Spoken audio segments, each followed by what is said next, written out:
I mean, Ludwig's pushing videos constantly. Watch the trial live. What's going on with the trial? But let's see. What is this? Can I find it here? It was on... Where the hell is the trial? Oh, there it is. See if I can find it here. But it may be made indirectly. Oh, here we go. And it matters not yeah, how let me see artful this. or disguise the modes in which the I'll watch meaning is concealed if it is in fact defamatory.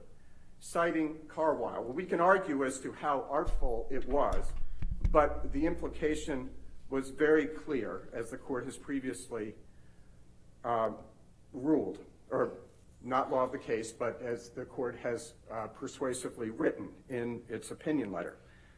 Let's move to the falsity of Ms. Heard's ever-evolving and ever-escalating Look at her face of IPV and sexual assault. She's so mad. Mr. Depp's sworn denial is all he needs to survive a motion to strike, but there's a lot Bro, look, more she's than moving. that, She's Your Honor. so I'll mad. try to be brief. 3 police officers, actually 4, but the 3 who testified already, Officers Sines, Haddon, and Gatlin, I'll turn up the volume. testified unequivocally that Ms. Heard did not have a mark on her on the evening of May 21, 2016. Ain't that something? And I could go through. Wow. I'll just go through very quickly. Officer Haddon, strike that. Officer Melissa Sines on jury trial day 10. Question, did you provide a copy of this pamphlet to Amber Heard? Answer, I did not. I didn't identify her as a victim of domestic abuse. I saw that the part. next day, Officer Yes. Melissa Sines. Okay. Bro, he's at going this down the time, list. Did you notice any injuries on Ms. Heard? Officer Sines, I did not. Question, okay, were you looking to see if she had any injuries on her at the time? Officer Sines, yes, I was. Question, and so you were looking to see if Ms. Heard had any injuries and you determined that she did not. Is that accurate? Officer Sines, correct. Question, Dude, while okay. he's just reading And this was the shit lighting off. good enough in the hallway for you to make that determination? Oh my God. Answer, yes, the hallway was well lit. Officer Gatlin's testimony was the same, and he had the body cam. Officer Haddon's testimony was the same. The testimony of nurses Debbie Lloyd and Erin Boran, She's not happy. who, like the police officers, did not work for Mr. Depp. In fact, they worked for Dr. Kipper, also belie Ms. Heard's false allegations of abuse. Isaac Baruch and Alejandro Romero both testified that they saw Ms. Heard repeatedly in the clear light between May 21, 2021, which was the last time Mr. Depp saw her before leaving on the Hollywood Vampires tour. The next time he was to see her was when Ms. Heard begged him to come see her in San Francisco, which is hardly the act of a domestic abuse victim. Damn! So we have Isaac Baruch and Mr. Romero. Johnny's not even paying attention. Ms. Heard repeatedly in the interval of time between May 21 and May 27th, when she obtained the farce ex parte TRO. Yeah. And they saw no marks on her face and no swelling. 2 witnesses, Mr. Baruch and Brandon Patterson, saw the video of Ms. Heard and her sister Whitney pantomiming the fake punch after this alleged incident of abuse. Wow. Ms. Heard's former personal assistant, Kate James, and several other witnesses, including He's putting his Dr. shit away. He's like, I'm David done. Kipper, saw no It's violence done. by We won. Mr. It's over. Depp and no injuries to Ms. Heard. Indeed, witness after witness has come forward to testify that Ms. Heard, far from being a domestic figure representing domestic violence, unquote, is in fact a recidivist perpetrator of domestic violence on Mr. Depp and others. We have the testimony, the harrowing testimony of Mr. Depp himself, who described several witnesses. One, as Your Honor will recall, when he was hiding in the bathroom after escaping one of her attacks, and she claims to have hurt her foot kicking the door. Mr. Depp opens the door to see if she's hurt, and then she kicks the door in on him and punches him. We have the incident of December 15, 2015. Reading the fucking riot act. God damn. Ms. Heard threw punches at him wildly at the back and side of his head. Mr. Depp testified that he ducked and covered to protect his face. Eventually, he turned around to grab her and stop her arms from flailing. December 15 She's like, in please the stop. Bahamas. During an argument, Miss Heard grabbed a can of mineral spirits and threw it at Mr. Depp's face, striking him in the forehead, bridge, and nose area. And the jury saw a photograph of the bridge and the bruise of his nose. We have testimony from Is this a roast? And by the way, Tara Roberts, who was the manager of the island, confirmed that the incident with the mineral spirits. You have Mr. Depp's testimony of what happened on April 22nd, 2016. Jesus. And we've heard testimony today from Aaron Borum-Filati that Mr. Depp was very responsive, was very sociable, was not in any way inebriated that day when Miss Heard says he was. How about that? And she attacked him she attacked him that night as well. And I'm getting to the end of this, Your Honor. He has to tell him, he's like, it's not over. But wait, there's more. We have another sheet of paper. This is live. We have Ms. Heard's own admissions. We have her admitting to hitting Mr. Depp, and her only contention was that she wasn't punching him, she was just hitting him. We have testimony from Travis McGivern that what a bitch. On February 23rd, 2015, Ms. Heard threw and hit Mr. Depp with a can of Red Bull and then sucker punched him with a closed fist. Finally, we have a rather stunning testimony of Ben King, quite a credible witness who accompanied Ms. Heard on the flight back from Australia, where Ms. Heard admits to him in a rhetorical question, quote, "Did you ever totally lose it on someone you love?" Which was, we would respectfully submit, an admission of her severing the top or the tip of Mr. Depp's finger. Finally, Your among Honor, other things, statement number 3, quote, "I had the rare vantage point of seeing in real time how institutions protect men accused of abuse." Again, quoting very briefly from page 7 of the court's opinion letter, quote, "Drawing every fair inference in plaintiff's favor, the court can fairly conclude the defendant's statement that she saw how institutions protect men accused of abuse could reasonably convey to its recipients that she saw how Mr. Depp was protected by institutions, that he abused her and spoke up against it." Your Honor, again, we have multiple testimonies from multiple people, including Jack Wiggum and all the others, mentioned that this was a reference to that. Your Honor, again, the lies that have already been exposed that Ms. Heard has told about the charitable contributions. Oh, I forgot about that. The incidents in this case. Totally forgot about that one. I'll just cite a couple of more. Lion Amber, yep. Of Isaac Baruch. When Mr. Baruch saw Ms. Heard on June 3, after she'd gone through with the sham ex-party TRO, and Mr. Baruch was asked, did she say anything in response? And Mr. Baruch testified, yeah. In response to that, she, meaning Ms. Heard, I bet she did, looks at me and said, "I told Johnny I don't want anything. The lawyers are making me do all of this." And that's what she said. Okay. The lawyers are making her do all of that. And apparently she wanted the $7 million for herself. The lawyers are making her steal from charity. Left on the marital bed after her 30th birthday party. And it was quite telling that she admitted to Starling Jenkins, a former United States Marine, that this was a terrible prank gone awry. Well, she lied about that too. In fact, she said Mr. Depp was crazy to even allege that she could have done such a thing. Well, she admitted it to the gaslighting. Per Tronfield. Next page. Cited earlier. Oh my God. Depp does not have to prove damages because this is defamation per se. In fact, these involve some of the most heinous crimes any man or woman can be accused of. However, he has done so. Jack Wiggum tested yesterday that the impact of the op-ed was catastrophic on Mr. Depp's personal and professional life. Very true. That it was a $22.5 million loss on Pirate 6. More. And another $20 million on others. We've had the... $50 million.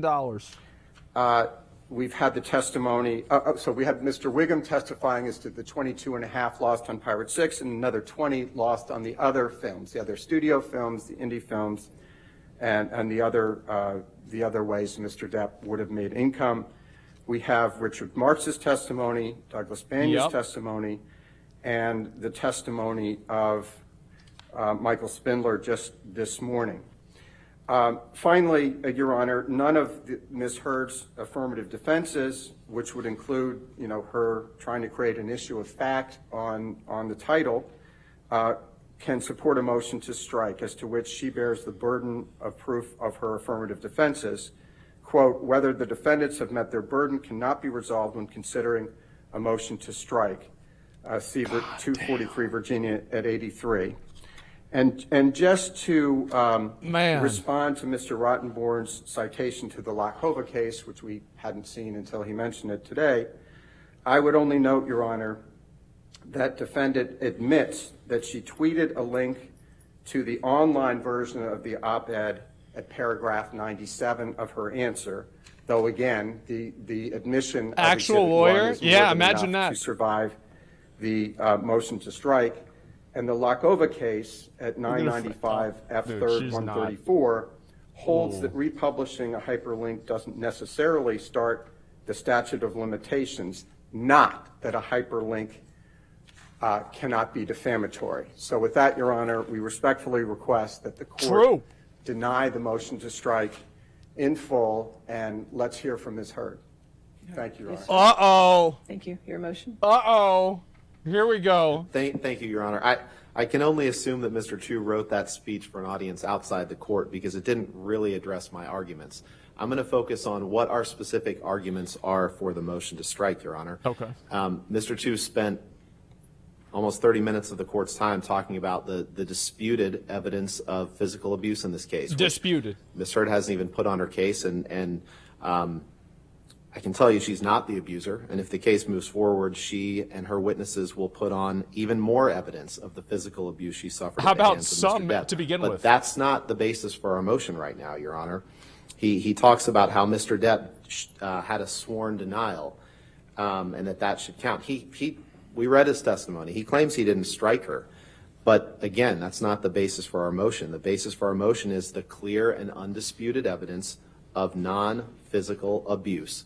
By his definitions, by his standards, by the standards of his expert, there is no dispute that Mr. Depp abused Amber. And therefore, if he did it even one time, there is no dispute that even under their theory of the case, the implication that they want the jury to draw from the article, which again, he made her mad, so she cut off his finger? Today, because under the legal standard, How the fuck does that make I'm sense? not going to waste the court's time with that.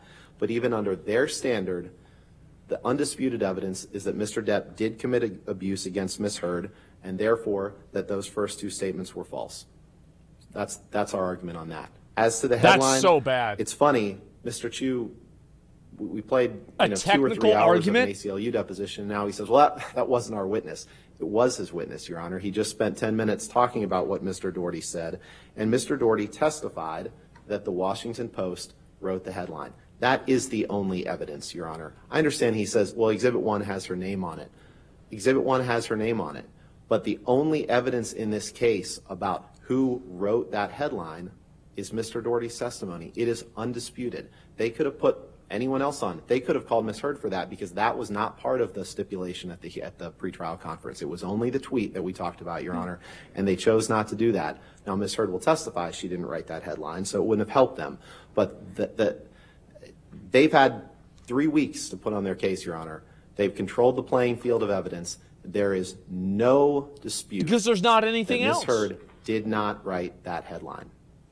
What about the other pages? Simply saying, well, her name is attached to it, that can't overcome the testimony of the ACLU. They call them a co-conspirator. What about everything else? Chose not to sue them. But the testimony of Terrence Doherty, She didn't write a headline. She didn't write that headline. That takes care of the sexual violence headline, Your Honor. And I'm not going to take up any more of the court's time addressing portions of Mr. Clutching at straws? No, Chu's clutching argument at that don't straw. come to our motion. One. Unless Your Honor has any specific questions. Singular. But I want to be respectful. All right, thank you, sir. All right. For this motion, I've taken the arguments of counsel, and last night I reviewed all of the evidence that has been submitted in this matter. Uh-oh. So as to the second and third alleged defamatory statements, at the motion to strike at this juncture, I view the evidence in the light most favorable to the plaintiff and reasonable inferences from the evidence to the plaintiff. And if there is a scintilla of evidence that a reasonable juror could weigh, then the matter survives a motion to strike. In this matter, there is evidence in the case that a jury could weigh that the statements were made by the defendant, that the statements were about the plaintiff, that the statement was published, that the statement is false, and the defendant made the statement knowing it to be false, or the defendant made it so recklessly as to amount to a willful disregard for the truth. The weight of that evidence is up to the fact finder. So the motion to strike is denied as to statement 2 and 3. The motion to strike as to statement 1, I'm going to take under advisement because if it's not a stipulation, I'm not sure what it is, but there seems to be an agreement that the tweet of Ms. Hurd is part of the plaintiff's evidence, which is not in evidence at this point. So I can't rule on that statement whether or not it is just a tweet or if it's some sort of republication or something. I don't know because I haven't seen it yet. That's like one so thing. As to the motion to strike on statement 1, I'm going to take under advisement because ruling on it now, it would be premature because I just don't have that evidence in the case, okay? Thank you very much, Your Honor. All right. Since it's 12:30, you want to just take lunch? Go ahead and let the jurors go to lunch and come back at 1:30. Does that sound okay? Okay. All right. Do you want to do it now? Okay. Sure. All right. Or they're about to. Oh my God! There might be something else that's going to happen. A stare down. There might not be lunch yet. I mean, they could just keep going. No break for you. That's bro. Like I have not seen somebody get owned like this in a long time. Like honestly, this is bad. Like to get got on this level. That is. Oh my God! That's brutal. Complaining that they lost. Yeah, it's just. She got pwned, like, on TV. And that's the thing is, like, this is never going to go away. Like, it's literally never going to go away. Like, people are going to be bringing this up to her for the rest of her life. And she'd make it worse. Yeah, she got caught on 4K in front of everybody. Like, that lawyer, bro, like, he was just going out. He was like, okay.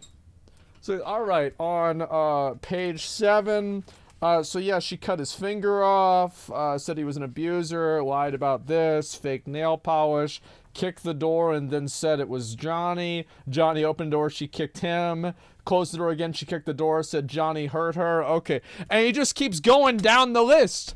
He's just reading it out of book, man. Oh my God, that's sad. I saw that there was a, one of those fucking petitions where people would not watch Aquaman 2 because Amber Heard was in the movie.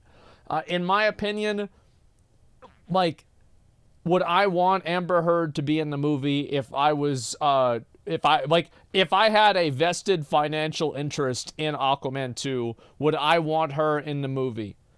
No, I would not. I would not want her in the movie. It's almost 4 million now. Like, yeah, obviously no. And it's like also, it's like a matter of principle, too. I mean, like, principle is not as important as principle balance for many of these people. I agree. But at the same time, there is a line, and I think that this is clearly over the Anything fucking... further? 1:30. What's the recess? 1:30. Oh, my God. All right. They removed Johnny Depp from... Yeah, I know. They removed him. Like, that's what it was. Yeah, he got kicked. Dude... You understand, like, Amber Heard killed Jack Sparrow? Like, you understand that, right? Like, literally, like, she killed Jack Sparrow. Because look at this. Watch this. I saved this to watch today. And Johnny Depp, I'll never work with Disney again. Can you believe that? I want to watch this, and then afterwards, I want to go and pull up the the fucking thing with the, you know what I mean? Yeah, give me a second. Yeah, watch this. Killed Grindelwald too? Yeah. Johnny Depp is a perfect Grindelwald. And now we don't have Good that. afternoon, Mr. Depp. Good afternoon, Mr. Roddenborn. I'm happy that in the last little bit You we've can gotten hear the reason enthusiasm. why we're here, and I'd like to start with that. If Why you could are we please here? Pull up Plaintiff's Exhibit 2, Michelle.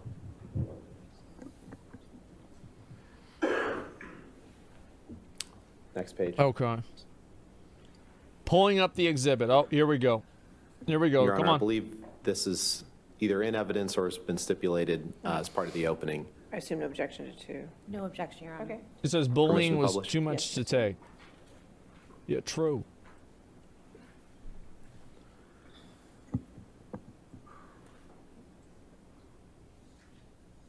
A This art- transformative moment for women. Yeah, but not in the way you thought it would be, huh? Article, this opinion piece in the middle of the page there, Mr. Depp, this is the opinion piece that Amber Heard wrote in the Washington Post that was published on December 18th, 2018. Wait, so she's writing about this? She's literally writing fan fiction. How do you, like, oh my, the nerve, like, how? Well, she was right. I think that this is the most accurate title. She was totally right. It is very transformative. Correct? Can we also fucking take a moment to shit on whoever the fuck allowed this person to get a platform to defame somebody in this way? Where there's literally no real evidence of this other than her word, obviously, because it hasn't been presented in the court trial. What piece of shit allowed this to happen? It's so irresponsible. Like, this is why I hate the media. I hate the media so much. And I know that, like, there are some... What's happening? Oh my God. There it is. I don't want to watch this right now. Sorry about that. I forgot. There are journalists out there that really tried to do good work, and that's tremendous. But there's a lot of other ones that's not what they do. Doesn't that say December 19th on it? You At the top of the page, doesn't that say December 19th, 2018? go ahead and I blow that believe up, that the Michelle. 2018 was the online, was it not? Okay, so December 18th, December 19th, this piece in the middle of the page is the opinion piece Ms. Heard wrote, right?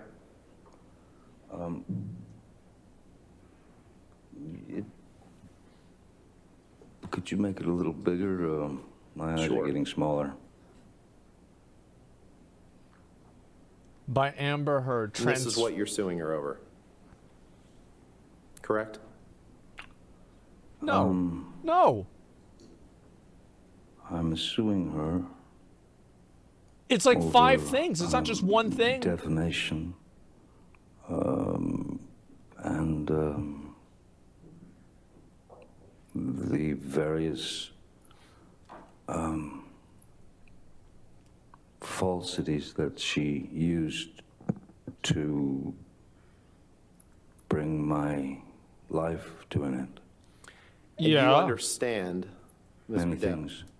you understand, Mr. Depp, that you cannot, you are not suing her for any damage. He's trying to compartmentalize his complaint against Amber Heard to try to disprove one thing or to minimize what she did by compartmentalizing it into one small article or whatever. But it was actually like 50 other things. He's trying to be like, it's amazing to me that, like, you can use like Amber Heard needs, I hope she kept the receipts for this guy. Like, this is embarrassing. Like, how could you try that? It's so obvious. Alleged damage or any accusations She got the lawyer on she Fiverr. made prior to writing this article. It was a You're Kickstarter. aware of that. You'd agree with that, right? Could you say that again, Mr. Rottenborn? You are not bringing a lawsuit against her, bringing her into court in Virginia for anything that she did prior to writing this article, correct? You know that Again, you see what he's doing? He's trying to bracket it in. You see, like, it's just like, why does this this is unreal. They're trying to get the case dismissed, apparently. Yeah. can't do that, right?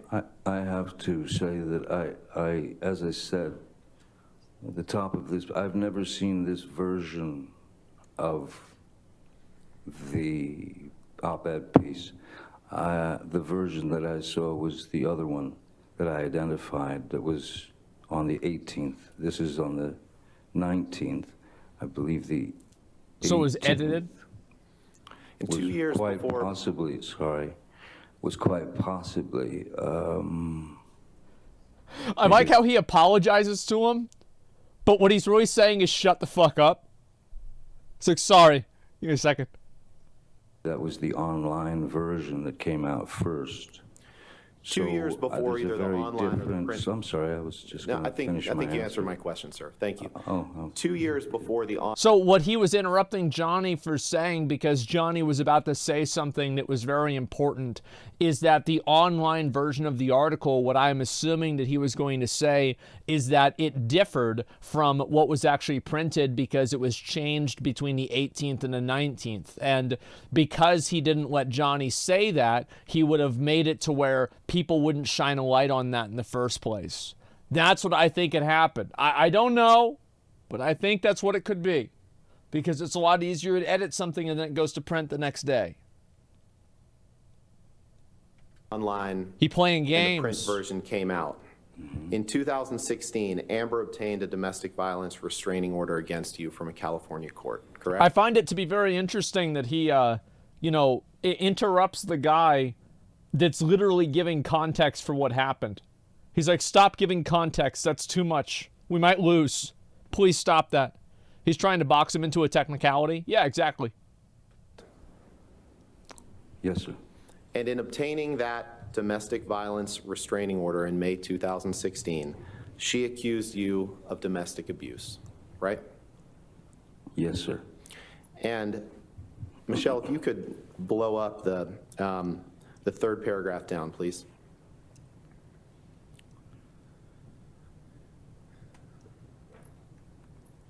And in the opinion piece that's before you, published in the Washington Post, she wrote, "Then 2 years ago, I became a public figure representing domestic abuse." Correct? I can't say correct. She wrote it. And the Or piece somebody did. doesn't contain your name, correct? No, it does not, no. And other than mentioning the fact of abuse accusations that were made 2 years prior to the publication of this article, the opinion piece doesn't contain any details of your time together, correct? Oh, I think that her... Editor. I think it's very easy to write a piece and put the finger on someone without saying their name. Of your time publication of this article of abuse accusations. I want to read this. So let's talk about this. So imagine there's somebody, you're at the office, and somebody decides to shit on the floor in the office. Boss comes in next day, and he says, listen, guys, we're going to have a talk about bathroom and restroom hygiene and normal behaviors and practices. And this has been something that I think is very important at this moment, and we need to discuss this immediately. Everybody in that office is going to know that it's because of the guy that shit on the floor. I wonder why. I wonder why this happens. So here's what my opinion of this is. And I don't know if this is right. I could be completely fucking off. But what my assumption is that the article was published on the first day where it named Johnny or it somehow implicated him. And then during the editing for the paper of the subsequent day, that was edited out to remove accountability from the publication. That's what I think happened. That's my opinion. I have no basis on this, but I think that's what happened. WoW Mobile's on the site early. I'll look at it after I finish this, okay? Yeah, there's a lot of things we have to look at for WoW Mobile, but I'm very upset about the situation. Like, then 2 years ago, I became a public figure representing domestic abuse, and I felt the full force of our culture's wrath for women who speak out. How many people, here's a very good question here, and like, I know lawyers like to obfuscate this thing and pretend like people aren't saying what they're obviously saying, but how many people reading this article would come to the conclusion that Johnny Depp was abusive? I would say over half. Like, over half at least. So it's like, you can make a, like, oh, well, this is not really what you were trying to do, but like, it's very evident that she was doing it with that intent because she literally made up other stuff multiple times. There's clear malicious intent in mind. Like, how is this even a question? I'm losing my fucking mind that you can't call a spade a spade. It's a fucking, like, she obviously is doing this. Like, what is going on? Oh my God, she did that with intent. It's a spade, goddammit. Yes, it is. It's common to look at our immediate partner previous to speaking of abuse. I don't get the willful ignorance. Yes, it's obvious. It's complete willful ignorance. She already stole someone else's story about being a survivor too and then made it her own. I'm just so mad. I'm so mad. I'm so mad. Why is it like this? And the piece doesn't contain your name, correct? No, it does not, no. Like, it does not contain your name. Again, as if that matters. It's like, do you guys see my shitting in the office analogy? Do you see my shitting in the office analogy, and are we on the same page here? Yes, you do? Okay, good. Yes. I need to take a piss, guys. Like, and I'm just, God, I'm just, we need to see this bitch in jail. I'll be right back.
Okay, I'm back. Sorry about that. I had to take a piss. So, I think people that do shit like this should go to jail. I do. Because, like, it's like paying a settlement. Like, let's be honest, right? Like, if she pays Johnny a bunch of money, nothing's really going to happen. Like, there's not going to be, like, it's like, it doesn't really matter. Like, I think that if you fucking make this shit up, especially on the level that she did, she needs to go to jail. Like, straight up. Because it just sets such a bad precedent whenever somebody like this, it's so obvious and they just get away with it. Mentioning the fact of abuse accusations that were made 2 years prior to the publication of this article, the opinion piece doesn't contain any details of your time together, correct? Oh, I think that I think it's very easy to write a piece and put the finger on someone without saying their name. It's so obvious. It's literally so fucking obvious. Like 100%. There are sneaky ways of writing things, and as I've seen also what the ACLU and their team had to say, they clearly described to Ms. Hurd that... I'll move to strike this as hearsay, Your Honor. All right, I'll do that. Next. And I appreciate... My God.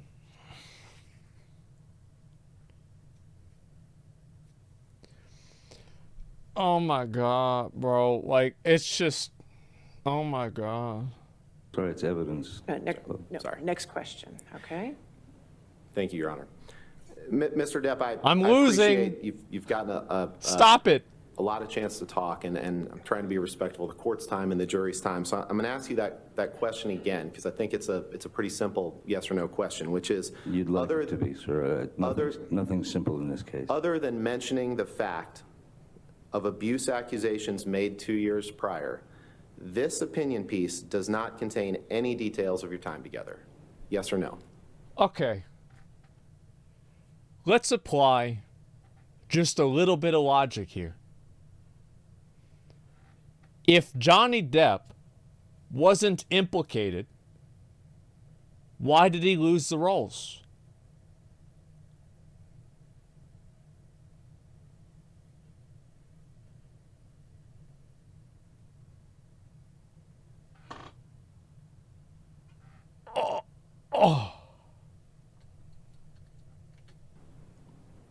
It contains fragments.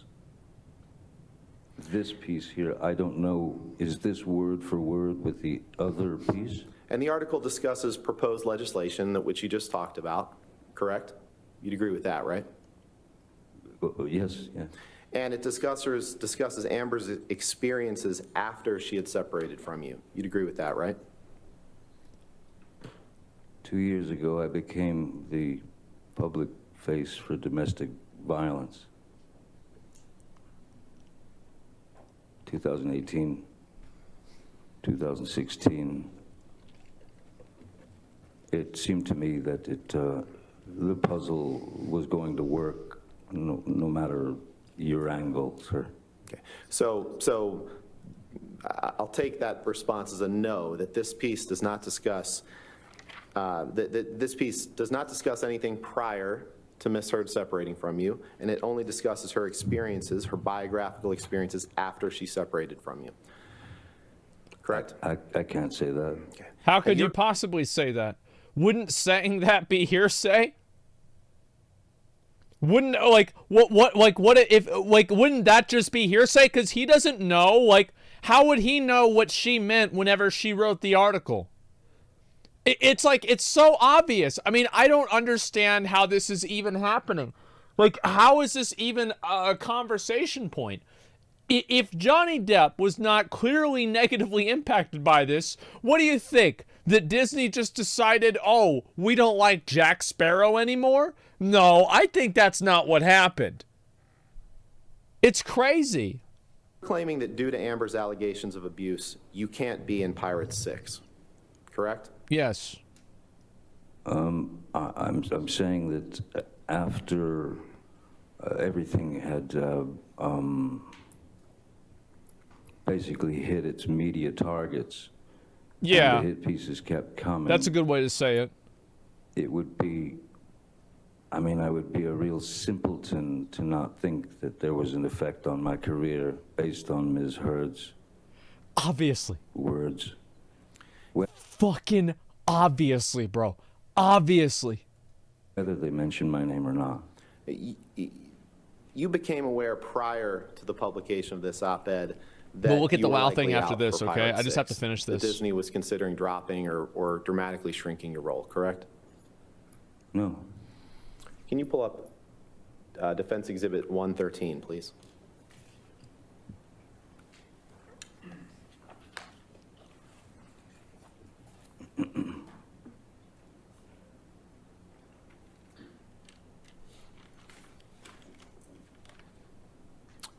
Let's go to, let's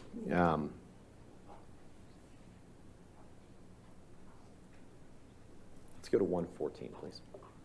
Okay, yeah, there we go. Wow, now. When is it happening? Is there like a video announcement? Is there like a countdown live stream or something? Because if there is, I'll just go and watch the countdown live stream. It's 5 minutes on YouTube. Okay, we're going to come back to this. We're going to come back to this, and we're going to watch the thing, okay? Yeah, give me 1 second. Let's come back to this. Let's watch it. Here we go. It's not here. Yeah, it's not here. Where is it? It's on Warcraft website. worldofwarcraft.com. It's website exclusive. Where is it? Okay, let's see here. I think this is it. Okay, I found it. Alrighty, gentlemen. All right, we're good. Let's do it. This is it. We'll go back to the video, the Johnny Depp video after I finish this. I want to see this right now. Alrighty, boys. It's time. Over 40,000 people waiting with bated breath. Warcraft Shadow Legends. I'm ready, boys. I'm fucking ready. It's on the way. Yeah, it's... Does anybody... Listen. Does anybody have their phone? Are there any phone owners in here? Yeah, don't you guys have phones? Where are we at? I can't wait to play this. It's gonna be lit. Warcraft Shadow Legends. Let's see it, boys. I'm ready. I'm kind of curious to see what this is gonna be. I hope that it's gonna be good, man. I'll say that for sure. I really do.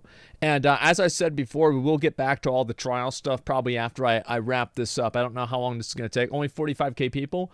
That's a lot of people. They would have a lot of people. Imagine how many people are watching it on their phones, man. Yeah, that's even much. Check Wildhat Twitter. It's already out. Well, let's watch the video. It's fine. Yeah, I'm good to watch the video. Mobile game reveal. I hope they have these games on PC as well, like the same as how they made Diablo Immortal on PC. Regardless of what this is going to be, I'm actually really curious to see this. I'm kind of hyped. Bro, who's pogging? Is anybody pogging? Oh my god, it's going to be lit. It's going to be lit. Okay, let's go. Check Wowhead? Nope, I'm going to watch it right here. We're going to watch it. We're going to watch it come out live. I don't give a fuck about the leaks. We're going to watch it right here. Okay, guys. No spoilers. It's going to be called Warcraft Immortal. If they don't make a joke about don't you guys have phones, I will be very upset. They have to make a joke about that. They have to. Like, you are legally required to make a joke about don't you guys have phones. And I hope they have the same guy from Diablo. Like, I hope they have him come out on a stage and then like, no, get out of here. Get out of here. No, not you. Not you. You know, like, that would be so fun. Yeah, just make it funny. Because, like, at this point, yeah, he apologizes. He's like, guys, sorry. Yeah, that'd be great. Yeah, it's like at this point, like Blizzard, there's no amount of PR that they could ever lose because it's like, I feel like they should be free now because everybody already hates you. At least have some fun with it. You know, like, I mean, at least let's have some fun now, right? I mean, come on. Yeah, I mean, you don't have to worry about PR anymore. Yeah, just do whatever. Okay, here we go. It should be starting in just a second. Premiere will begin shortly.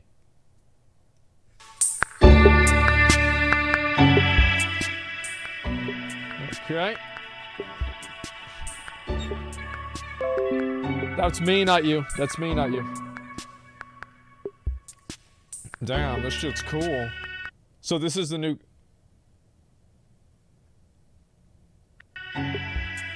So this is the new game. There it is. Okay, I don't know what that was. I had a little bit of lag. It's okay, we good, we chilling. It's buffering? Yeah. Alright, boys. Who's ready? Who's ready? Who's got their phone? Who's got their credit card? Let's go. I'm ready. Oh, where's that card I had? Where's the current card? I lost it. Alright, here we go.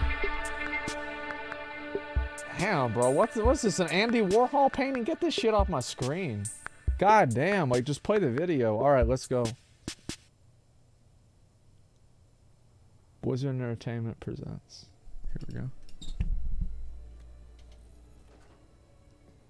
It's a pinball machine.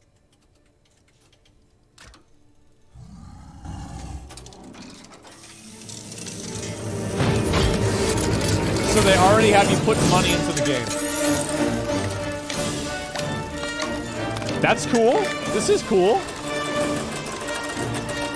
It's already pay to win.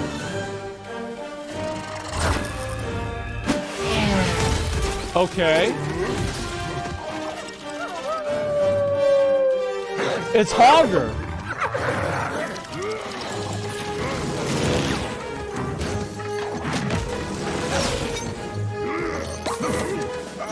I pulled his arm off. Oh, that's cute. I like that. That's cool.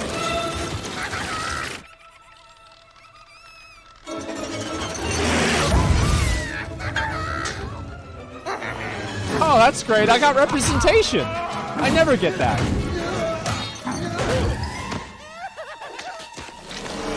That's funny. I like that. Was that a JoJo reference?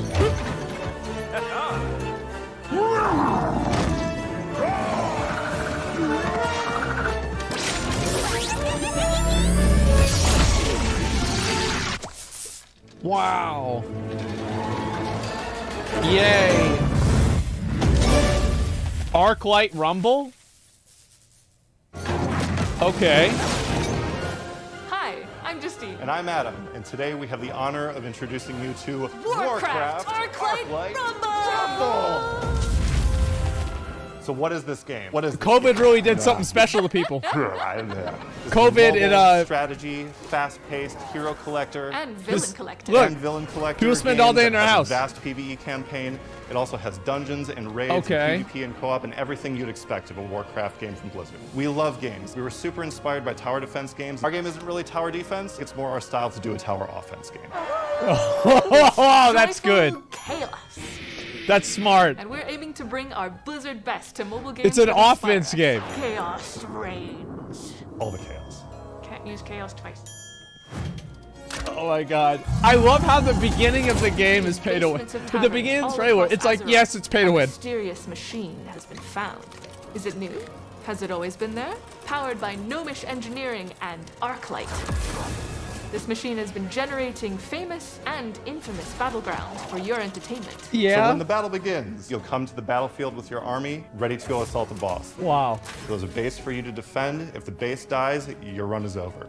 Also, Okay. there's meeting stones on the map. If we control the meeting stone, we can play things closer to the boss. If the enemy controls the meeting stone, they're going to come at us a little bit closer as well. All right. There's also towers on the map for you to go capture that lets you have a forward position so you can assault the boss directly. There's also That's cool. shinies that you can get. There's gold nodes and treasure How much do chests those to cost? plunder. You gotta get the shiny. Give me the shiny! The more gold that you can get, the more chaos you can rain upon the field. This One of my is favorite so things about good. this I game is love that Every this. mini has their own personality. And every single one I of them love thinks this. they're This the is coolest. amazing. And they're all wrong, except for Blackrock Pyromancer. This is, it's In so, Warcraft it's Arclight so Rumble, we have cringe. I 5 think it's so families. funny. The Alliance! Oh my The Noble god. Alliance with a lot of defensive units. They're and just spells. having fun, yeah. There's It's like they also don't the even care. Horde, the proud horde that will overpower Okay, your here we go. But there's also Blackrock to sear a hole in your enemy's defenses. Let's throw down! There's of course the undead. You can bring a skeleton of troops to the battlefield.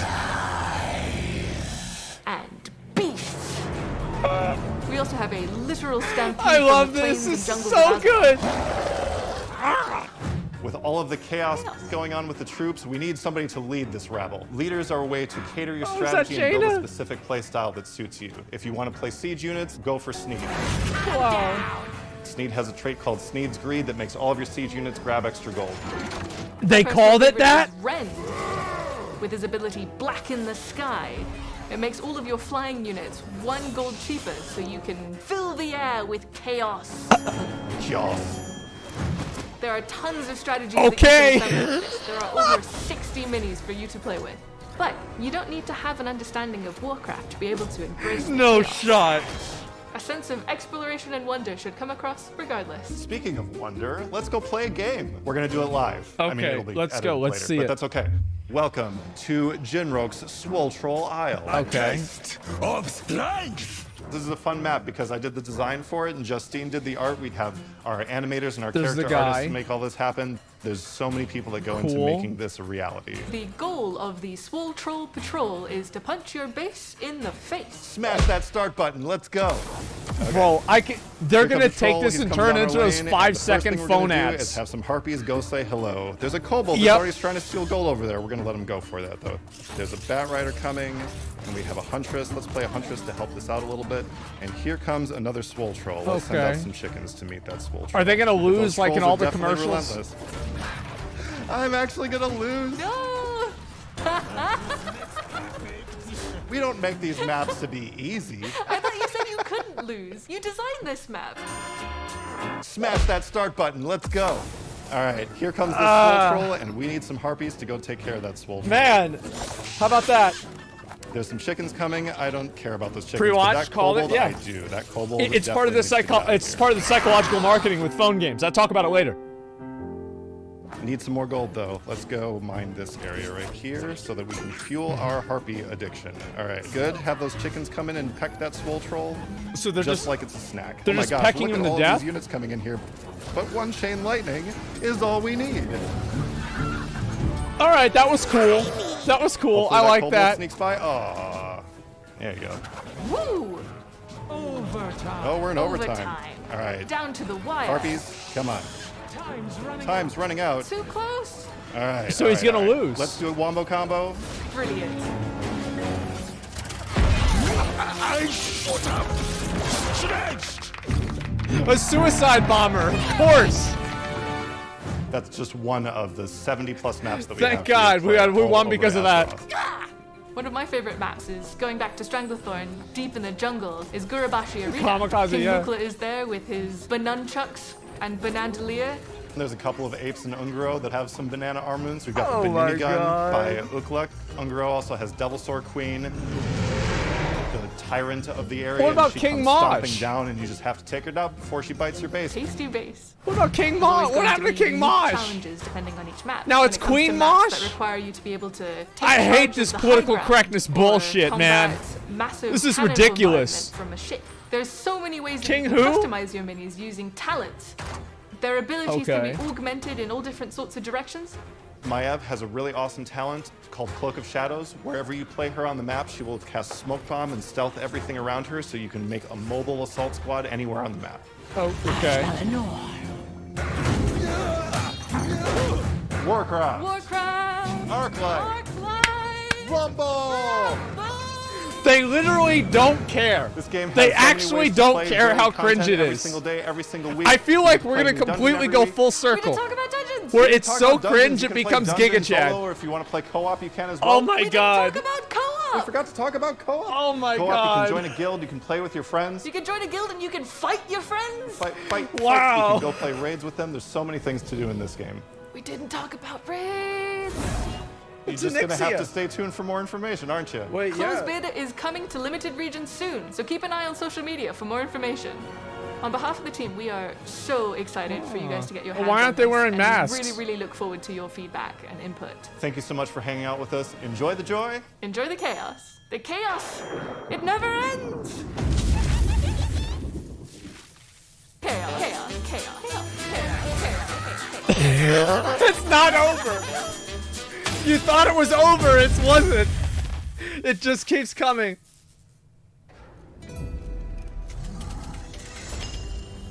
Oh.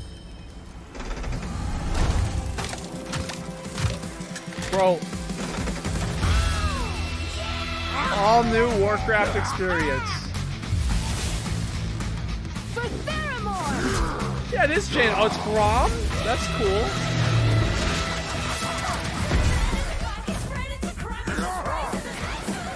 The trailer's okay. I like it. It's not that bad. I'm probably not gonna play this if it's all the way on phone though.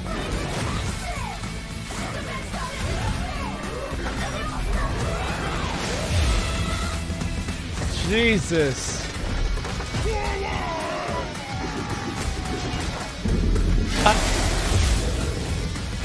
Imagine if they announced this instead of new expansion. That would have been fucking funny. What's the plan? That would have been really fucking funny. I wish they did that. That would have been great.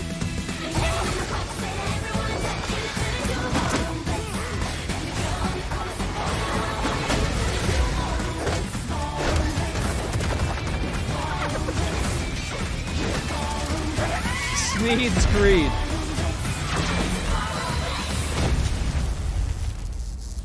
All right.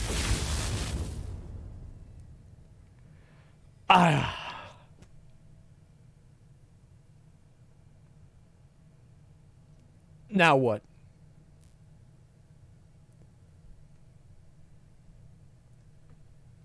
The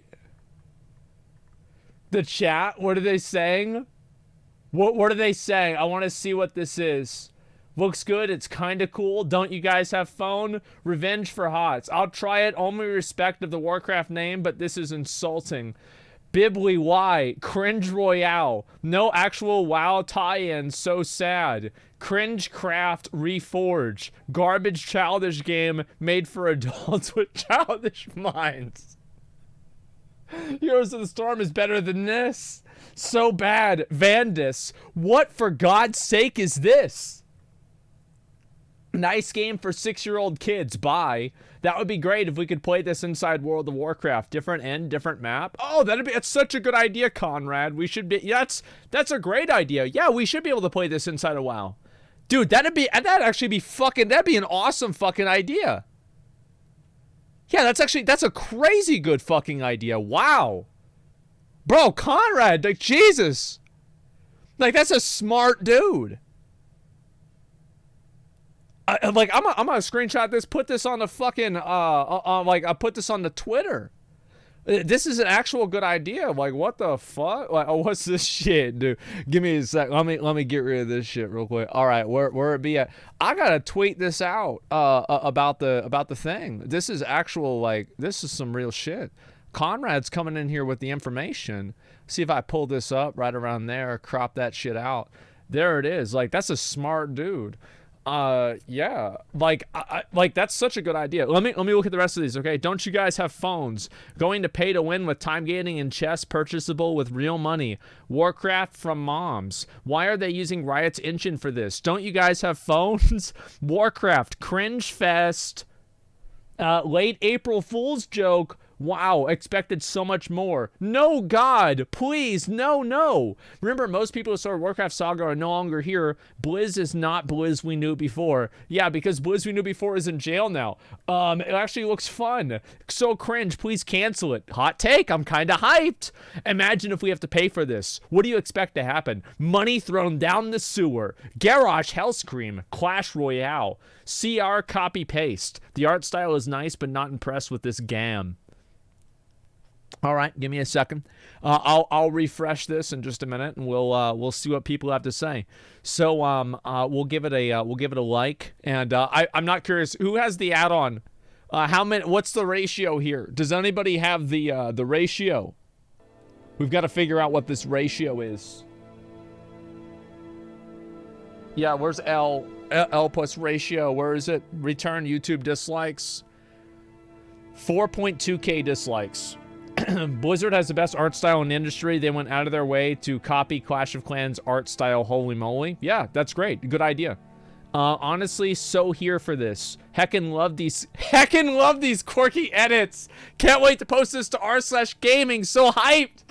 Oh, Oh, I might have to unban Bat Chest just for this day. Oh my God. What is this? So look, let me look at the rest of it before I go any farther. This is the worst thing Blizzard has ever put their name on. Great job.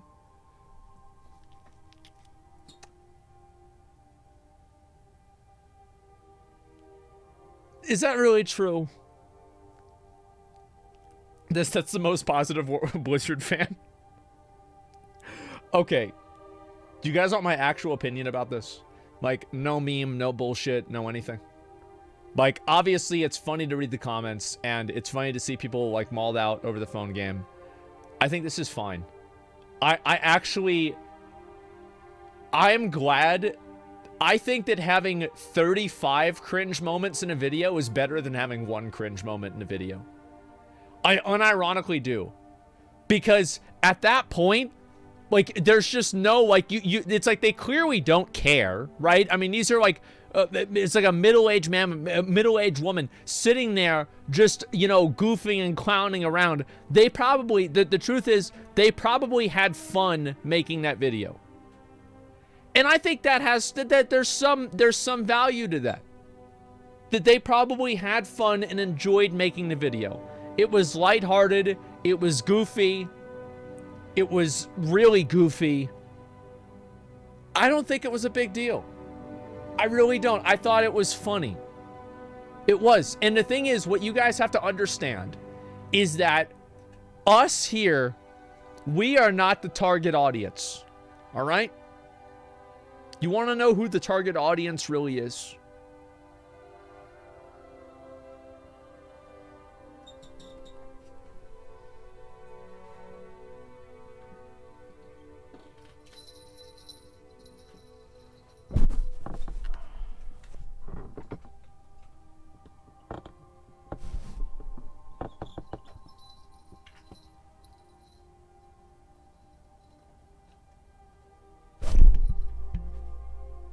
That's the target audience. That's it. Who else got chills? Who else got heckin' chills off of that one? That's what it really is, guys. Let's be honest. I'm scarred for life. That's Gandalf. Yes, Izzy got these for me. And, you know, although I make a meme out of Funko Pops, I do appreciate them. They're very nice. It was her birthday yesterday, by the way. Let's see here. And Gandalf, yeah, exactly. And so, yeah, she got those for me. And anyway, so I hold on to them for obvious reasons. However, I mean, those are the people that the content is for. This is not for somebody who's like some really big, like, oh my God, like I'm a super elite Omega gamer or something like that. That's not what's going on here. I think that this is something that's made for people that they goof around. They're not gamers. This isn't something, gamers are not the audience here, okay? Gamers are dead. There's no more gaming nowadays. Gaming is fucking over. Gaming is for losers. That's what happens. Gamers are 35 and they have a kid and a wife. They play for 3 hours a week. They spend money on video games. And they soy face whenever a new video game comes out. Yes! They collect Star Wars collectibles. It's exciting. Yes. Listen, guys. My honest opinion is I think this is fine. I do. I think this is totally fucking fine.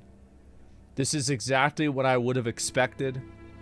This is exactly... I feel like they should use another thumbnail. Like, trust me. Like, guys, as somebody who has thumbnails like this all the time, you probably use another thumbnail. It's just really... I mean, that's it. And so let's read a few more of these, and we're going to go. The strong how do you do fellow kids energy this reveal emanated.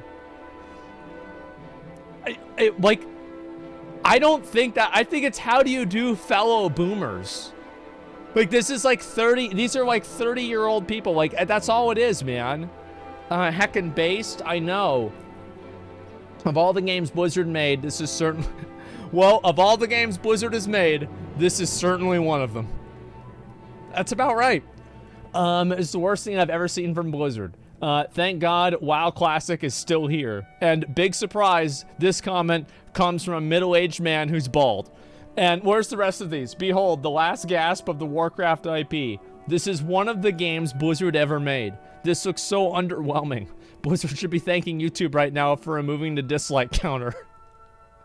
My disappointment is immeasurable and my day is ruined. This is the worst thing Blizzard has ever put their name on. Great job. Generic looking pay-to-win hero collector? No thank you. What do you mean? What about Sneed's Greed? Come on. Oh my god. Holy cow. When you think the Warcraft universe can't fall deeper, they announce this. This just shows Blizzard has the most garbage marketing analysis team known to man. This may generate a profit, but it just shows they don't care about their diehard consumers. See, I actually disagree with this comment. I think Daniel's wrong.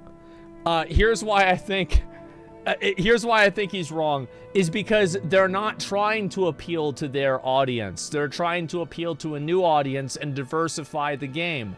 That's what they're doing. They're trying to do something different. They're trying to expand the appeal of the Warcraft universe. And I'm here for it. I think it's a good idea.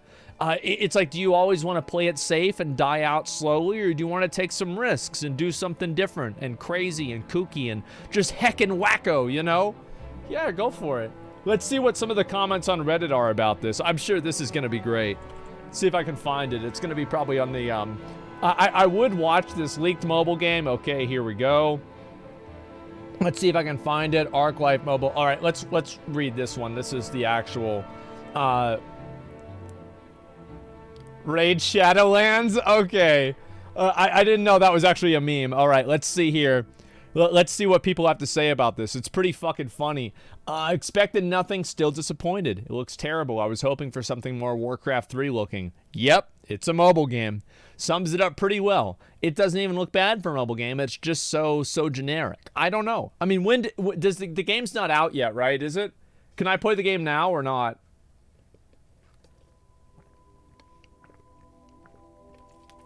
No? Oh, okay.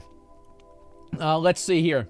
Very shocked it's going to be a beta first. Fully expected a release today. Yeah, it really kills a lot of the hype it may have. It looks fun and refreshing. They're not taking it too seriously. A beta is so unnecessary. Just release the damn game. Oh, well, Blizzard thinks it's unnecessary to hire QA, so that's why a beta is necessary. It's not Clash of Clans. It's more like Clash Royale with more features. Blizzard made the most generic mobile game and slapped the Warcraft name on it. Looks fun. Mobile pet battles died for this. Looks like Clash of Clans, but WoW themed. Okay, that's nice. Now let's see what the Warcraft Classic subreddit has to say about this. Where is it? Yeah, let's see this. Oh no, it's not there. Oh no. They're not even talking about it. They didn't even know what happened. Oh my god, what a surprise. Yep, what a fucking surprise. They don't have phones, guys. What else can you say? Yeah, they don't have phones. Imagine having a special reveal for this. I love tug-of-war games, StarCraft Arcade, so I'm sure I'll love this. I'm not sure I'm the target audience for this one. Why did the presentation need to be so cringy? Holy hell, that was a hard watch. Looks like pure garbage. What the fuck? Edit. Super excited to see the monetization model. Google Store warns that it involves random loot boxes. And it's on the blacklist in some EU countries already? No way. Let me pull it up right now. Is it on the Google Play Store? No shot. I don't believe that. Warcraft. I'm just gonna search Warcraft. I'm not seeing it anywhere here. There's the WoW Companion. All apps. Okay, Warcraft Arclight Rumble. So, I'm reading this off my phone, okay? Strategy about this game. Let's see here. What does it really say? Varies with device. It's not mentioning anything about... It doesn't mention anything about loot boxes. I don't see any of this. It's not out yet. Yeah, it's not out yet. I don't know where that is. It's in interactive elements. Interactive elements. Okay, let's see. Can I find that? I don't go on this thing. I don't know how to use a phone. So it's like about this game, interactive elements. I don't see it anywhere, man. Am I a big Dumbo? I think I'm a big Dumbo. Find it. Here it is. Can somebody link it to one of my mods and I'll just pull it up on screen? I think that'll make it easier, and that way I don't have to worry about it. Because right now I can't see it, and it's like, it's not on, maybe it's not on my version of the App Store. Towie has a gameplay video. Yeah, I'll look at that in a bit. I want to watch the rest of the trial too. But I do have to say, guys, I think this is, you know, the top of that thread has the link. Let's see, a pre-register, Warcraft Rumble. Oh, there it is, Google Store. Okay, let's see, can I find this?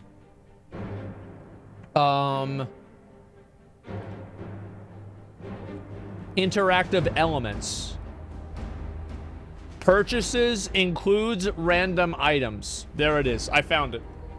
There it is. Includes random items. Now, I could have never expected this. Who could have possibly expected this? Sneed's Creed. I can't believe they used that. I honestly cannot believe they fucking used that. Wow. Sneed's Creed. Yep. There we go. Wow. Mom, Mom, get the credit card. I need to get, can I borrow? Can I get my allowance for next week today? I need it now. I need it now. Oh my God. They should integrate bonuses if you're a WoW subscriber. You know what they should do? They should actually do what this guy said. That would be great if we could play this inside of World of Warcraft, different in, different map. If they did this, I would actually play the game unironically. I think this would be so fucking cool. And I would actually play it. Yeah, I would play it. Like, why would I not want to play it? Yeah, it's just, it would be great, man. And not as bad as pay to enter. Pre-register on the Play Store. And from, what's this here? I can't pre-register for it on the Play Store, and I'm from Belgium. Isn't that interesting? Wow. Jesus, that is really something. Something to do while you wait in a PvP queue? Yeah, Belgium Holland bans anything with loot boxes and gambling. Yep, there you go. I wonder how popular this game is going to be. I really do. Like, what do you guys think? Do you all think it's going to be popular? I think that it could be. I do. I think that it actually could be very popular, and this could be a big game. Obviously, it's not going to... You know what the funny thing is? This game might make more money than World of Warcraft. Like, I'm pretty sure this game will make more money than Diablo 3. Because mobile games print money. Like, they do. Because for every one of you guys that's like, oh, this is so dumb, I hate this. There's like a few other people out there who are going to spend $150 on the first week of the game. That's what's going to happen. Mobile games are pure cancer. Yeah, they're pure cancer, but I mean, like, it's effective. I mean, it's very fucking effective. That's what it is. Why, with the market being so overcrowded, I don't know. I mean, Blizzard is huge, right? Mobile games make billions. Clash Royale was really popular, so it's like this game, Clash Royale 2.0. Yeah, I don't play any mobile games. Like, straight up, I don't play any. The only mobile game I play is Twitter. That's it. So I can't really say. Imagine Genshin made $33 million last month alone. Genshin Impact made $33 million in 1 month. And they can't even afford to give me a $5 million sponsorship to play the game for an hour. Like, these cheap fucks. I can't believe this. These cheap... You know what? It should be 10 million. I didn't know that. It should be 10. What do you guys think? The audacity. Yeah, I know. Except this is so outrageous. Expecting nothing but disappointment. So, are you guys going to play this game? Let me ask you this. Are you going to play the game? Actually, can we do a poll? Because I know there are going to be some people that are like, oh, I don't go play game.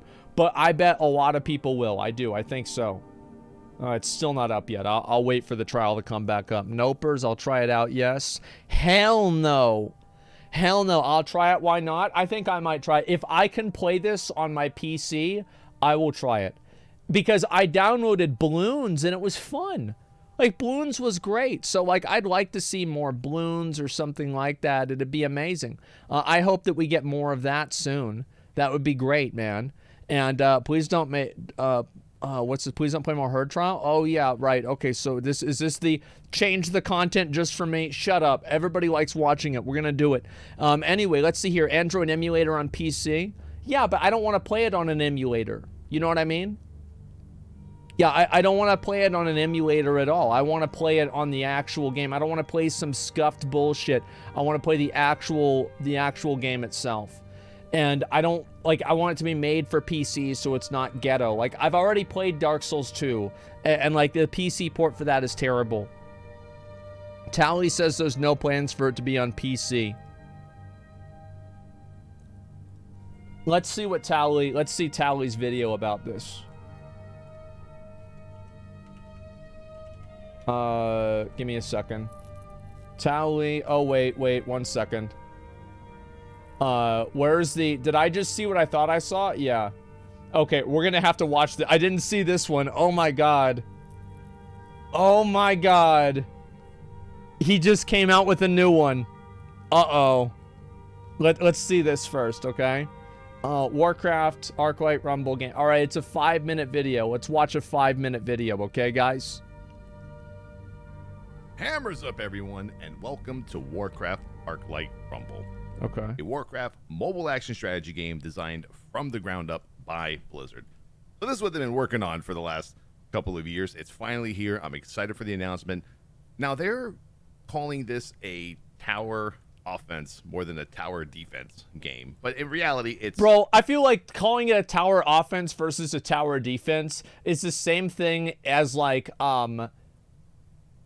it's like a multi-level marketing scam calling itself a reverse pyramid scheme because everybody's going to make money and not the guys at the top. It's like you're just changing the definition. Like, shut up. Just, guys, it's a tower defense. Like, thank you. Great. It's an action strategy game. So what you got to do in the game is you build a force of minis. You start with your leaders. You got your leaders and your minis. Your leaders are like Grom, Hellscream, Jaina, Baron Rivendare, Sneed, General Drac, and so many more. There's a lot of them. Yeah. The game has a huge single-player experience with over 70 missions, and then you're also going to have weekly and monthly challenges in the form of dungeons, epic raids. Yeah, man, you heard right. Epic raids and more. Now, you can also play in co-op mode. And I think that could be cool. Like, am I like, yeah, that could be, yeah, boy. Like, yeah, boy. That could be cool. Sure. I don't think is this sponsored? I feel like it's not sponsored. Like, he doesn't have anything on there sponsored at all. I think that maybe Towley just likes the game. Like, I mean, it is, you know, there are people that actually make content for Raid Shadow Legends and they're not sponsored. Yeah, he could just like the game. He's a Blizzard fan. Competitive PvP. I tried a bit of the PvP, and I was not good at it, as you might have already guessed, but we can only improve with time, right? You can also form guilds, so Hammer Squad, get ready.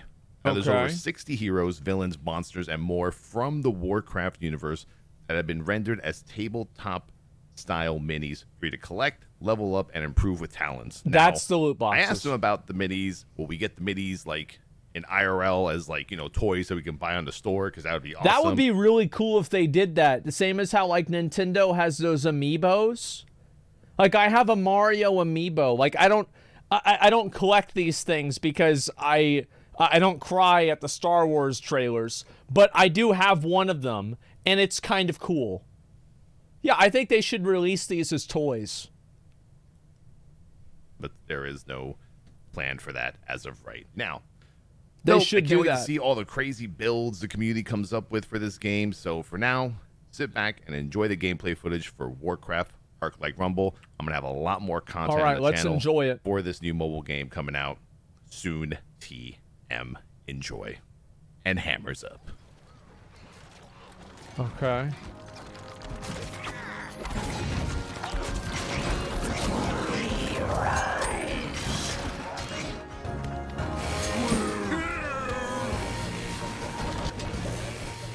So, this is the game. This is the game right here. This is it. A lot of people are wondering, what's the game? This is the game. I feel like this is pretty much okay. I mean, it's a mobile game. In my opinion, I wish there was more to it. I hope that, like, in the raids, and if they include, like, more...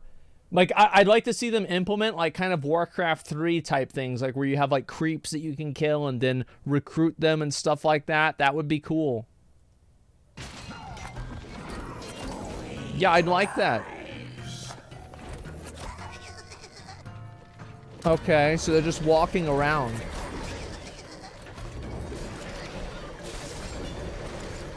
I feel like the game's a little bit slow.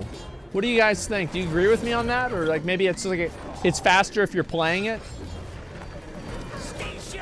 Yeah, I think that's kind of slow. Probably has a speed up. Yeah, like how Bloons does. Bro, like... Bro, that Harvest Golem is just deleting everybody. Jesus. Why don't you make ranged units, Towley? Quit sending them in there to die. They just have 2x. Yeah, spin to win. Exactly, that's the boss. Yeah, I know. Overtime? What the fuck?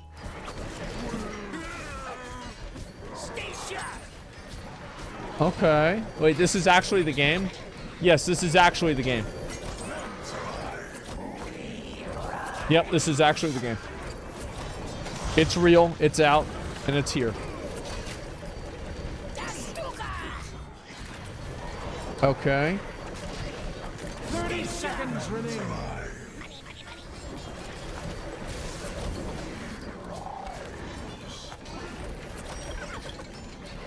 I'm just looking, I'm trying to look at Twitter and see what people have to say about this. Nobody's even really talking about it. 10 seconds left. Yeah, nobody's even talking about the trailer. On my Twitter, I'm just looking, it's like... Bro, does nobody care? Is that Hogger? That's... Man. They pretend it doesn't exist? Where's the tweet about it from Blizzard? I want to see this. Warcraft. Let me see if I can find it and pull it up, okay? Okay, here we go.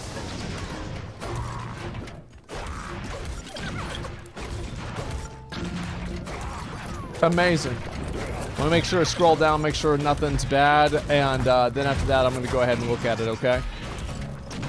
All right, I think this should be good. Yep. It's lit. It's lit, boys. Oh, it's lit. Oh, it's lit. Oh, my God. All right, let's see what people on Twitter have to say about this. By the way, guys, this is Towley's video. Go ahead and give it a like, okay? We're big friends with the Hammer Squad, with Towley here. First time I was ever on Twitch was with Towley. Okay, I like Towley a lot. And so, yeah, I'm glad to see the content about it. Absolutely. And no, we're not. Yes, we are. That's right. It's too bad. You got outranked. That's what it is. All right, let me see and show you guys what people are saying about this on here. And then after this, we'll probably go back to the trial because I'm assuming it'll probably be starting somewhere around then. And that's where we're at. So let's look at this here. He's our favorite boomer. Yeah, I like telling. And let's look at the rest of these. So this is the commercial. And so let's read the comments. So how can you tell immediately that this was not received well by the audience? 314 quote retweets. If your comment and your tweet is getting more quote retweets than likes, that is a problem. That is very, very not good. They're stealing money from the company to fund this while other IPs are dying. Wake up, bro. No offense. They're stealing money from their company to fund this. Oh, how could they be? They're not stealing money. Like, that's stealing money. Okay. This is probably the single most cringe announcement I've ever seen. Pre-registered already. Loved every moment of it. Anyone else think that the in-game art looks nothing like Warcraft? If I'm looking at the game, I'd never have guessed this is Warcraft. Yeah, I think so too. It's been, it doesn't have like that same type of theme. Yeah, sure. Let's look at the rest of this. I sure am ready to rumble with minis. That's Clash Mini. I don't know what Clash Mini even is. They couldn't let us have the normal WoW game for mobile. Instead, make a Brawl Stars look game. Yeah, Sean. What did you think they were going to let you do? Do you think they were going to let you raid in Mythic? Do you think you were going to do some gladiator level arenas on your phone? That's not what was going to happen, man. Like, what the hell did you expect was going to happen? Tower offense. Okay, that's clever. Predatory microtransactions. Let's go! They haven't announced any yet, and y'all are already mad. Yes, they have. Well, it hasn't been announced, but they didn't announce it, but it is literally says right here, purchases random items. Like, I mean, this is a clearly not true statement. It's already been announced. Let's see here. Keep in mind the Asian market's asleep right now. Yeah, it's something that'll grow over time. Trailer looks cute, but really should not be relegated to mobile devices. Get this on console and PC. That's true. The two hosting a trailer are great. I love y'all's energy. People use the word cringe for anything that has more color than the Winterfell scenes in Game of Thrones. No, when use cringe when something makes us cringe. This reveal is peak cringe. Us. Okay. Let's see here. Meanwhile, Warcraft 3 Reforged, still without most functionality that was promised. Yeah, let's see here. I've had low expectations. I'm still disappointed. This guy stole the thing from the other one, right? We already saw that. Yeah, I always, as I said before, if somebody, I guess it's like, I don't know, getting older or whatever, but like, I don't really cringe at anything anymore. And I feel like the people that do cringe at things are just like super like omega losers. Like, and I'm not talking about this, like I'm not defending this, like yeah, it was goofy and like silly, but like I think that like anybody who like focuses on if something is or is not cringe is like a super loser. Like, I'm not talking about like a normal loser, like a bigger loser than the guy that cries at Star Wars commercials, right? A bigger loser than that, because at least he's happy. Let me see over the rest of these two. A Stardew Valley experience set in Azeroth next, please. Trust me, it'll do great. That would be amazing. I think that would be good. So what's the money scheme for this one? Loot boxes. What did you think? I really love the energy of two devs. Really love them. Do you like FOMO? Microtransactions? That feeling you're getting ripped off? This is the new gacha game for you. Welcome to mobile. Where have you been? Exactly. I think that's about it, man. And not cringing means that you're dead inside. I think it's the opposite. I don't know. It just like, I just see the thing to me, like I watch the trailer and I just see two people that are goofballs having fun. You know, like that's it. Yeah, I just see two goofballs having fun. Yeah, there's no, it's not harmful. Nobody's getting hurt. It's just two goofballs having fun, man. That's all there is to it. Tom Chilton is the director of the game. Oh, there you go.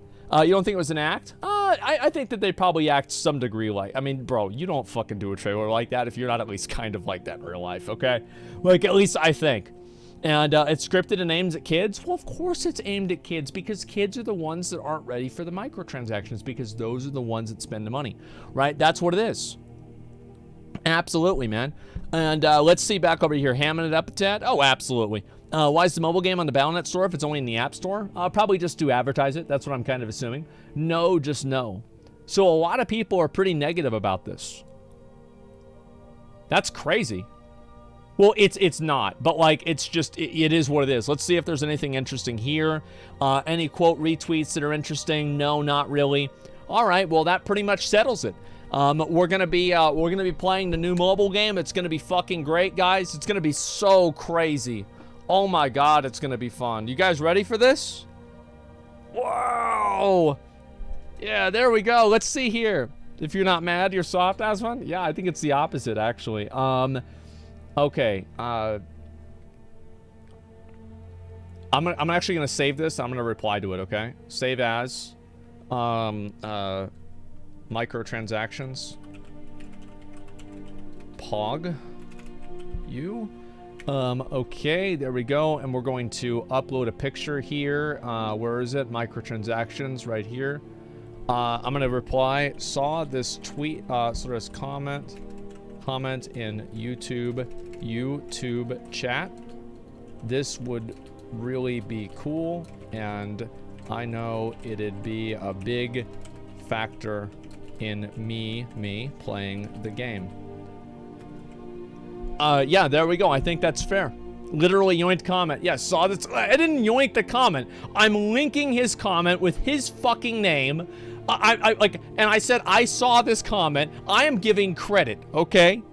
To be honest, I expect one from the game with the Warcraft in the name. I don't mind about Blizzard did one cartoon game for mobile, but not related with Warcraft content. Oh, I don't give a shit about that. That's fine with me. It's not a big deal. Stolen Valor? Absolutely not. Okay, now let's go back over and we'll watch the rest of this video. When is this happening again? Oh shit. Oh boy. Oh boy. All right. Here we go. This is it. Give me 1 second. And I gotta mute this and we'll start and go forward. Yeah. Court's live. Yep, court's back in session. Let's do it. But anyway, guys, I'm a big fan. I think this is cool. I hope that it goes somewhere, and I hope they add it into the Warcraft games. I think that'll make me play it, and I think a lot of other people will feel the same way. Now, I don't think it's that bad. Like, yeah, obviously, like, the trailer was goofy. It was, like, weird. But, like, it's not a big deal. I hope that they're able to make a good game. I hope they're able to bring in a new audience. Because I think that's one thing. It's like there's a lot of people in here. It's a new audience, you know? Okay. No, this will bring more microtransactions in WoW. Oh, who cares, man? It's already pay to win. Like, you can literally buy gear on the auction house and then use that gear to be better in rated PvP.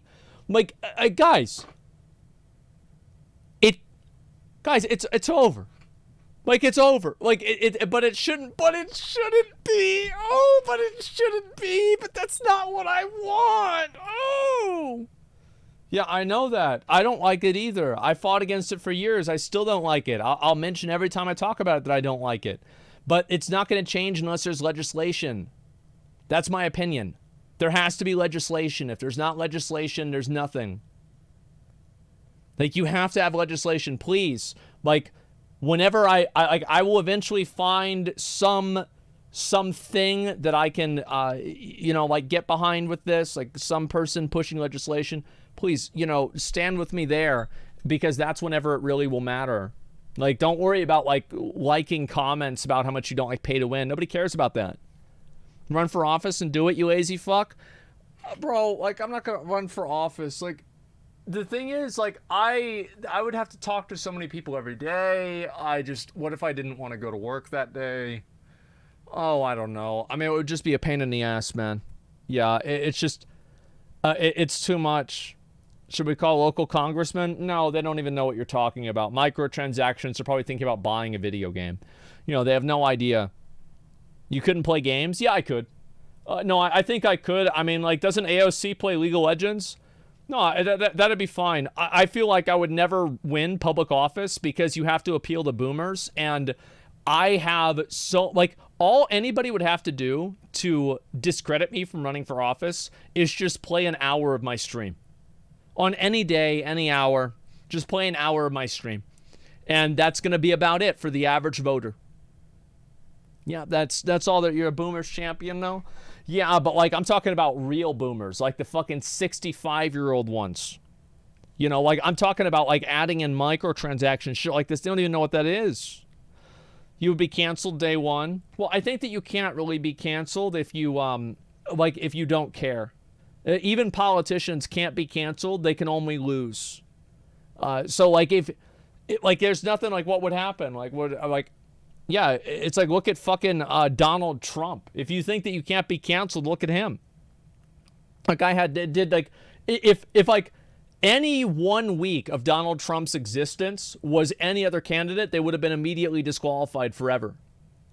And he just kept, like, yeah, and people are talking about 2024. He's coming back. He's coming back. Elon, unban the orange man. It's time. It's ready for round 2 with a vengeance, you know? Like, that's what it is. I'm telling you guys, like, it's getting canceled. Like, yeah, you can argue that he probably got canceled to a degree, right? Because he got banned. But besides that, no. All right, here we go. Here we go. Yes. Are we going to get Amber on the stand here? Please, let's get Amber on the stand. Come on.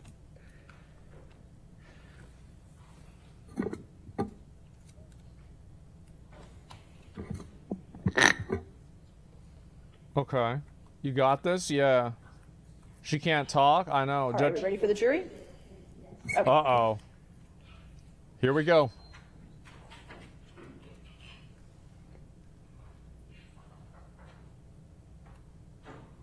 What's this?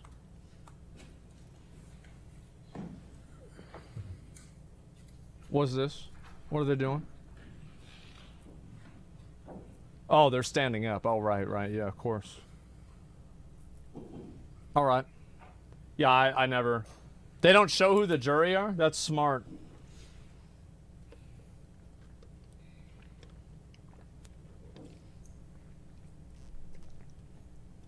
Of course they don't. I don't know the details for standing up. I'm not going to stand up, guys. It's too much. I don't think the judge is standing up.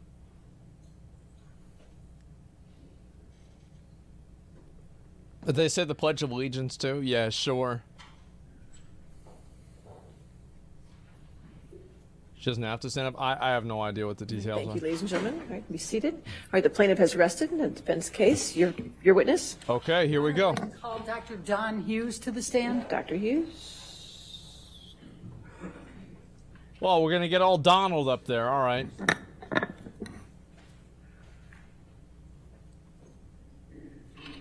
you solemnly swear or affirm to testify truthfully in this case for penalty of law?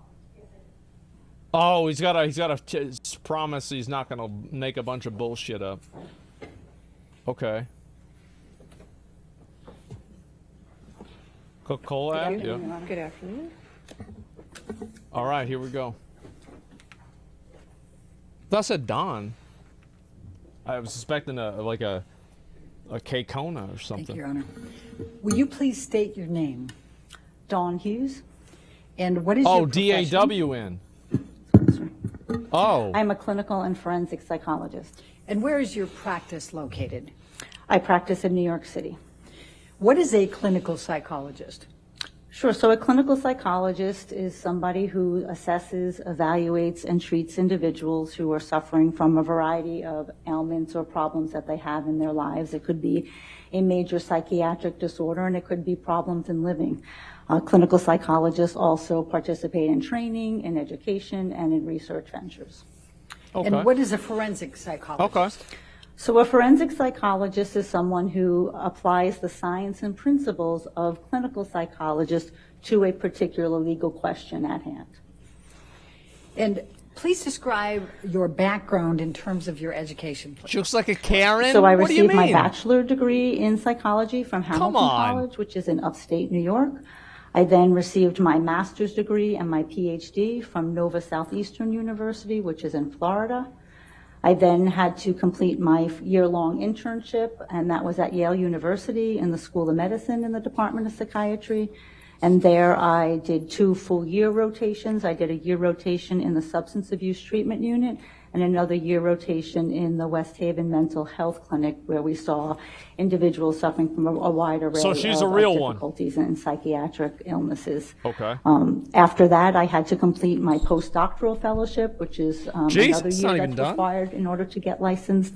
And that was back in New York at Cornell Medical College in the Anxiety and Traumatic Stress program there.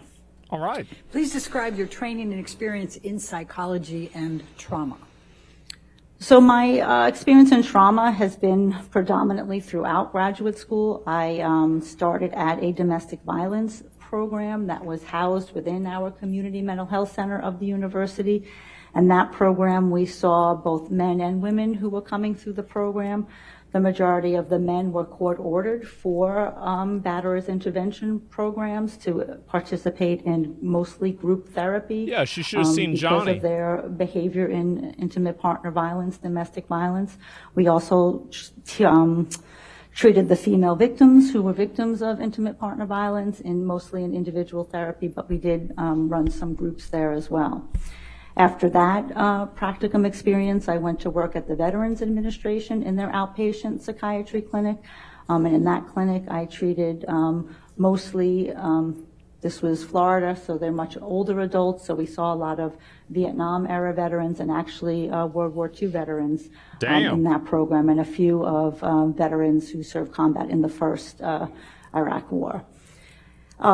Sort of overlapping in that time, I also was the research coordinator for the Child Sex Abuse Survivors Program. Oh and that my was God. also a treatment program that was housed within that same community That's some mental shit I health would not want to center. fuck with. Like, And oh my we God. saw individuals, both men and women, who were coming for treatment to deal with the consequences, the psychological after effects of having been sexually abused as a child. After that, I completed my internship when I was at Yale at the substance abuse program because we know there's a high concordance, a high rate of trauma-based disorders with substance abuse. I put together a group, a women's group of female heroin addicts, recovering heroin addicts who also had either domestic violence or childhood abuse histories. So we did a dual substance abuse harm reduction model Jesus with Christ. the healing from the traumatic effects of the violence that they experienced. On my postdoctoral fellowship, I was in the anxiety and traumatic stress program. As the name sounds, we saw individuals who were suffering from trauma-based disorders and anxiety. That makes sense. Mostly late adolescents and adults, men and women, for sexual assault, violence. Some were simple assaults on the streets, being mugged, and things of that nature. What are they zooming in on her I for? also did teaching and training for Victim Services, which is New York City's largest victim-based organization who runs What a lot is of that? services for victims of domestic violence and shelter-based programs. And I did some education and training for them and teaching for a number of years. Thank you. Let's talk about your current occupation. What positions do you currently hold? So I currently have a private practice in Manhattan, and that I nice? also have a faculty position at Weill Cornell Medical College. I'm a clinical assistant professor of psychology in the Department of Psychiatry there. This is what we call on the voluntary faculty, which means you don't get paid, but you participate in bringing in the interns, selecting the interns for that year. In that program, I teach, I think for the past 7-8 years, the ethics seminar to the Okay. interns, and also participate in other didactics that they have. I'm also called upon to sort of troubleshoot difficult scenarios that clinicians, either trainees or full-blood clinicians, might have. That's good. If there's an issue of intimate partner violence or child sex abuse and they don't really know sort of what to do in that situation, I get consulted to do that. That's nice. And then most recently, I was part of our program's COVID response team. Imagine where having to fuck in, with that for a living, though. Pretty Oh much my March, God. April, May, June, July 2020, where No New York shot. City was the epicenter. We sort of mobilized and were really doing psychological first aid and helping our hospital-based workers deal with the stress and the trauma from seeing so much death and destruction because of COVID in those first months of New York City's COVID wave. What does your independent practice entail? So my independent practice is predominantly, I say three things. The bulk is I see individuals in therapy, 2.5 days. I see people Okay. who come to my office who are mostly Still healing flexing? from, Yeah, I know. The traumatic Like, let's effects of get to the actual victimization, content, like, childhood holy shit, abuse, like, I rape, get it. sexual assault, sexual harassment, understand. domestic violence. And I see these individuals in therapy. I do have a percentage of individuals who do not have a trauma history, and that's usually the anxiety disorders that I see. They may have panic disorder or generalized Just an ad, anxiety yeah. disorder or other difficulties and just relational difficulties or problems in living. The second big part of what I do is this, forensic Just establishing a psychology, narrative? like Yeah, I'm I think doing so. here today. I evaluate individuals who were involved in legal matters. I consult with prosecutors and district attorneys and U.S. attorneys on their cases, and just something that has to do with the legal system. And then the other smaller percentage is the engagement in professional activities in the profession. Okay. Do you have any areas that you specialize in? Yes, I specialize in interpersonal violence and traumatic stress. And what is interpersonal violence? Oh, So shit. interpersonal violence is the umbrella Here we term go. for when one person does something violent or abusive toward another. And that includes domestic violence, childhood sexual abuse, rape, sexual assault, sexual harassment, The bad shit. physical assault. All of those type of behaviors we understand as interpersonal violence. And then the traumatic stress is the consequence of that. What happens to individuals when they experience these sort of life-altering events, these really adverse life events? Traumatic stress is one of the outgrowths and the psychological consequences that people have. It's playing when Warcraft they've been Rumble. Yeah, exposed to true. these type of traumas. So intimate partner violence, rape, and sexual assault are major areas of your focus of practice? That's Is that fair correct. to say? Objection leading. Oh. I'll sustain the objection. Okay. I'll just move on. Call it What how you types see of it. patients do you treat in your private Yep. office? So I treat adults, mostly men and women in my practice. I sometimes will treat late adolescents, 17 or 18. They'll come to me usually after a rape or sexual assault, and I'll treat them in short-term treatment. But mostly adults who are, have sustained some kind of traumatic event in their lives. Approximately how many victims of interpersonal violence have you examined or personally interviewed over the course of your career? Hundreds upon hundreds. That's a lot. And how many years have you been practicing?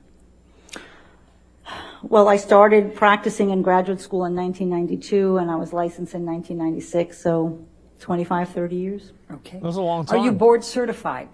Yes, I am. Please describe to the jury what board certification means and what you are See, they're trying to certified get in. all these credentials. Board certification is the highest degree of postdoctoral. They're trying to get all these certification credentials that a where psychologist it's like, can oh, obtain. wow. And I am board It's like all certified your in titles forensic from the king of Game of Thrones that to like means that I have establish just credibility. amassed, And then they're going to have her talk about some area bullshit. of Get ready for it. psychology. Watch.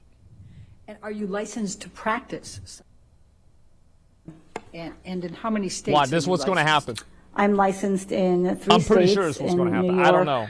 North Carolina, and Connecticut. And then I have some temporary licenses in other states as well. Okay. Have you published in the area of your specialization?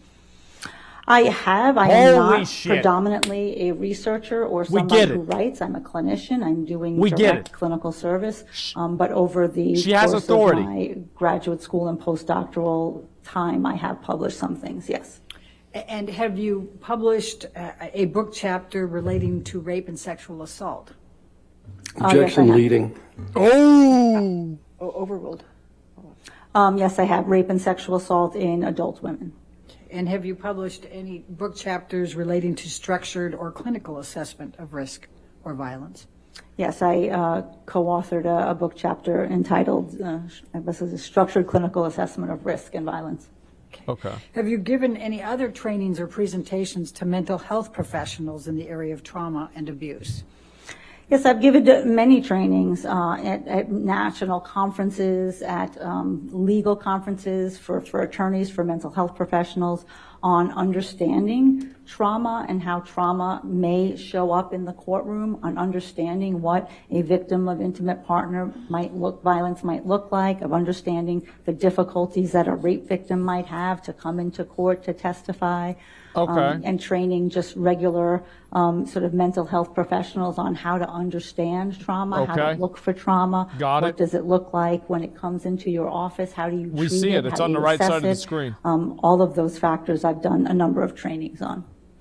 Have you been invited on any occasions to train attorneys and judges on trauma and violence? Yes, I have. I was invited by the Judicial Conference to be part of the training curriculum to train our New York State Supreme Court justices on issues of intimate partner violence and Okay. traumatic stress. Some That's of the good. things that I've just been talking to you here about how to understand what happens in those situations, how to understand the myths and misconceptions that may abound in these situations, and how you can sort of more accurately understand what a victim is talking to you about and telling you when they come into your courtroom. Have you given any presentations to judicial symposiums on domestic violence? Oh, now Yes, we're I've getting also into been, music. contacted Oh, great. by, sometimes judges will have symposiums in their courtroom. They will make a decision to hold a particular symposium on particular topics, and I was, asked to come to Even Amber's presentations getting for bored, and it's judges her on own. numerous It's her own occasions. fucking person. And what, if any, presentations did you do on understanding women's use of force in IPV? Oh, here we go. That was a recent presentation. I think that was invited by one of the judges of the Office on Domestic Violence in New York. And the title is When Women Use Force in Situations of Intimate Partner Violence.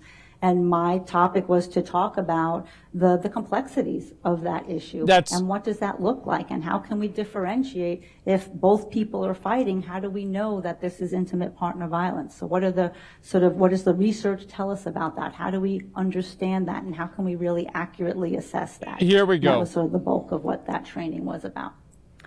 What professional organizations do you belong to? I belong to a number. I belong to both. the Yeah, American I Psychological don't like where Association, this which is the going. largest body of I have a feeling where I know where this is going. I don't like it. In the United States, over here, headquarters. Yep, in I don't DC. like it. Because it's so big, there are subdivisions of of American Psychological Association. So I belong to the division of trauma psychology. I belong to the division of psychology and the law, the division of psychologists in private practice.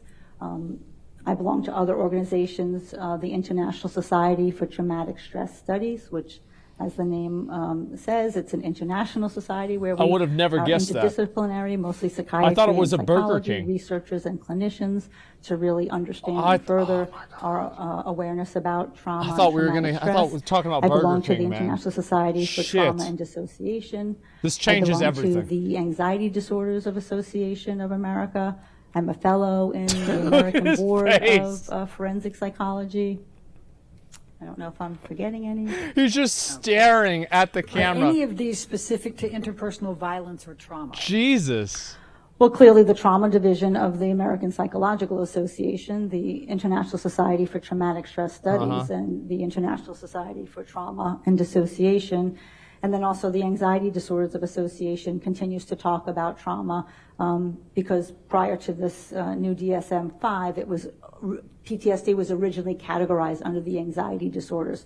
So there are still colleagues and researchers in the anxiety disorders organizations who talk about PTSD and trauma. I'm so worried that she's going to say Do you it's. hold any leadership roles in these organizations? Yes, I am currently the president-elect of the Trauma Division of the American Psychological Association. That is an elected position. You have to be elected by our membership. Okay. And now I serve as with the president. She's going to make it look like it was three of us. You serve with It the was like a immediate back past and forth president, with like her and Johnny. the current president and the president. That's what I'm worried she's going to do. 3-year term.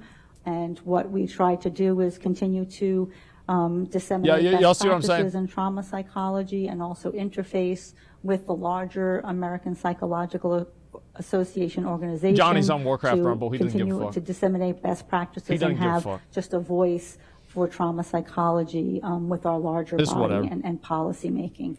I've been involved in the Trauma Psychology Executive Board since its inception. I was a founding member of that division. I served as a membership chair, a program chair, an awards chair.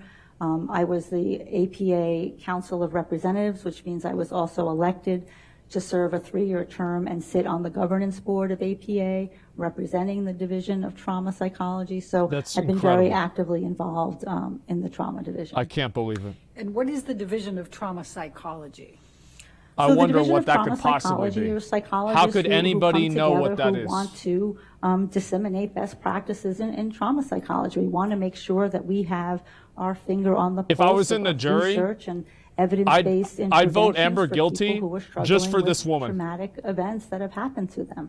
Like I want to vote her guilty just for this Have one. you I'm so served tired in of this. leadership positions of Tired other of hearing about professional your fucking accolades. Yes, I was, there's a New York City-based organization. It's called the Women's Mental Health Consortium, and that's also an interdisciplinary organization. It's psychology, psychiatry, nursing, social work, and this was formed in order to give women sort of a referral base and more information about mostly like reproductive psychiatry. We know that certain difficulties and psychological difficulties that you have can erupt when you're pregnant or postpartum. So we wanted to have a number of resources available to women in the New York City area. I was a membership chair there for a number of years, and then I was the president of that organization, I think 2009 to 2017. I don't have my CV, but I think that's about right. Okay. Why is participation in professional organizations important in your field? Well, it's important to me because I do believe very much in service. I do believe very much in giving back. I do believe that it's important as a psychologist who believes strongly in trauma psychology and helping people that I can be part of a voice at the table, part of that push to get policy and understanding, especially with the insurance companies, to make sure that people are getting, the appropriate care that they deserve. That's incredible. It's something that just has always been part of my life in varying degrees. And as a psychologist, I feel like it's a very rewarding part of my job. So true. Do you attend professional conferences? Yes, I do. Typically multiple times a year. What did you have for lunch? Bit of a wrench in that, since some things are virtual. But yes, I routinely attend conferences. Do you like Burger King or Taco Bell more? It's important to stay abreast of developments in the field. It's important to meet with your colleagues across the country and see what they're doing and what they're hearing and what's working and what's not working. So when you're at a conference and somebody's presenting new or novel research, then you can take that information and bring that back to your clients and bring that back to my forensic work. So it absolutely enhances the work that I do. That's crazy. Have you ever been qualified to testify in the field of psychology as an expert witness? Okay, I think this is all right. How many times? All right, we're coming around to the point. I was first qualified in 1998, so since then, about 50 times. That's a lot. And how often in that 50 times has the specialty been in interpersonal violence and traumatic stress? Probably more than half. Okay. Have you ever worked for or testified for the prosecution in criminal matters, like the district attorney's office, U.S. attorney's office? Yes, I have, frequently. Okay. Imagine her saying this 50 times. Do you testify for both sides in lawsuits, plaintiffs and defendants? Yes, I do. Have you ever worked on other cases that didn't go to trial? Many. Okay. Have you ever found an individual that you evaluated did not suffer from the effects of interpersonal violence or PTSD? Frequently. Good. Good. Have you ever not been qualified in court where you have been proffered to qualify as an expert? It's good that she said that. No. Your Honor, I would at this time move to qualify Dr. Hughes as an expert in forensic psychology with a specialization in interpersonal violence and traumatic stress. All right, any objection? No objection to qualifying her as an expert in forensic psychology. All right. More specifically, forensic psychology with a specialization in interpersonal violence and traumatic stress. Yeah, he's like, please. He stands up just like, all right, let's go. Thank you, Your Honor. Dr. Hughes, please tell the jury what domestic violence, intimate partner violence means. Sure. So I'm probably going to be interchanging the language, domestic violence and interpersonal violence. Okay. And for purposes here, these are the same thing. So intimate partner violence is a pattern of manipulation, fear, and coercive control that happens within an zoom in intimate on relationship. It constitutes using a variety of abusive behaviors. And that can be physical violence, sexual violence, psychological based aggression, cameraman, emotional abuse. This cameraman, oh my God, what a legend. And economic abuse. The abusive behaviors occur over time, not all at once. That's right. And they're also interspersed with very normal times, times without violence, times with love and happiness. And it's this interpositioning of the violence with the love and the abuse, with the love and the care, that makes it very difficult. I think she's mad for now a victim to that they're looking at her from that situation and from that relationship. She's trying to drink something, make And them what go would you off say of is her. the overarching dynamic of these relationships? So the overarching dynamic is the abuse of power and control of one person wanting to have dominance in that relationship, say over most things that the couple or that the Bro, victim this does or does cameraman. not do. Oh my God. Please tell the jury what coercive control means. This fucking So cameraman. coercive control is a tactic of victimization. The goal of it is to establish dominance. Yep. What coercive control does is that it imposes negative consequences for Fake cry? noncompliance I with don't know your about partner's that. expectations or demands. And what that does is it erodes away at the victim's autonomy and her independence. Her? What is physical What do you mean violence? her? So physical violence is when one person uses their body against the body of another with the intent to cause injury or harm.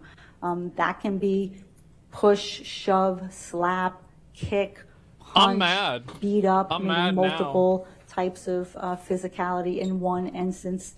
You mean like all the Throw, things that she slam already into did? a wall, push into something hard that you could hurt yourself.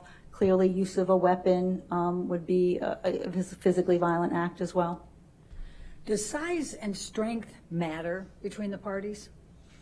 Yes, very much so. This is very well Leading. documented in the literature Object about that. Like, violence and abuse bro. in relationships, and that's just physics. That's just proportional it's such a force, leading that question. A 185-pound man is going to push a 120-pound woman. That's going to feel quite different than a 120-pound woman pushing a 185-pound man. And it's just about proportional force and the size I'm mad. and strength differential. Oh my God. And that is why specifically, if you look at wrestling or boxing, they match weight classes. And they do that for a reason, because they know that it's not fair if somebody is bigger and stronger than the other. So it's certainly not the only factor, but it is a factor That's not what they're that one has to consider if a relationship is violent. That makes me so mad. Like, this What is is such fucking psychological bullshit, aggression? man. So psychological aggression is threats and the imposition of threats with the intent to control someone's behavior. So This it's is- doing a threat so that you will modify your behavior and do what your partner wants. Some psychological aggression techniques See, they're are trying to intimidation. make it equivalent. Slamming your It's like- hand on a table, punching a wall, throwing something, mumbling under your mouth, cursing, screaming, sort of these high emotional balance type of activities that can cause a victim to feel afraid and feel intimidated.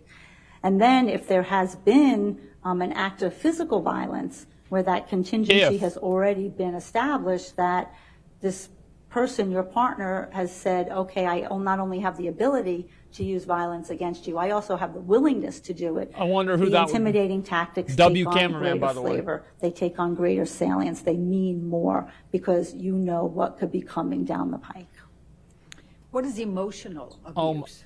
So emotional abuse functions to denigrate a person's sense of self-worth. They're getting and her to their establish self, this so they can perception. equivocate It's about Johnny maybe being name-calling, rude with being her very hitting him. mean-spirited, putting yourself Watch, that's down, what's gonna happen. using gender-based They're building language a that's house. offensive, racial slurs, all types of behaviors to really make a person feel less than they actually should.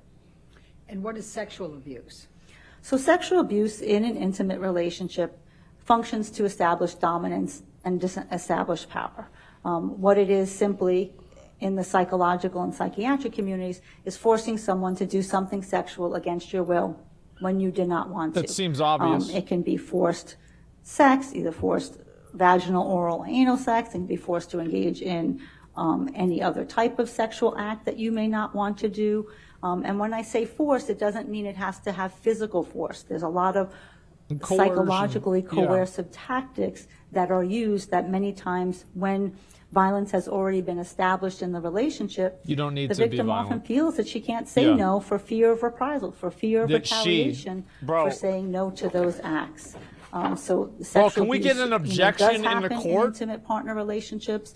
A lot of people don't want to Like- talk about it, and they don't want to ask about it because it makes people very uncomfortable.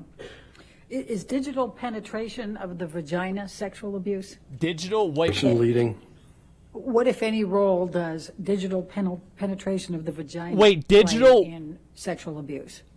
What? If it is non-consensual, then it is abusive. What, if any, penetration of inanimate objects? Oh, a finger. into the Oh, vagina like your plays a role in digit. sexual Oh, abuse? oh. Again, the operative word is consensual. If you are not consenting to I those get it. acts, then it is sexually abusive.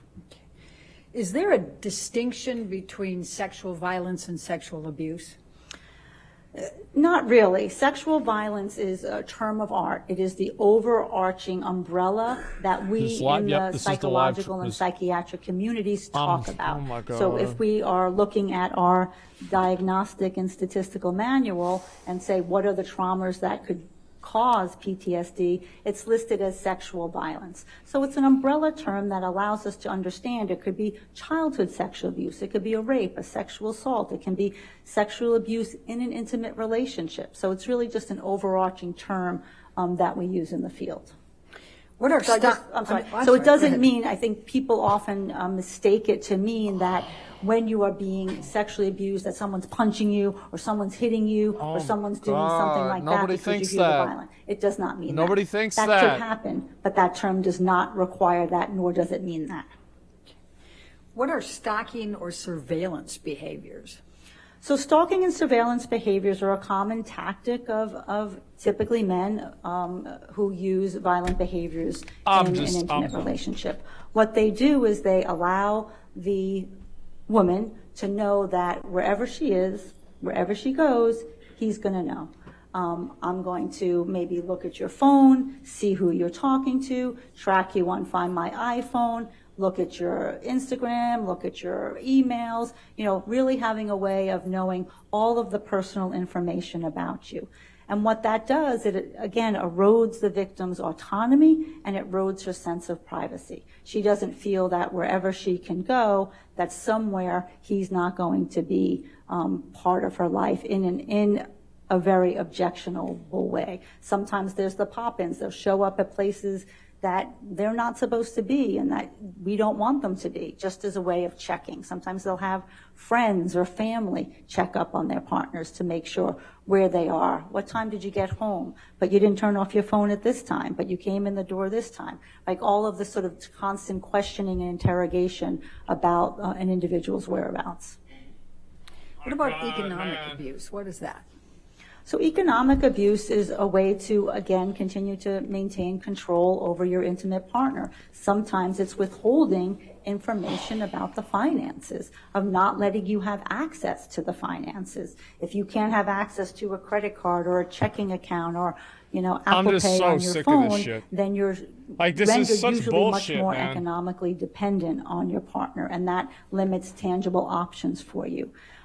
For individuals where that sort of tangible options isn't there, we see the economic abuse or the economic restriction when one partner refuses to share any information about the funds. So it's not like I can't go shopping because I won't have money, but I don't have any decision making in our family money. I don't have any idea that's bad. of what we're doing Obviously, in our family, that's bad. vis-a-vis our finances. Duh. So it's a way of definitely keeping that Everybody thinks very that. separate and not in a consensual. Some couples make that choice. One person does all the money, that's fine. But when it doesn't come from a place of consensual choice making, it can be abusive. So you just described a number of these abusive behaviors. Are all of them present in every domestic violence relationship? Right. No, they're not all present in everyone, and that's why it's very important to do a thorough assessment of a relationship that may be mired in violence to see which ones are present and which ones have a great impact in the relationship, which ones are sort of making the structure of this relationship.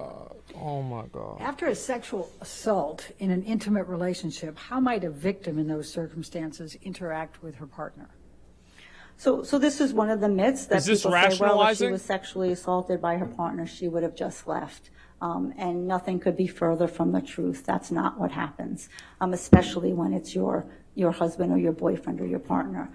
So what women do is they bury it. They compartmentalize it. They put it away. They avoid it because then they continue to reach out for the kind and the loving man that they got into this relationship with. I'm glad that people get to see It does this. fester belief and causes I'm glad they more get to see sort of this. psychological distress in the Because victim. everybody sees exactly what's going on What, here. if any, role can shame or humiliation Everybody gets to play see in it. this coercive dynamic. Yep. So that's one of the emotions that What a bunch the of fucking victim is usually bullshit. trying to suppress and compartmentalize and avoid and put away. One of the most frequently felt feelings after something so incredibly humiliating and violating is shame. And shame is a very sort of difficult emotion for people to have to live with and to have to experience. And then a lot of times what we see in these relationships, especially ones where sexual assault is perpetrated, there's typically the emotional abuse as well. So now if you're called names like a whore and a slut and easy and fat, and you're feeling the shame from the sexual assault that just happened, it sort of acts as a compounding effect, and it sort of kind of slowly deteriorates the psychological functioning of the victim, and where they're just really trying to get back to the good guy, get the good guy to come back. The guy. But they're suffering these symptoms oh my underneath. God, how's this? What about intimidation? What role does intimidation play in the coercive control dynamic? And intimidation is one of the huge factors that we see in coercive control. Again, the goal is to get your partner to do what you want them to do. Yeah, didn't she And call if you've him a fat established old that man? You can use Yeah. violence and other sexual violence. Yeah, I and physical fucking forgot violence, about that. Slamming your hand on a table, throwing a glass, breaking a door, throwing anything, causing a fit, yelling and screaming. That can rise the fear my level God. in a victim that she may modify her behavior quicker, and he might not need to use physical violence. Oh my because God. he's already established that fear is How there. is this? What, if any, role could writing obscene messages play in being considered Bro. intimidating behavior? That would- Objection leading. True. What, if any, Your Honor? Shut. I mean, certainly writing obscene messages to your partner could absolutely be an intimidating behavior. Duh. What, if any, role does emotional abuse or degradation play in the dynamics? So emotional calling him abuse a and fat old degradation, man? as I stated before, functions to decrease your sense of self-worth. It decreases your sense of agency. It makes you feel bad about yourself. It and when sure you feel did. bad about yourself, you're less likely to actualize and see options for leaving. You're so sort Until of she mired shit in his bed. in this dynamic of abuse that exactly what you happened. come sometimes to believe the bad things that the person is telling you about. So, maybe I am not talented and fat and lazy and stupid, and it interferes with that ability to problem solve and figure out, can I get out of this relationship? And sometimes you feel you don't even deserve to get out of the relationship. Luckily he did. When the abuse is so chronic and so repetitive. Is that Amber Heard's mom? What role does surveillance as a means of control play in that dynamic? Bro, this is so surveillance- fucked. Objection leading. I don't think that's leading, Your Honor. Overruled, go ahead. So surveillance functions to let the victim know wherever you are, there I am. So it makes her feel not secure in her movement, feeling that she has to restrict her movement. Her movement is not hers alone. It usually increases hypervigilance. It increases fear. It increases Oh my God. the need to for yourself to mark where you've been and what you've done so that you can go back and prove it to your partner, because you know that there is going to be an interrogation later. When this pattern has been established, show receipts, show me your iPhone, where were you, what's your Google location at? Those are some types of surveillance behaviors that puts the victim very much on edge and increases that level of anxiety and trepidation. Yeah. What role does possessive jealousy play in these relationships? So possessive jealousy is a very difficult Like making him dynamic leave his in financial intimate meeting to partner be with violence. her? It's very common in Like that? situations of coercive control. It's rooted in possession. Remember that? The gentleman feels that he can possess her and that he Oh can my God. have her whenever he wants. It's very possessive dynamic. But the accusations, the problem is when you make the accusations, the woman's forced to refute the accusations. So they're continuing in this dynamic where she's trying to prove, I didn't do what you said, this didn't happen. And then unfortunately, sometimes it escalates because the man is not taking the no for an answer, because this is a perseverative How is this obsessive pattern happening? that's very difficult to penetrate, that often these type of conversations lend themselves to physical and sexual violence. Does this dynamic happen overnight? No, it doesn't happen overnight. It happens over time. We don't, a woman doesn't get into a relationship with a man who's obviously beating her over up time. and That's sexually true. assaulting her and calling her names and doing all that. She gets into the relationships for all the right reasons, just like we all get into relationships for love, for companionship, for kindness, it's for a so future. shameless. But then slowly, all of these behaviors start to take form. And I always say it's sort of like sucking the oxygen out of the room, and then before you know it, you're suffocating. So, and that brings me to my next question. What role do physical abuse and coercive tactics play interspersed with normalcy and positive moments? Objection compound. I'll sustain the objection. Okay. I'll figure this out some way. What role does love and normalcy play in these dynamics you've been describing? Objection compound. Overruled. Thank you. So love and normalcy are almost always in these relationships. That, when you are in a lull and the violence is not happening, you're back to sort of the loving man that you wanted, the person who you wanted to be with. And when you pair sort of this violent dynamic, physical violence, sexual violence, with love and attachment, it creates a trauma bond. It creates a psychological bond.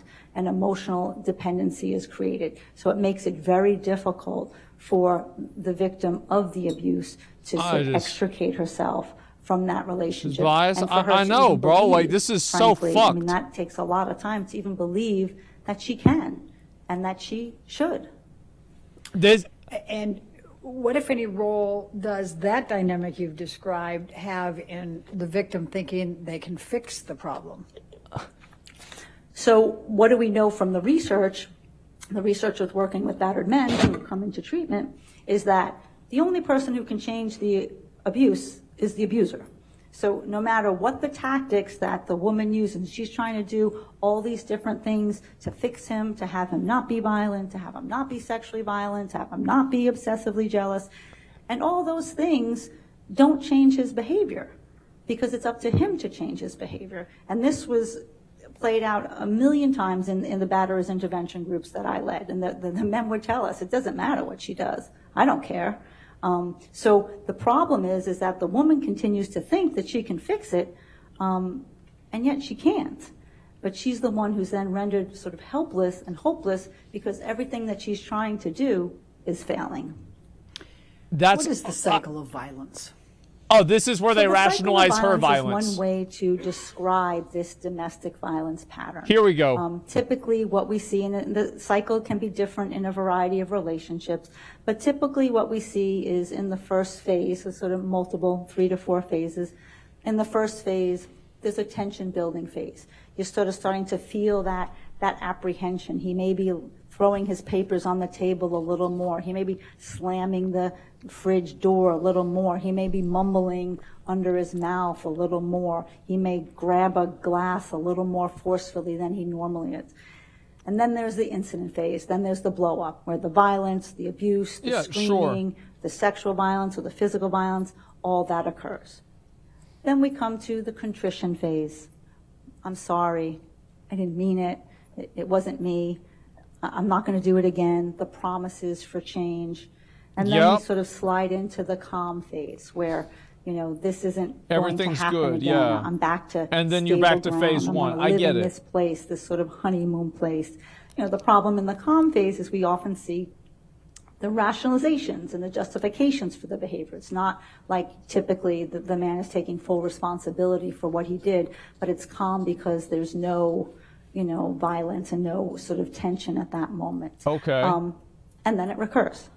And then it recurs. So you're stuck in this vicious cycle of trying to figure out, how can I be with this man who hurts me, and yet I love him so much. Oh my God. And what, if anything, does the term love bomb mean?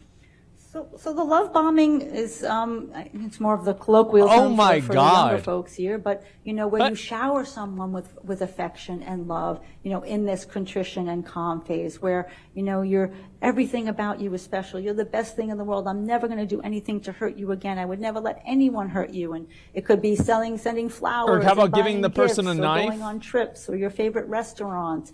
And that is, about a way of where the man is trying to make those amends. And then it gets the woman hooked. So they get hooked on the kindness. How They is get this hooked on the gendered love. language They not don't get leading? hooked on the abuse. I've never met one woman in the hundreds and hundreds and hundreds that I've evaluated. I don't understand. Who was not concerned about the violence. They're all concerned It's about so the violence. obvious that it's. But they go for the love. So, in your experience with these dynamics that you've described, does the victim ever yell at her partner? Absolutely. Why?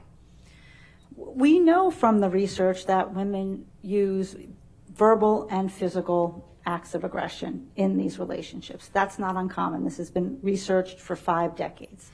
And a woman may yell at her partner because she's angry. Yeah, sure. Anger is a very normal emotion to having been abused. She can also be afraid, but they don't have to be mutually exclusive. We can absolutely, as human beings, feel 2 or 3 or 4 different emotions at once. People do often say to me, "Oh, she would never yell at him if she knew he was going to hit her." No, and that's not true. No, that's that's just patently it's obviously not true. bullshit. That's not supported in the research, and that's not supported in my clinical practice. The problem is there's a classic double bind, and the violence has been so normalized in the relationship now. She gets hit if she does yell. She gets hit if she doesn't yell. So for women who feel at certain moments that they need He's to shaking his preserve some true. sense of their autonomy Fucking and their true, independence Johnny. and stand up for themselves. What a bunch of bullshit they will this yell, is. and they will fight back, even though the risk of They will violence fight is back. there. See what I was So saying? it doesn't mean that she's Rationalizing. not afraid and that she's not concerned about the violence, and it doesn't mean she doesn't also use placating and compliance strategies. What's the most of YouTube the chat time saying? As well. Bro, gender bias In Karen. the cases that you have, Uh-huh. in your experience, does the abuse True. typically take place in front of others? This is horse shit. No, I mean, this is classically what we talk about behind closed doors. Most of the intimate partner violence, the domestic violence, happens, in the privacy of your own home. So sometimes we see the remnants of it, the after effects, or victims talk to their friends or family about it. Oh my but God. very rarely are you seeing it happen, the actual blow-up phase happen in the middle of witnesses and other people. What does the term bystander effect mean? Oh my God, who So cares? bystander effect means what happens when people are aware that domestic violence is happening? What happens when they're aware, It's nothing to even do if they're with not it. seeing it, that it could be happening? And what happens is we know that it's very difficult for people to stand up and say something. It's very difficult, especially in situations where there's a larger community of folks and the person who perhaps is perpetrating the abuse is the leader of that community. It becomes very difficult to go up against that, to go up against the sort of the head honcho of the community. People are very fearful of losing their jobs. I've seen this time and time again in the cases that I've worked on, either the Boy Scout cases or the clergy abuse cases, all of those type of cases where the USA Gymnastics, where when we go back and we look, we see people knew. But the secretary doesn't want to lose her job. She has kids Yeah, to feed. that's the always guy the way who, it goes. checks you in, he doesn't want to lose his job because Now they're he has trying. a mortgage to pay. She's trying to discredit So Johnny's people are friends. quiet, and they don't say You anything. see how this happens? And then other people are You see very, what's going on here? It's a very worrisome the game? dynamic. They don't want to put their foot out there if they're wrong, and maybe I didn't see it right, or I don't really know what happened. I certainly am not going to jeopardize my job if I don't really know It's what happened disgusting, behind man. I closed fucking doors, hate even this. if I see a trashed room or a bruise. And then I people fucking hate this still shit, believe man. Like, it's a oh my family matter. God. It's between Amber and Johnny. Let them figure it out. I'm not going to This get is in so the middle. fucked, man. So those are dynamics that happen. What's the objection?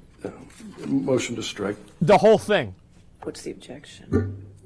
We identified 2 names in the answer. Overruled. Next. Thank you. Did you finish your answer? Yes, I believe so. Okay. What about mutual abuse? What is that? What role does that play? So mutual abuse isn't really a term of art that we use. What we look at is situational couple violence and intimate partner violence. And when we look at situational couple violence, that really does characterize the majority of types of violence and abuse that happens in relationships. That's when a couple gets out of hand. They may push, shove, slap, yell, say some things that they don't want. And it's not that those behaviors are okay, but those are sort of what our larger scale community-based studies say happens in these relationships. That's distinguished from intimate partner violence, what I'm talking to you about, that has this constellation of symptoms and is rooted in the abuse of power and control. Is there research that addresses this mutual abuse? Yeah, there's research that addresses what does gender symmetry look like, male and female. Are they the same? And there's certainly, as I said, research that on the lower end types of violent behaviors, push, shove, slap, we may see similar rates between men and women. In psychological aggression, yelling, name calling, putting down, in some of our big community scale studies, we may see similar rates of perpetration. So all the things that Amber did. But then there are, other situations where we don't have gender symmetry. And what the research talks about very clearly is you have to examine context. You have to examine the differential of power and control and coercive control in the relationship to make a full determination. Do women use violence in relationships? Yeah, absolutely. Again, we've known this for 5 decades in our research. We've been studying this since the 70s. And when we look at what happens, women do report their use of violence.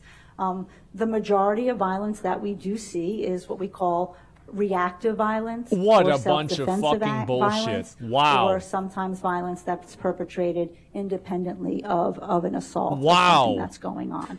But mostly that when the partner begins to become violent, then she may become violent and fight back. It's his fault. And that's not an uncommon dynamic, that if somebody is being he made me hit him, that a person would fight back. That has been established in the research. And what, if any, effect does that have on changing the power dynamics or the structure?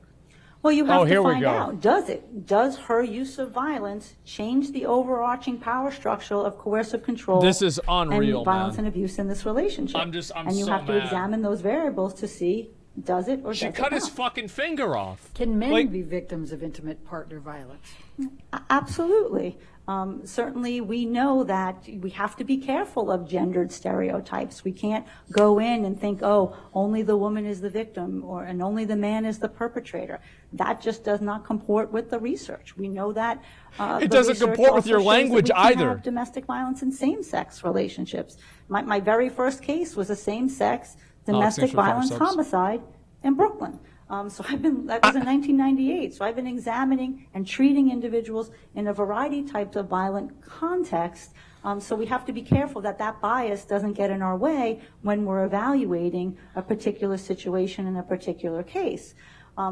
That said, what about using we do gendered know that language there as a still are default? differences. In a heterosexual couple, in a male-female dyad, the research still is clear that there are differences. Men still perpetrate more severe acts of violence. Women are still more likely to be injured.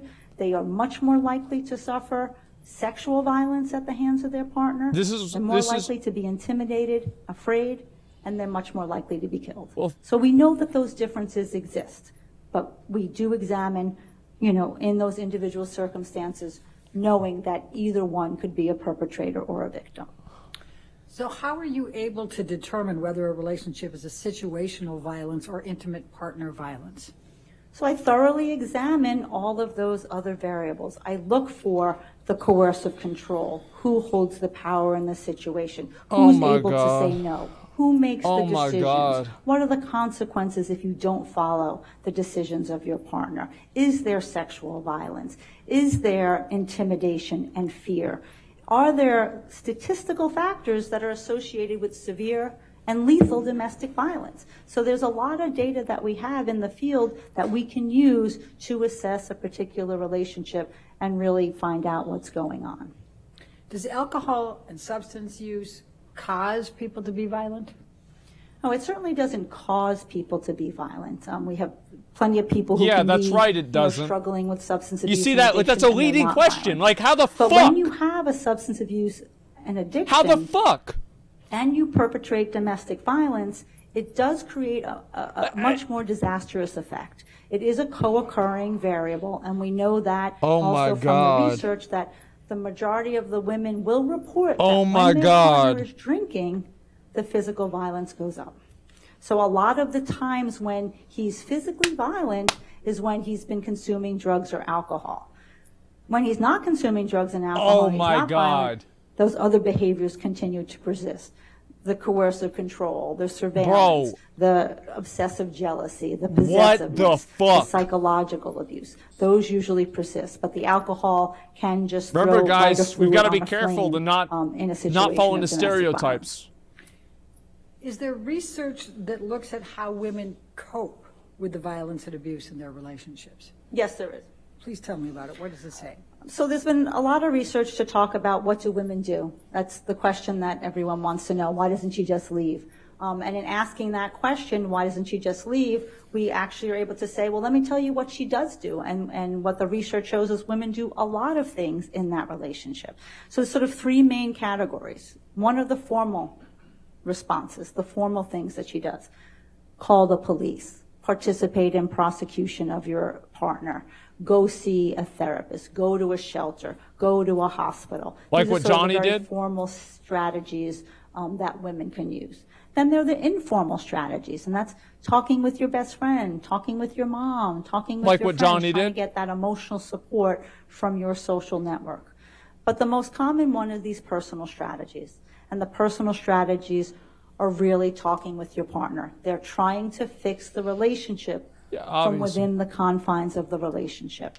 You know, trying to get him to go to counseling, try to get him to go to church, try to get him to understand his ways, try to get him to get into AA or sober counseling or harm reduction model to help with his addiction, compliance with his demands, anticipating his demands, all these coping strategies that are sort of, you know, embedded within that intimate relationship. Oh my God. Let's talk about the calling the police. Is that a common response? It's not a common response. Many women do not want to call the police on their partners. You know, using criminal justice interventions in crimes. Well, Amber called the police. Women and children are the least likely Except they to didn't be find called anything. into law enforcement. And Isn't most that of the time interesting? when the police are called, it's because a particular incident has got out of hand and she feels unsafe. And the only But Johnny way wasn't that even she there. feels I can get this Think about incident that. to end and stop is by calling law enforcement. And if police are called, does the woman typically participate in the prosecution? I mean, this has been a problem and a difficulty for Oh my prosecutors God. across the country since I've been doing this work. I'm actually frequently called by the prosecutor to testify about a fact pattern because the victim won't come in and testify. So dropping restraining orders, not participating in the prosecution is a very common dynamic in situations of intimate partner violence, domestic violence. And what we know and what we know from our law enforcement data and colleagues is that when you get that 911 call, they're very specifically trained to say, that's likely not the first episode. The chances are there have been more severe episodes before you get this call. So you can't go on the scene and think that this is the first episode of violence. And that's why a thorough assessment is supposed to be done when police officers arrive on the scene. What happens when it results in nothing usually being that found? episode that calls the police is just meant to stop that incident in that moment, to get a sense of safety. But most women don't want to participate and, Oh and go my forward God. with restraining orders. Why do women in violent relationships stay in the relationship when the man's hurting them? I mean, they stay for all the reasons we talked about in the cycle of violence. They And stay now for the loving lawyer man. is They using stay the for man language who's too. kind. They stay for the man they Like, decided it's to one thing- marry and had hope and promises for their future. Oh my So God. there's a lot of sort of love and attachment is why they're connected to their partner. Some people stay because they have economic reasons and they don't have tangible resources Yeah, to sure. leave. Some people have children in common and they don't want to deprive their children of a father. So some people fear retaliation. If I leave, I'm going I to can't wait get for him to go on seriously break. hurt. I'm going to And go on a rant. frankly, Oh the my statistics God. bear it out. The Oh most my dangerous God. time for a woman is when she's leaving that relationship. Her likelihood of being killed I'm about grows to go wild. substantially at that moment. So leaving sometimes isn't a best strategy. Staying keeps her safe. So there's usually a whole a multitude of factors of why a woman decides to stay in the relationship. And again, as I said previously, it doesn't mean she's unconcerned about the violence. It's just she hasn't figured out a way out yet. What, if any, role does emotional attachment and love play in that? That's, probably the biggest one is that you have this, we talked about that trauma bond that has developed, Oh that my God. psychological attachment to your partner. You don't want to leave him. You've connected with him on so many other levels that giving that up just feels like a threat to your integrity. You're just sort of, and a threat to his, because you're just so intertwined and attached. What, if any, role does hope and optimism play? Oh my God. Hope and optimism are really what keeps victims alive in these situations. That's what gets them going from one episode to the next. What To a get bunch up of the next horse day. shit. Maybe he's not going to drink today. Maybe it's going to be on his good side. Maybe he's going to come home and not disappear for 3 days. Continuing to hope that some type of change is coming down the pike. Now, you mentioned lethality a little earlier. Can you please explain to us what that means? So lethality means death, means fatality. Yeah, what's the chances of getting and hurt are? we Yeah. have very Obviously. well validated instruments and data that looks at what factors happen in a relationship where a woman ends up dead. And we do that through looking retrospectively, saying, here's, this person ended up dead, killed by her partner in a homicide, and let's see what factors were there so that we can work at preventing it.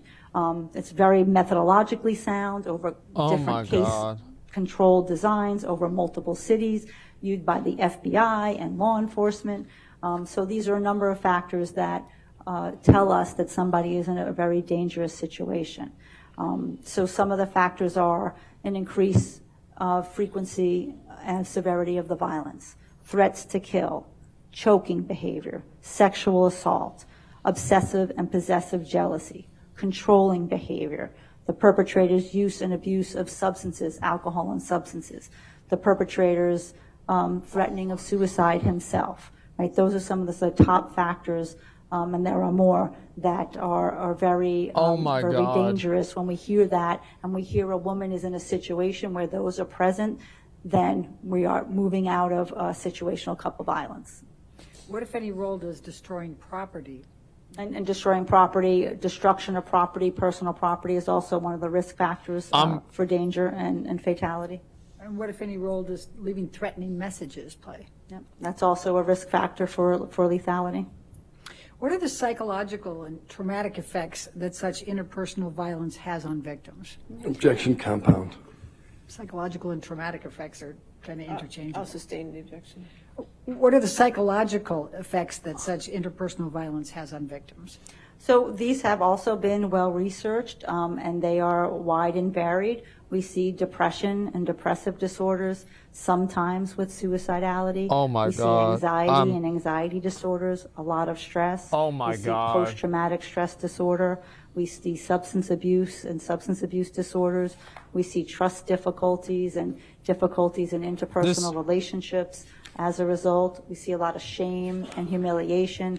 We see anger and rage, a whole sleep disruption, a whole host of difficult psychological consequences having sustained a relationship of intimate partner violence. What, if any, role does low self-esteem play? Well, low self-esteem is a very common after effect, and that, when you're embedded in the relationship, it Yeah, also she's makes it describing just very Johnny. difficult No, for I you know. to climb your way out. What is emotional dysregulation? Emotional dysregulation, so it's a DYS, dysregulation, is when you sort of don't feel that you have control of your emotions. You feel like you're fluctuating, from one to the next. It's not the same as a bipolar disorder. It, can happen in short moments that, it's really because your central nervous system is so out of haywire from being exposed to so many traumatic events that you may feel things deeply and with a short trigger in a very quick time. In your experience, is there a particular more way rationalizing victims of intimate partner that's violence more remember rationalizing the violence they endured? Well, memory for traumatic events is something that has been well researched. Sometimes people have what we call dissociative amnesia, where because of the physical or psychic pain of what they're going through, a portion of the memory either gets blocked or can't get retrieved, whether it's stored or retrieval, we're not really sure. But most of the times, the memory is really about when you have multiple repeated events of the same type of thing. So if you are abused multiple times and the abuse is very similar, it's very common for the victim to lose discrete details of a particular incident. They may not retain the memory for the complete people incident. forget and that shit. might not be to dissociative amnesia. That just might mean to forgetting because you have so Johnny, many comic events that have happened to you. Are there common myths or misperceptions about domestic violence?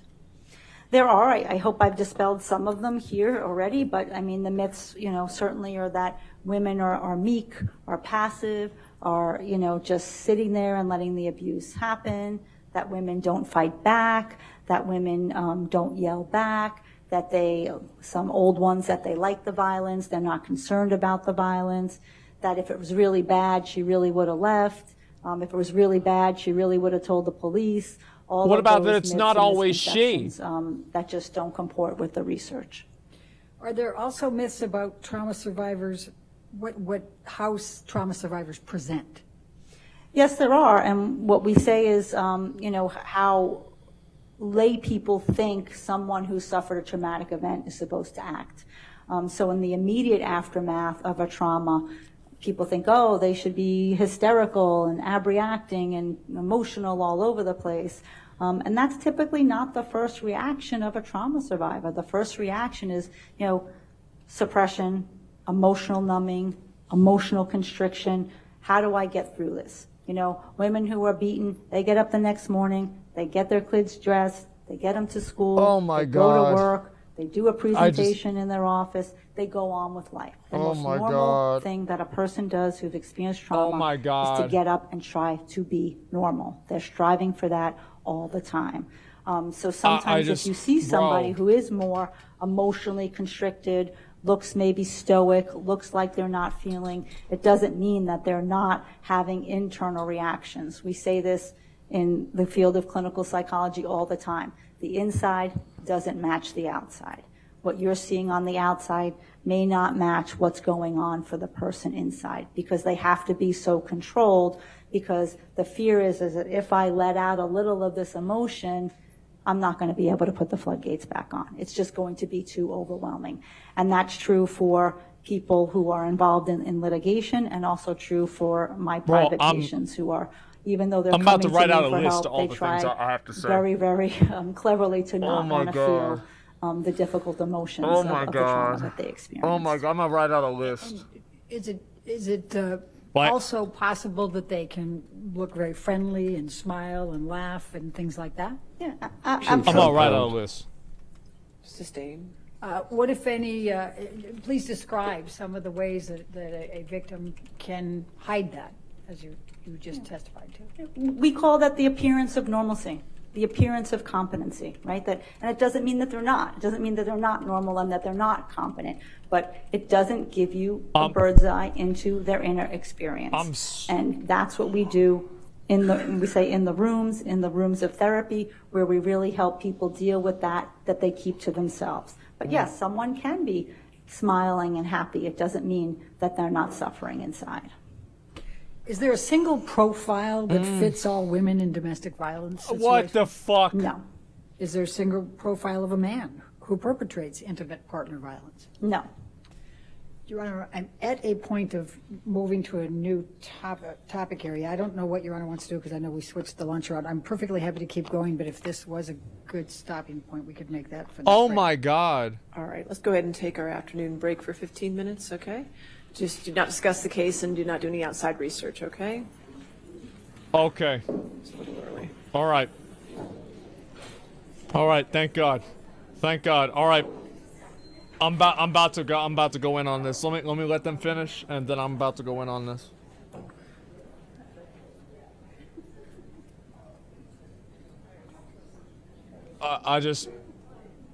This is wild. I got 15 minutes. I got 15 minutes to mold. All right, and Dr. Hughes, since you are testifying, please do not discuss your testimony, including the attorneys at this point, okay? Yes. All right, we'll come back at 3:15 then, okay? Thank you, Your Honor. Okay. All right. I don't even know where to begin. I'm gonna begin at the very start.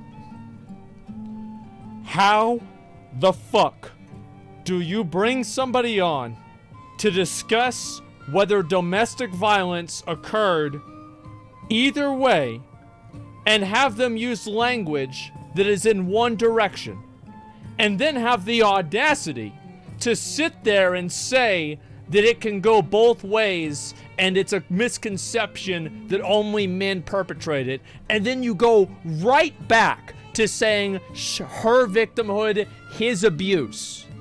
What a bunch of fucking bullshit. If you went, like, imagine you haven't seen anything about this trial, period, and the only thing that you saw was this. The first thing that you would think is that Johnny was guilty. 100%.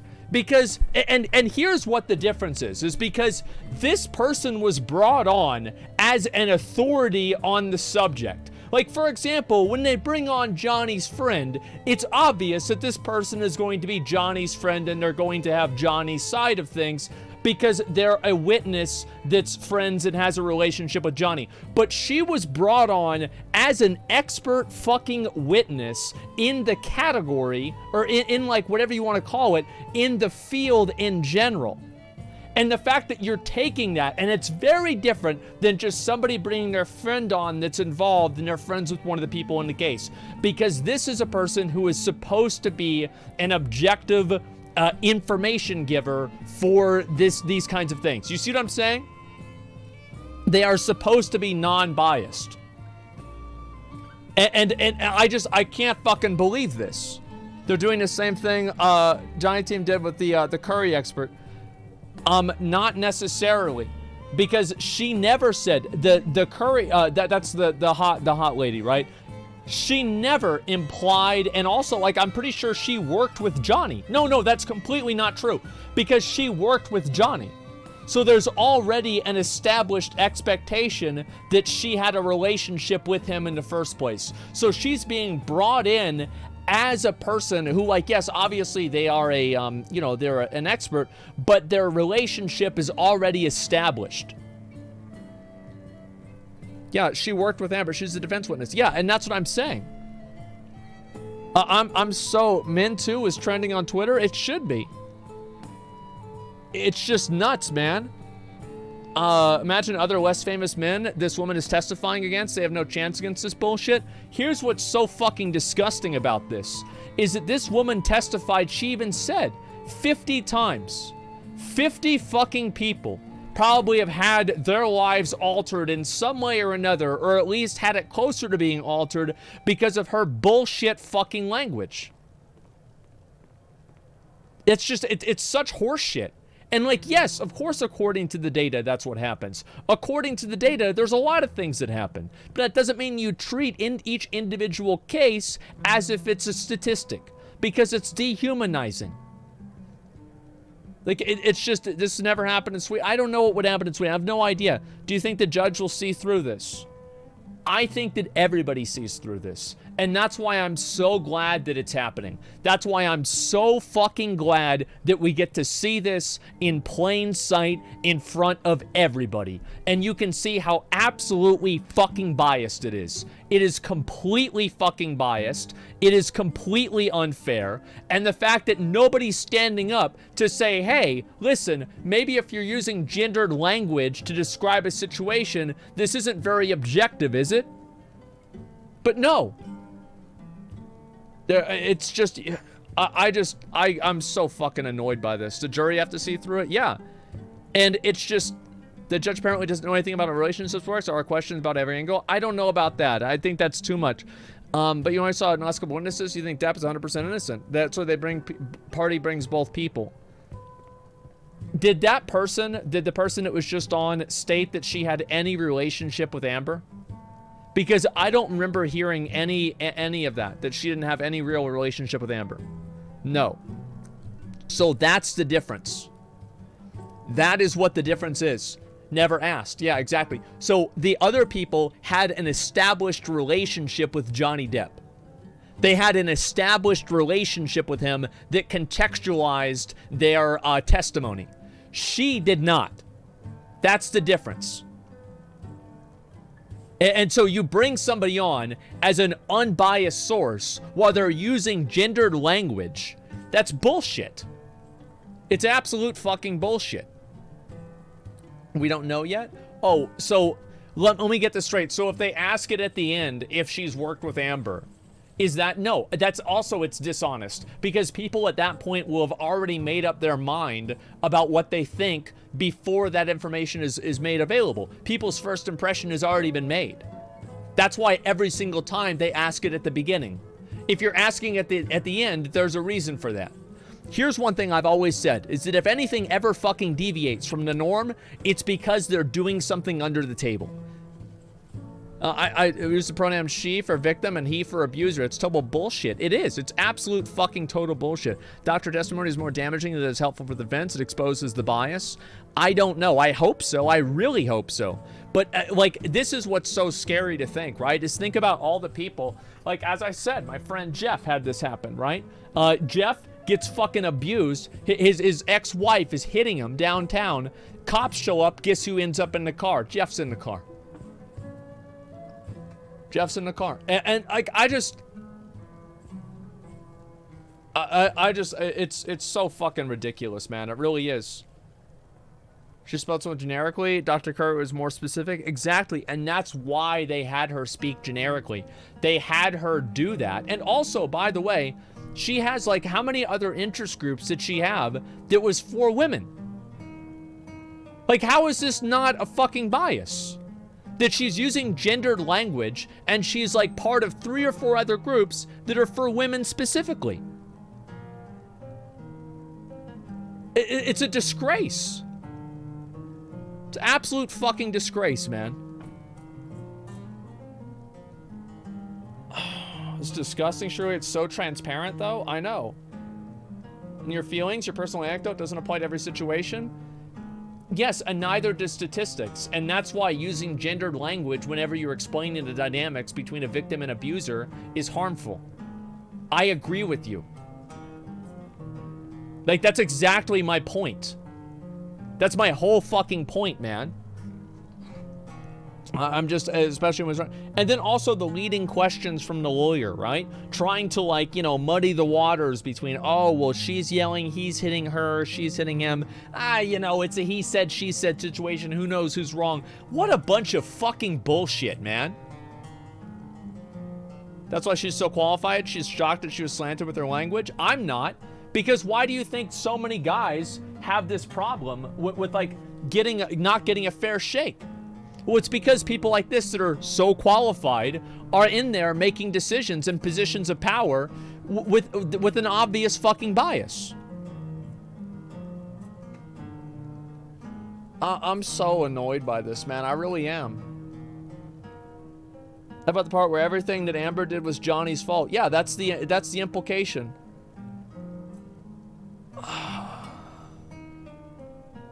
It's the most leading testimony I've ever seen. The whole thing should be stricken. It should be. But it won't matter if it's stricken because the jury's already heard it. They've already made part of their decision. They've already, they've already worked that out, like, entirely. She works primarily with women. Don't be surprised her language skews in that direction. It's acknowledged it happens both ways, too. That looks bad, but the language is common parlance. No, it's not. No, it's not. She works commonly with women. Like, so how is this, like, also... It's a clear fucking bias, man. Yeah, it's an obvious, clear fucking bias. She does media for all mainstream media and court TV, which shows her bias is supported by lobbyists and ACLU Democratic Party. She'd have more credibility in this. You show court. Listen, I don't want to get into Democratic Party. This is not politics. This is fucking, like, this affects everybody.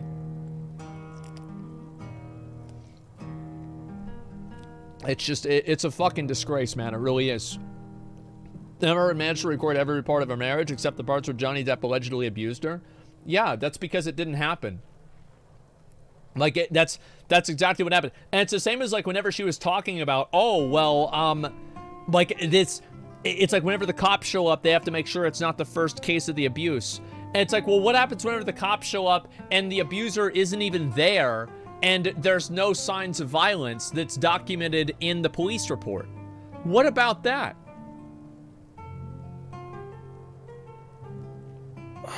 God. I really do hope everybody sees this, man. I really, really do. Like, this, I'm actually, like, it's, oh my God. Thank God. Thank God. I'm reading some of these comments here. Well, read these. It's on, we're gonna look on the Twitter. And these are women saying this too, which is the best part. We have to be careful of gender stereotypes. She's a woman who only said she for all victim points. The lady is really getting to me. Men don't stand up because of the right here. I stand with the men that are trying to have a voice too. Exactly. This is getting on my nerves, gender specifics and abuse. I see Amanda found a psychologist who thinks that male abuse victims don't exist. Well, they clearly exist, and she even admitted that. But based on her language, you'd think that they didn't. In Dr. Dawn Hughes' view, well, it's not in her view, it's in her language. He is an abuser, she is a victim. There are a lot of men suffering from domestic violence, but they keep silent. Hopefully Johnny Depp trial will give men courage to stand up. It's just... Oh my God. What a bunch of fucking bullshit, man. A lot of women who are more furious than men at the moment? Exactly. Because this case does more to discredit women's future allegations of assault and abuse than anything else.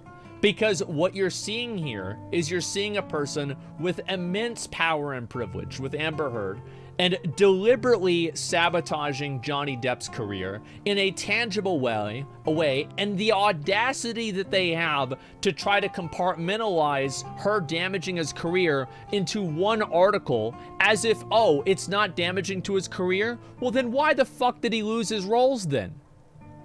It's just such horse shit, man. Like, I can't believe this. 98% of women are telling you the truth, but women who lie fuck it up for everyone else. Most of the time, that's the case with most of things, right?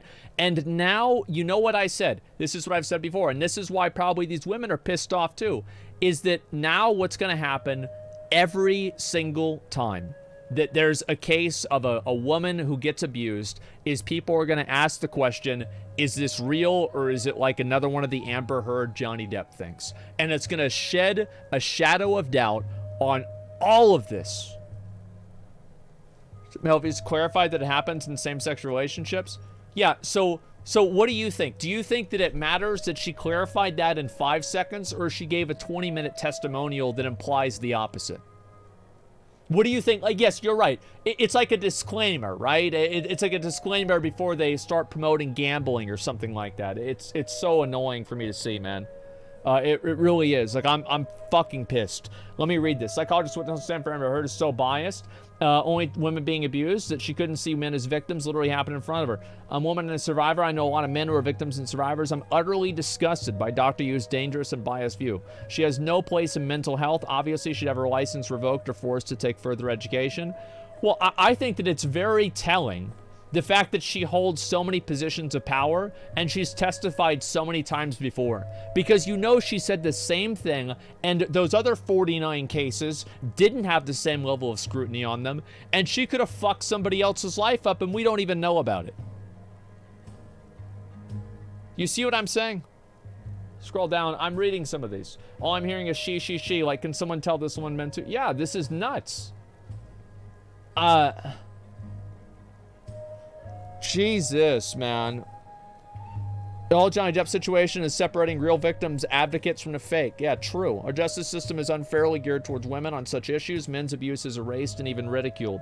Believe and help survivors, and even male ones. I'm not going to say necessarily the entire justice system is rigged against men in this regard, but I will say in this case, there's certainly a fucking bias. There is absolutely, certainly a fucking bias. Do you think she holds these positions without being a feminist? I don't care about labels. I like call a feminist, mainstream media, Democrat. Like these don't mean anything. These are just, these are artificial ideas that you put on somebody to put them into a category. Like I don't want to hear that. She works mostly with women. Most material she discusses with women. You have a hard time finding anyone in her field. Doesn't deal primarily with abused women. Let's see if Johnny's team points out her language.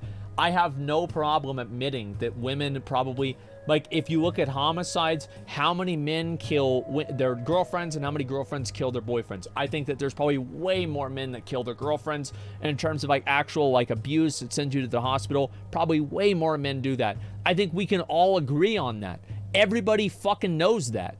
But it's one thing to acknowledge that, and it's another thing to use language as if you are setting that as the precedent. And this is what the problem is you're taking something that is a fucking stereotype, and this is what I said the other day with men and women, and like people make all of these different fucking stereotypes, right?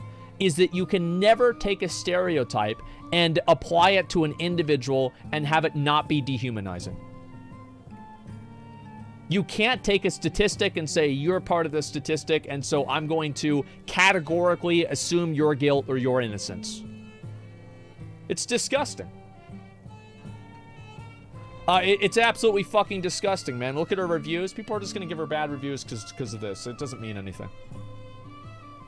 So easy to say person instead of she or her? Exactly. It's like, oh, she can't do that? No, I think that she's doing it on purpose. I do. Why? People are canceled and turned into DM and media because of allegations. Shouldn't wait till it's proven in court. Depends on the allegations. Yeah, I don't know. It depends on the evidence and the allegations. Treat individual cases by statistics and stop looking for murders and just lock up the partners in every murder case that happens. Yeah, it's just nuts. I'm... All right. Are we ready for the jury? Yes, sir. Okay. Okay, all right. Please call this shit out. Please call this shit out. Let's go. I'm ready.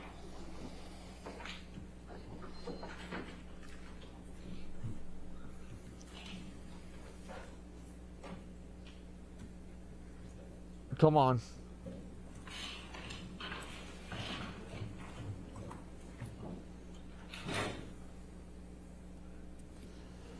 Jesus, man. I'm just... They need to say something, man. Like, somebody needs to say something, like, check Twitter. Like, she'll be actually shook right now. No, she probably didn't do nothing like that. Probably just sitting there. But, like, I just... People need to understand this language shit, man. Nobody ever gets it, and it just goes under the radar, and it's so fucking insidious.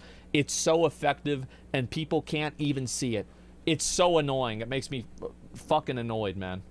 So mad. Like, please. I'm not gonna stand up. Stop. Oh my god. All right. Be seated. All right.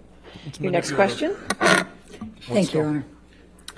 Dr. Hughes, did there come a time when you conducted a forensic psychological evaluation of Amber Heard? And please tell the jury what a forensic psychological evaluation is.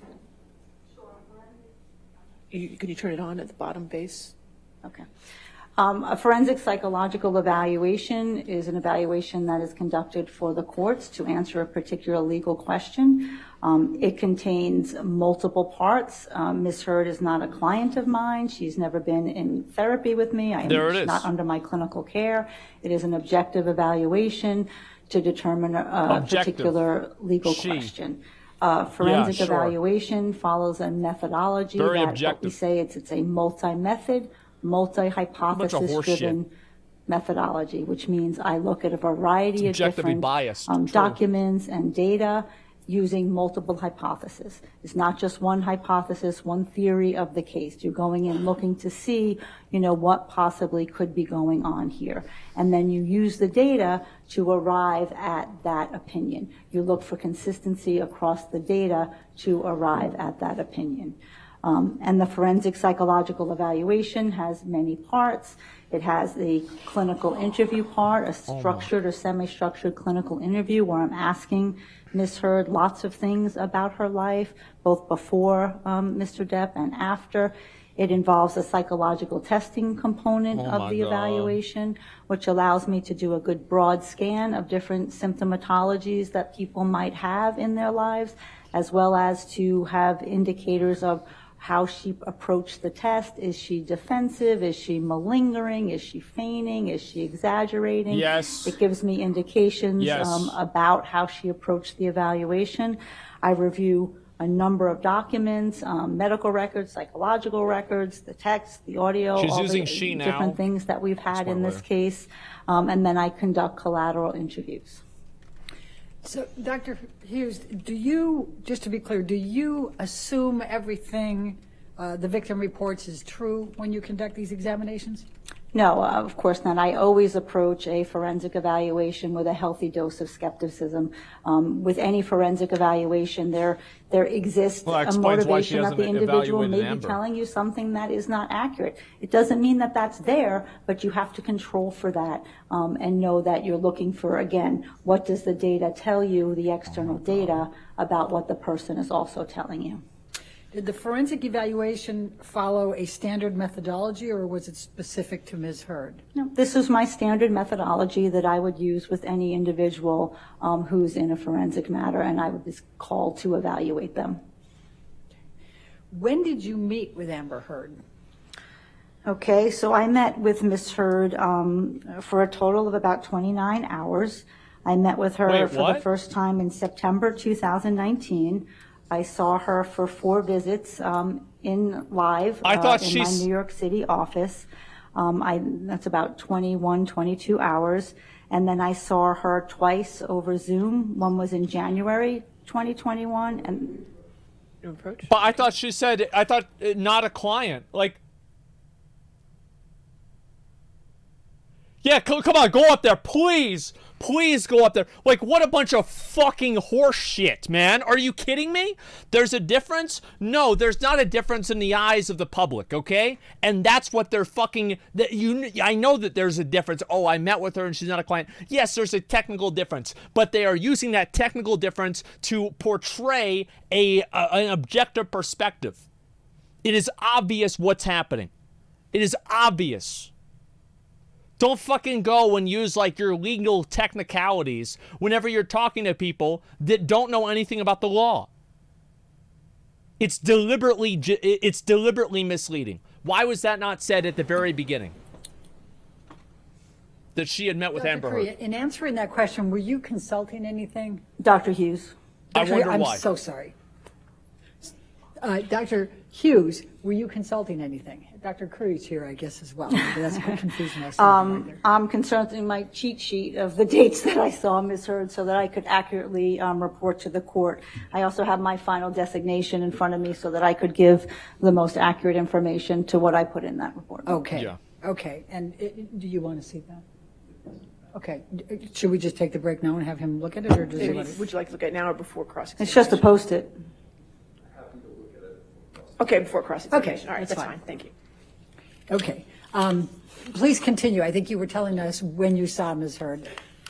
Sure. So there are 4 dates in person in New York City for a total of about 21 and a half hours. Not and a then I client, saw by the way. her in January 18th, 2021, over Zoom for 3 hours, and then December 27th, Not a client. 2021, for 4 hours over Zoom. Not a client. And what did the evaluation consist of? So as I stated, the evaluation consisted of psychological testing, a semi-structured clinical interview with Ms. Hurd, a review of Not a a client. whole host of documents relative to this case and medical records and client. psychological records. Not a client. And then 3 collateral interviews, 2 No. with her treating Not therapist, Dr. Bonnie Jacobs, Dr. Connell Cohen, and also with her mom. And in the semi-structured clinical interview, what were you assessing? Well, when someone comes in for the evaluation, you sometimes don't know what you're going to see or what you're going to get. So you absolutely have to do a full clinical interview and have a sense of their life patterns, things that have affected them in their lives, you know, where they have worked, where they have lived, just get a full sense of their sort of being before the incident for which they're talking about. Then I do a full intimate partner violence assessment, looking at all those characteristics that I talked to you about earlier to get a sense of the full structure of and the dynamic of this relationship. I also did looking at what were the effects, what were the psychological consequences of being in that relationship. And what'd you And I find? also looked at the psychological consequences of some of the statements that were made by Mr. Depp through his attorney She's not a that cl- she's are not a part client. of this, the counterclaim in this lawsuit. At the end of that process, considering all the data, did you arrive at any expert opinions? Yes, I did. Okay. All right, I'd Thank like to God. start with your All right. main expert opinions. Here we go. And then go through those. Now we have Can the you actual- Please tell the jury what your main opinions were. So like I said, there are opinions embedded within Okay, them, but finally. the main opinion is that Ms. Hurd's report of intimate partner violence and the records that I reviewed is consistent with what we know in the field about intimate partner violence, characterized by physical violence, psychological aggression, sexual violence. She said coercive something that happened to control, other people? and surveillance behaviors. Wait, well, What what? was the other main opinion that you had? The second main opinion was that that Ms. Hurd demonstrated very clear psychological and traumatic effects or the exacerbation of trauma from those statements that Mr. Depp made through his attorney. There were 3 statements that we evaluated to see how they affected her emotionally and psychologically, and it was my determination that they did. Of course And they did you arrive at any diagnostic conclusions? Yes, I did. And what were those? I diagnosed Ms. Hurd with post-traumatic stress disorder. And what, if any, etiology was associated with the post-traumatic stress disorder? So the etiology is the cause. In order to have to Not a meet client. criteria for post-traumatic stress disorder, you have to have an actual cause. It's one of the few diagnostic entities that we have to have a cause for. And the cause was the intimate partner violence by Mr. Depp. That was what was pushing the symptoms. That was what was related How to would the she know that? intrusive phenomena. That was related to her avoidance. That was related to her differences in her mood. That was related to her avoidance efforts. So it was the cause was the intimate partner violence by Mr. Depp. Now, let's first go back to the forensic evaluation. You mentioned you reviewed documents. What documents did you review? Diagnosed, but not a client. So I'm going to refer 20 plus to my hours, list of but not a client. documents I'm just- so that I can be clear for you all. It is a 4-page. All right, if you want to approach. Oh my God. Like, I see this shit. And it's like, so she said that they were consistent with what they have heard before. Like, I just, like, it was consistent. Like, I hate that language because the saying that it was consistent with what Amber's testimony was consistent with what they had heard before implies that she was telling the truth and that it's happened. Like, you see what I'm saying? Like, you see the mind game that you're doing there?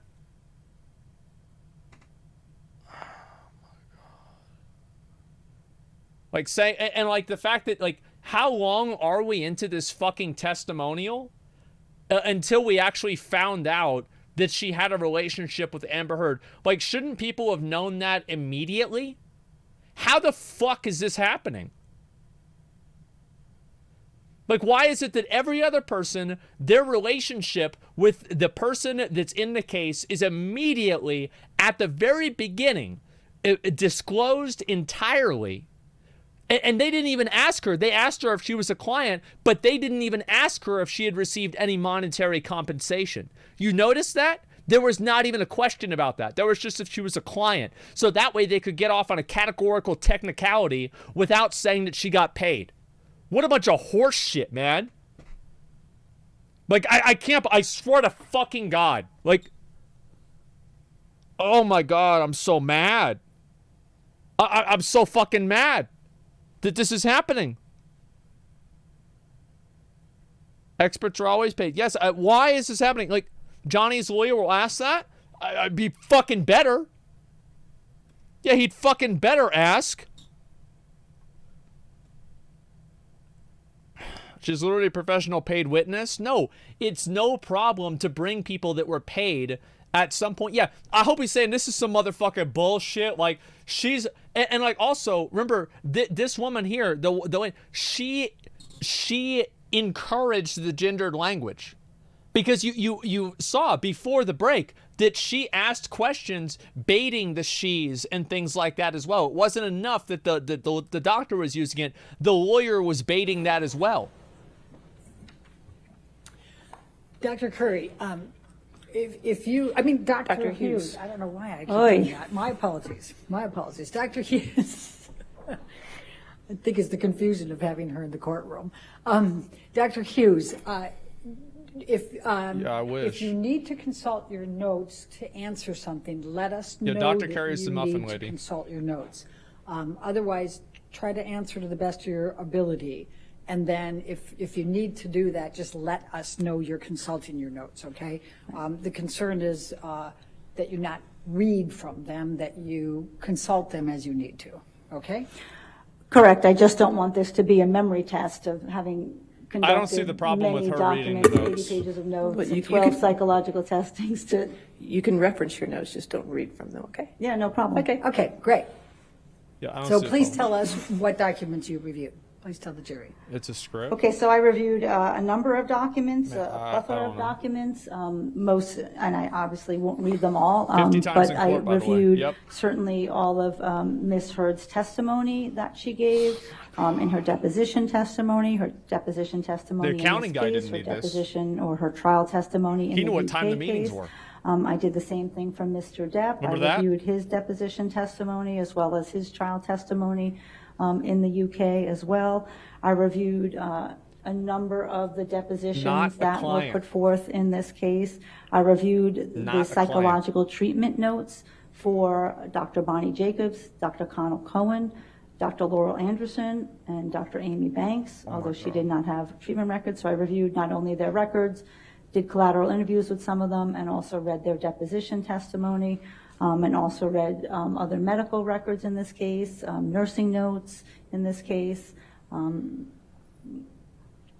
in the highlights. And I also listened to the audios that were put forth in this case and read the text messages and emails. Not a client. What, if anything, did you do with respect to any videos? No question And I also about monetary saw compensation. the video in the kitchen. Yes. Okay. Now, the collateral interviews that you conducted, why did you conduct those? Well, collateral interviews is a standard part of a forensic evaluation. It's an opportunity to hear from another treating clinician, the person who's actually treating the individual you're evaluating, and get a better sense from that person of what they saw, what they knew, how they experienced this person. Sometimes our clinical notes don't give the full breadth of what really was going on in that therapy, because the notes are meant to be sort of short and to the point of what happened, who was there, and what was the plan. So it was really helpful to talk to these two clinicians who really were with Ms. Heard throughout the duration of her relationship with Mr. Depp. So they give us sort of a contemporaneous look at what was going on for her emotionally, and then what was she reporting? What was she saying about the relationship? What to was her she therapist? reporting? And What were you the police mentioned reporting? The name Dr. Bonnie Jacobs. Oh, that's Please right. It tell didn't the happen. Jury, who Dr. Bonnie Jacobs is. So Dr. Bonnie Jacobs was Miss Heard's therapist, and may I refresh my recollection with my notes, Your Honor? She's allowed to For the consult her dates, notes. if you would like me to tell the dates. She's sweating. If she's asking me a question, Yeah, I'm not Look at her you're face right, you're whenever right. she looks Yes. towards the May I? light. Yes, you may consult your notes, yes. Objection. Look at Your her Honor. face. Objection. Can we be heard? Please, bro. Like, please, bro. Like she's going off script 50 times. Yeah, objection. There it is. Yeah, let's go. Don't, thank you, John. Don't even like. Yeah, exactly, bro. Like that's some fucking like. Isn't that some bullshit, man? What a joke. She shook her head, being mad. Yeah, of course she's fucking mad. She's pulling binders out. I have no problem with her reading what she said because, like, she probably just, I don't know, like, people nervous in court, they don't know how to say it right. I don't know, I think that's fine. But, like, it's just, oh my god, man. Just caught a community uproar from some comments. No, they don't check their phones during this. Like, they're not supposed to, at least. I don't know, maybe she did. I doubt that's what happened. Funny how she can't remember how her job works now that she can't read her script. This trial was pay to win. She was definitely store-bought. Honestly, I don't think that you need it to be pay to win. I think that she's just like, I actually don't think that she's paid. I don't think she got paid. Well, actually, like, I don't know. Like, I'm not sure. Go ahead. Oh, thank you. I'm just fucking. So she treated with Dr. Bonnie Jacobs, who is a psychologist, from October 2011 through August 2014. She actually was seeing Dr. Jacobs somewhat earlier, before she got in the relationship with Mr. Depp. And then she transferred care to Dr. Connell Cohen, who was referred by Dr. Kipper, who was the treating physician for Mr. Depp, and then later for Miss Heard. And she treated with Dr. Cohen from after she left Dr. Bonnie Jacobs in September 2014 to June 7th, 2016. Okay, thank you. And so you, and Okay. I guess you got ahead of me there, so you also talked to Dr. Connell Cohen, correct? That's correct. Okay. And you also spoke with Paige Heard, did you say? That's correct. And who is Paige Heard? Paige Heard is Amber Heard's mother. Okay. And when did you speak with Paige Heard? I spoke with all of these individuals at the end of 2019. Again, I can check my notes and let you know the exact date if you'd like. I think the end of 19. Yeah, they all were 2019 in is the fine. end of 19, yes. All right. And you are you aware that Paige Heard has since died? She died 2 years ago? Yes, I am aware, sadly. Okay. Well, that sucks. Now, let's talk about the psychological testing. You stated that you conducted psychological testing, is that correct? That is correct. Can you Overruled all that. Can you please tell the jury how many psychological assessments you administered to Amber Heard? I administered 12. Relevance? Can you please tell the jury which ones you administered? So I am going to refer to my designation that has the list so that I don't forget. Yeah, that's actually a good question. Why would you even ask that? Yeah, are you aware, like, bringing up that she died, like, that's actually, like... So I administered... Objection, hearsay, Your Honor. She can refresh her recollection. As long as she's not reading it. Right, you just can't read. You're not supposed to read from it, but you can refresh your recollection as you're speaking. So I can look and just look up, and that's refreshing my recollection? Okay. All right, if we could approach for a moment. Shut up, Dr. Carey. Shut up. Nobody wants to hear you anymore. She's getting sassy? Yeah. She's so invested in this? I know. Oh, man. She's getting mad. I feel like she's trying to have, like, all these, like, specific dates. Like, it doesn't really matter what the specific dates are. Oh my god, man. Like, what a professional Karen. Yeah, she's getting fucking mad and shit now. Like, oh my god. It's just... It's so frustrating to see this, man. It really is. It is so fucking frustrating to see this. My first impression was on point. Yeah. She argues at restaurants, you can tell. She has her own credibility riding on this. Good. Yeah, there's actually Dr. Curry there on the right.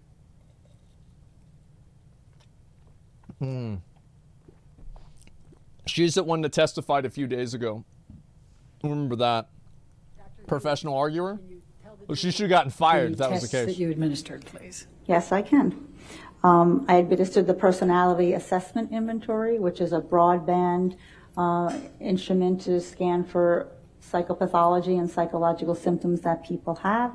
I administered the trauma symptom inventory too, which is an instrument to scan for common traumatic effects that people have.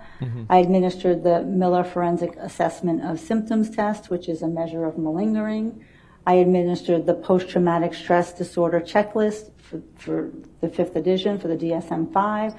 I administered the clinician-administered PTSD scale for DSM-5.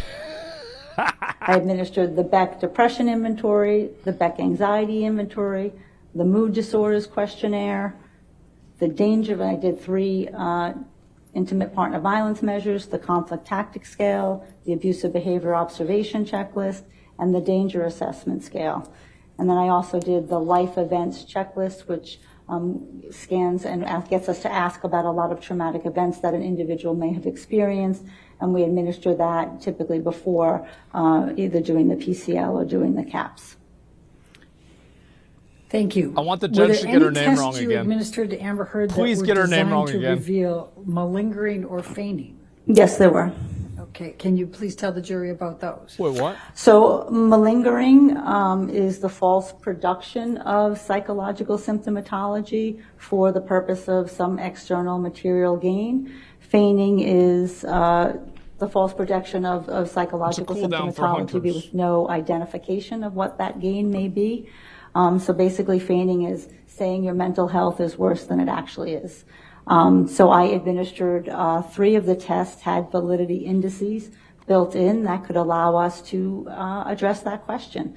The MFAS, the Miller Assessment, a Forensic Assessment of Symptoms test, is a specific malingering instrument. It looks at malingering psychopathology. Is this someone, malingering psychopathology?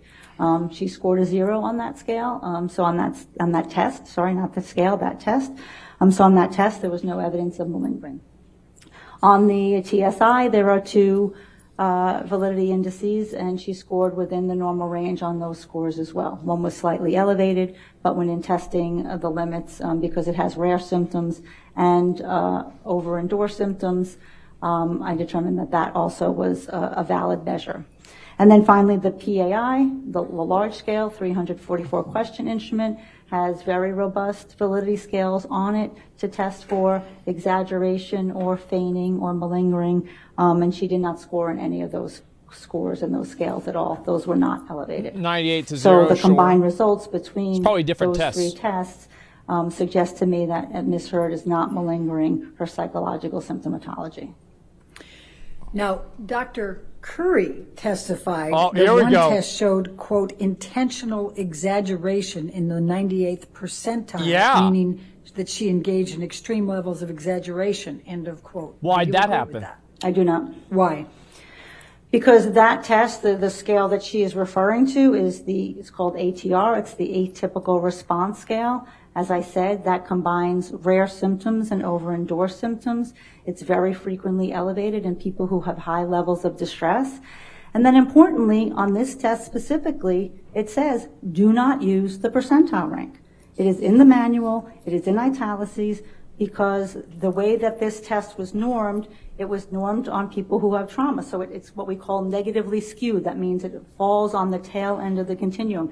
It is not a normal curve where we would normally think That's of how not a why. percentile would work. So you would not use the percentile rank on this test.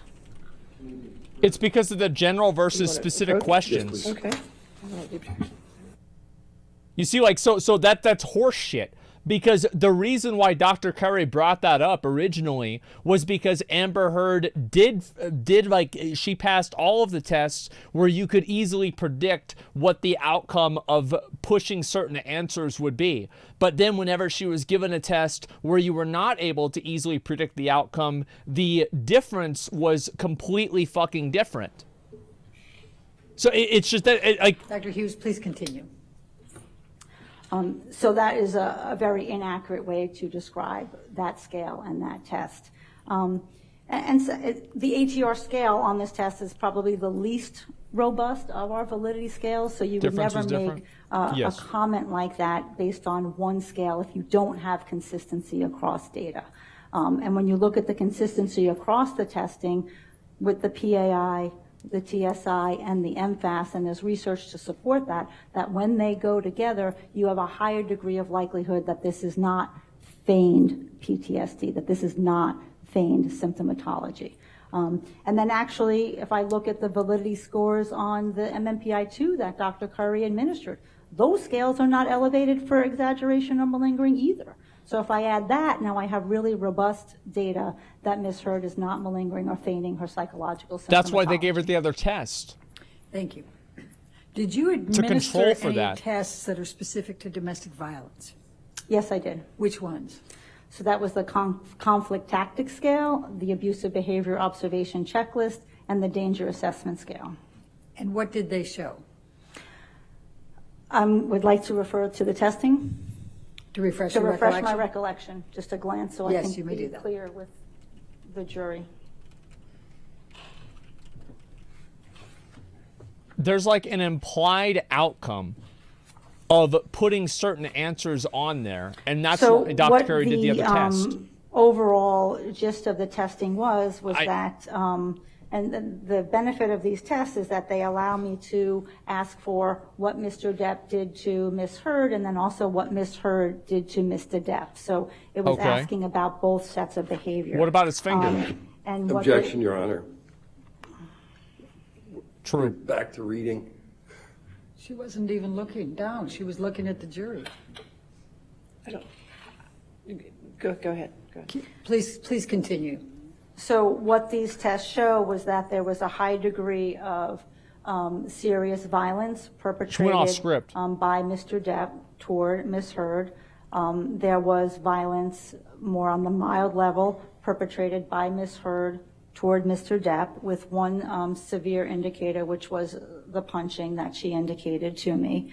What about the finger? There were scales about negotiation, about how much this couple tries to figure out their problems. They both scored, again, this is Ms. Heard reporting that, but they both scored in the high range where they're both saying that, yes, we're trying to figure this out, we're trying to work out this relationship. There were scores on the psychological aggression scale where Mr. Depp engaged in more severe acts of psychological aggression, whereas Ms. Heard did engage in also some mild and severe acts of psychological aggression. The amount of injury that was reported was significantly higher and more severe by Ms. Heard, what she was subjected to, and then she was subjected to sexual violence where, of course, just Mr. nobody Depp, else can see her it. report was subjected to none. The cops never saw it. And then they said the on the danger opposite. assessment scale, that there were a number of factors that were related to where does severity, shitting on somebody's bed rank? In violent relationships, and a risk factor when we look, as I said earlier. Yeah, where does that rank here?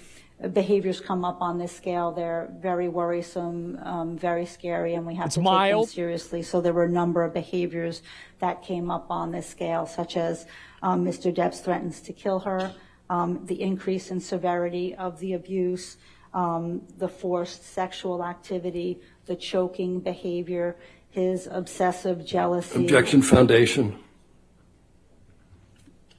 She's talking about the test results. Overruled, go ahead.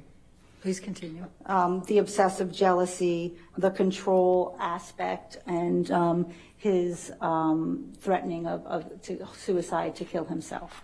So those were risk factors. He didn't even know that placed that. her in the increased He was like, danger wait, I did range. this? And this is a range that, says that we certainly surprise. have to advise women Okay. of their risk and consult with law Really? enforcement if they're involved, or judges if they're involved, because this means that a woman is at risk for more serious or lethal domestic violence.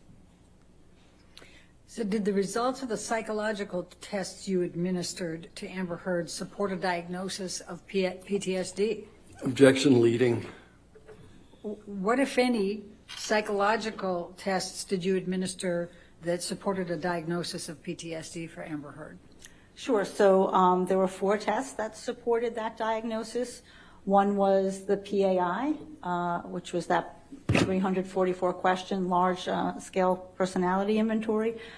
On that test, her largest subscale, her highest subscale was the one that measures traumatic stress. So that was clinically significant. On the TSI, 2 of her scales were the intrusive experiences dimension and the defensive avoidance dimension, 2 of the classic scales of trauma and PTSD.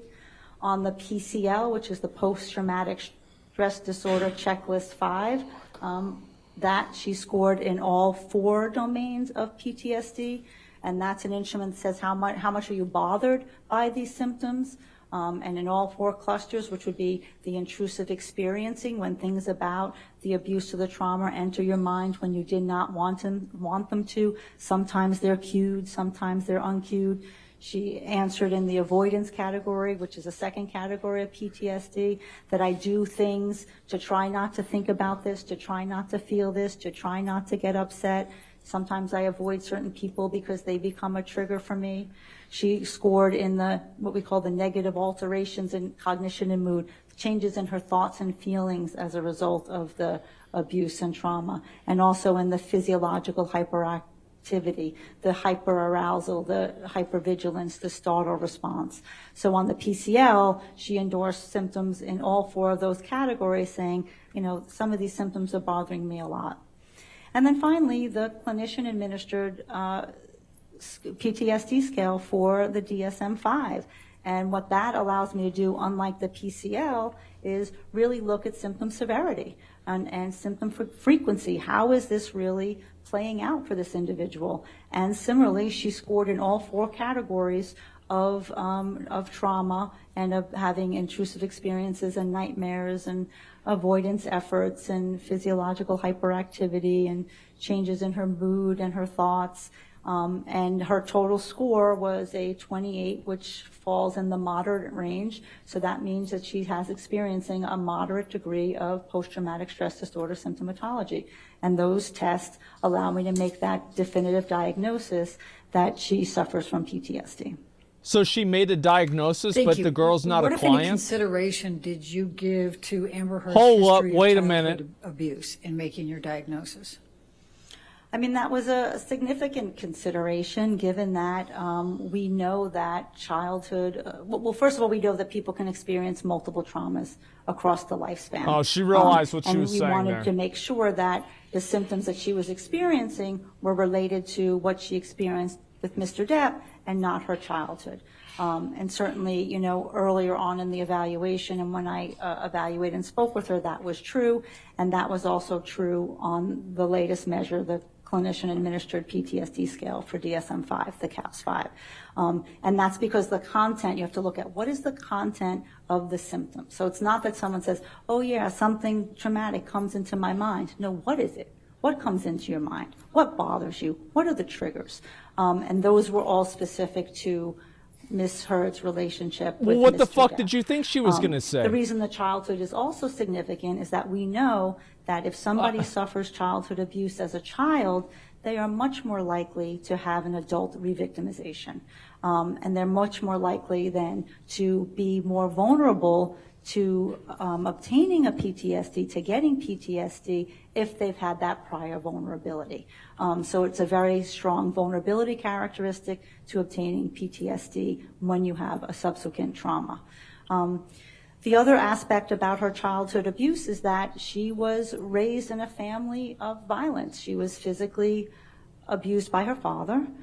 She saw Does that her mean that she's father more abuse likely to her be mother. violent? Her father was very explosive and had violent outbursts. And both her parents also struggled with substance abuse very significantly. Well, so she she learned had well. learned from a very early age how to caretake, how to live in I a don't think that's what she situation learned. that is mired in chaos. How do I take care of a parent who's passed out, nodded out from heroin? And how do I get up and get my sister to school? She learned at a very early age that she had to figure out how to do this in this scenario. And I would say lastly, She's what caretaking that by shitting in his bed. environment taught her was that she learned that she could love someone who hurts her.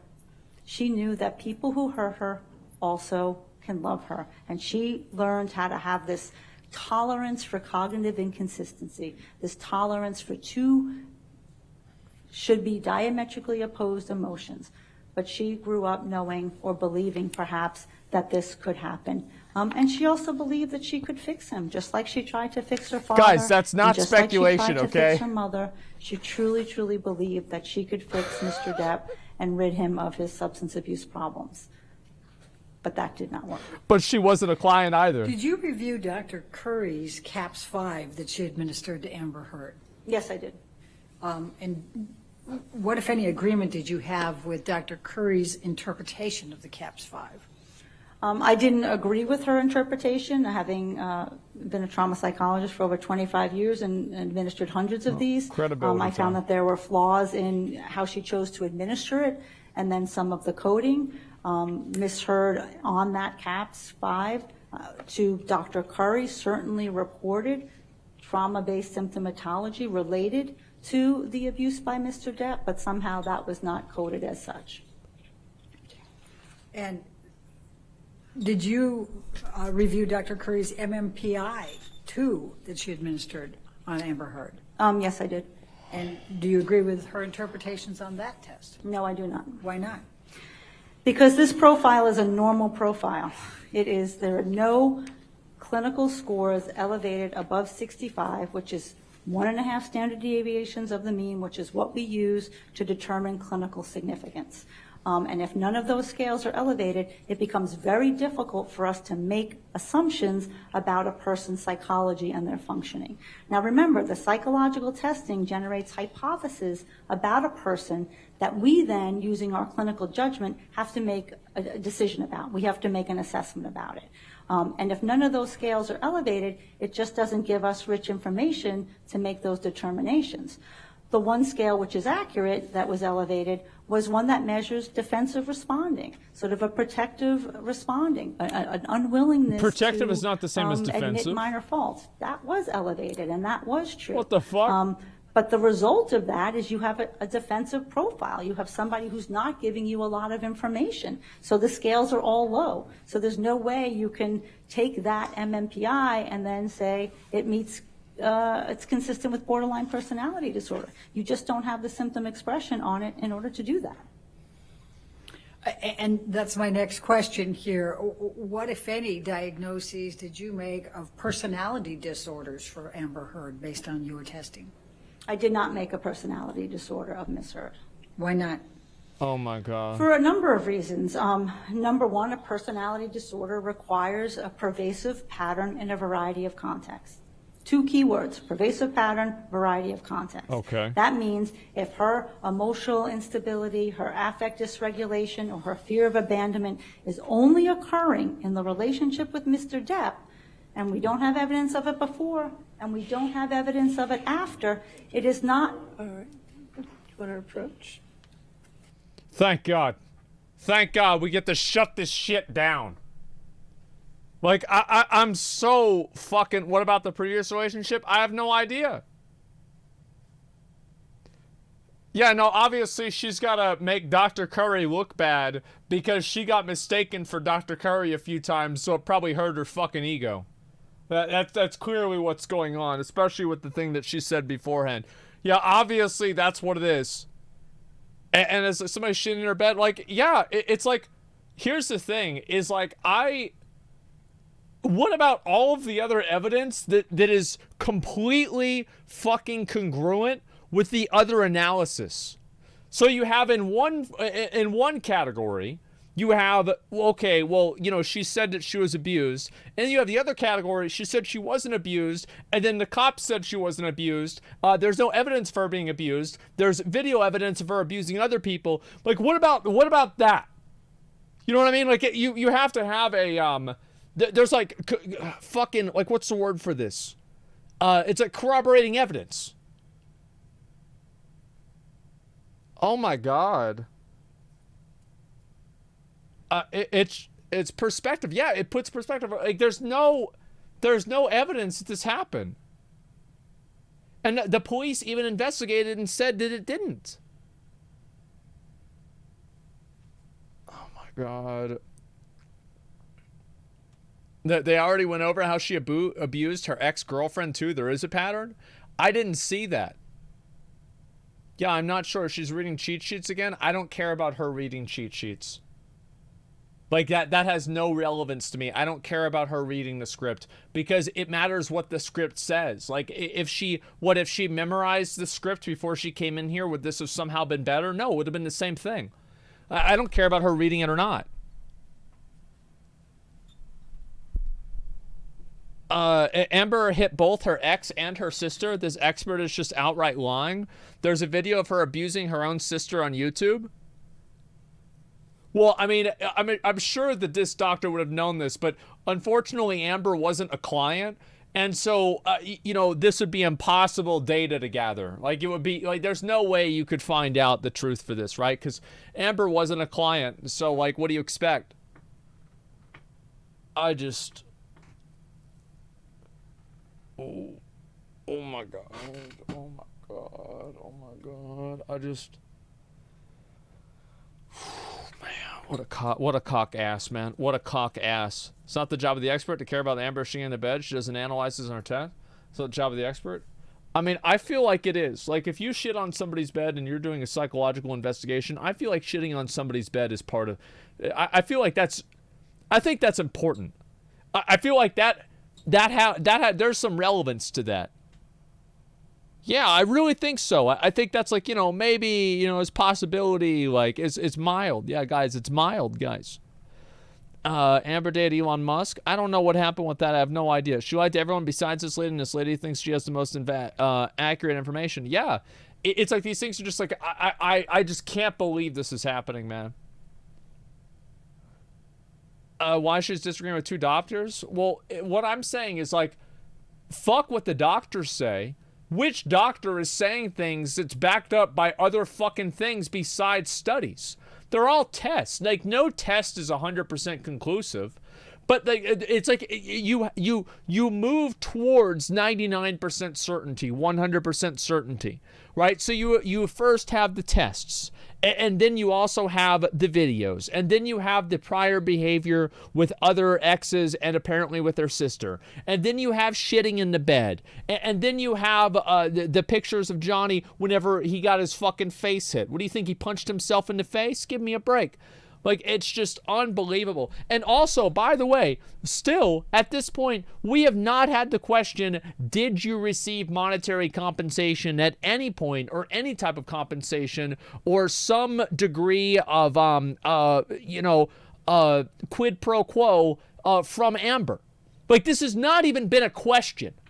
Like, how the fuck was this not a question in the first 5 seconds of the testimony? Oh my God. I just, oh my God. It'll be a cross question.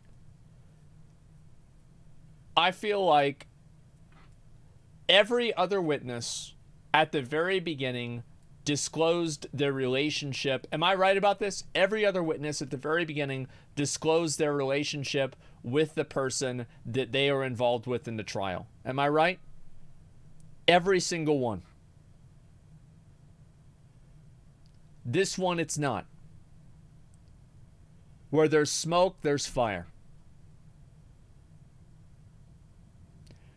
I don't believe in these coincidences. I think these people are very smart. I think that they know exactly what they're doing. And every action that is taken is not a mistake. Yeah, every action, yes, patterns exist. These people are not stupid. It's not necessarily a defense lawyer doing it because they're being authentic. Heard's side is no case, so they skirt around it. Exactly. That's my point. Oh my god. Oh my god, bro. Like, it's just... It's taking Amber's testimony as fact. I'm so annoyed, man. I really am. This is Heard's side trying to control the narrative after Curry showed the light. Cross-examination will show a lot of this bias. Well, I hope so. No, I do. I can't wait. I'm so excited. This is going to be great. Like, it's just like there's so many other cases.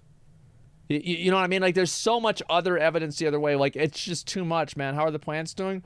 One of the plants was depressed this morning because I didn't water it. I've watered it now, and it's doing a lot better. It was very upset with me this morning, but we've watered it, and it's doing okay. I'll show you guys real quick since they're just fucking arguing. All right, give me 1 second. It's actually doing really well. The other one is doing... the other one's doing way better. See, look at that. Like, these right here are not happy, but I think that after they get watered more, like, these leaves were very unhappy this morning, and now they're in a better mood. So we're actually doing pretty well here. I'm going to turn it around so the plant grows the other way. There we go. So yeah, I think it's going to be okay. It's a healthy boy. Yeah, exactly. I want Johnny's lawyer to ask him some good questions. It's just like, I am Omega Malding, man. Like, I really am. It's just such obvious horseshit. It's such obvious, plain, clear as day horseshit. And I don't get it. We'll see Miss Heard on the stand. Why? She's just gonna lie. She's just gonna lie, and like she has plausible deniability that she doesn't remember things properly because she had a diagnosis of PTSD, and PTSD means that you can forget things and it's not always your fault or misremember things. So she's just gonna lie. Like it's not gonna happen. Like it's a waste of time. You see, like that. See, you see what I'm saying? Like I can see the fucking games these people are playing. Like it's obvious. It's fucking obvious. Oh my god, man. The cross-examination stops this bullshit? Yeah, we'll see what happens. The witness is biased? I agree.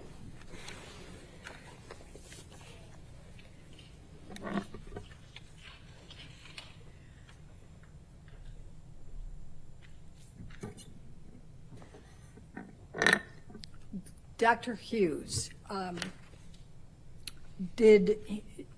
what, if anything, did Dr. Cowan say to you about any type of diagnoses of personality disorders? Dr. Cowan did not diagnose Ms. Heard with any personality disorder. And what, if anything, did Dr. Bonnie Jacobs say about diagnosing Amber Heard with any personality disorders? And Dr. Jacobs similarly did not diagnose Ms. Heard with any personality disorder. Thank you. Now, let's turn back to intimate partner violence. What types of physical violence were reported to you? So there were a number of physically violent behaviors that were reported, that Ms. Heard reported that Mr. Depp perpetrated. He pushed her, he shoved her, he slapped her with the front of his hand and the back of his hand. He choked her, he slammed her into the wall, he pushed her and she fell down. He kicked her in the back. What is this, without MMA? Looking at my notes, that's what I can recall. Kicked her in the back? And what type It's of a 58-year-old injuries did man. Amber Heard report to you? She reported mostly bruising, pain, some cuts. She reported vaginal pain from some of the sexual assaults. She reported that she did have some scratches and cuts on her from broken glass. She reported Yeah, 'cause that she hurt herself believed breaking she may it and have throwing lost it at him. consciousness That's true. 2 times, once in yeah, it probably the was from broken Australia glass. incident and once in the December 15th, 2015 incident. What type of coercive control was reported or did you find? Leading. Sustained. what, if any, coercive control was reported to you? So the course of control that was determined in this relationship I found to be quite significant. There were many, many instances where Mr. Depp tried to control how Miss Heard went about her career. He didn't want her to show nudity. He didn't want her to show boob. He didn't want her to act with certain actors because of this obsessive jealousy. He criticized her ambition.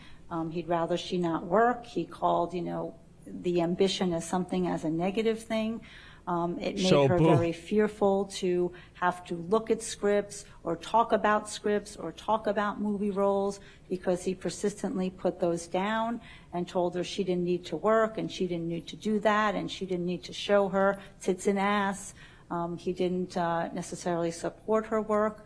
The way this manifested as well is that he called almost every actor that she had to work with, males and females. So no matter what show she was filming or shooting, he would call the leading actor. He would call the director. He would tell you, I got eyes down there. I got eyes down on the set.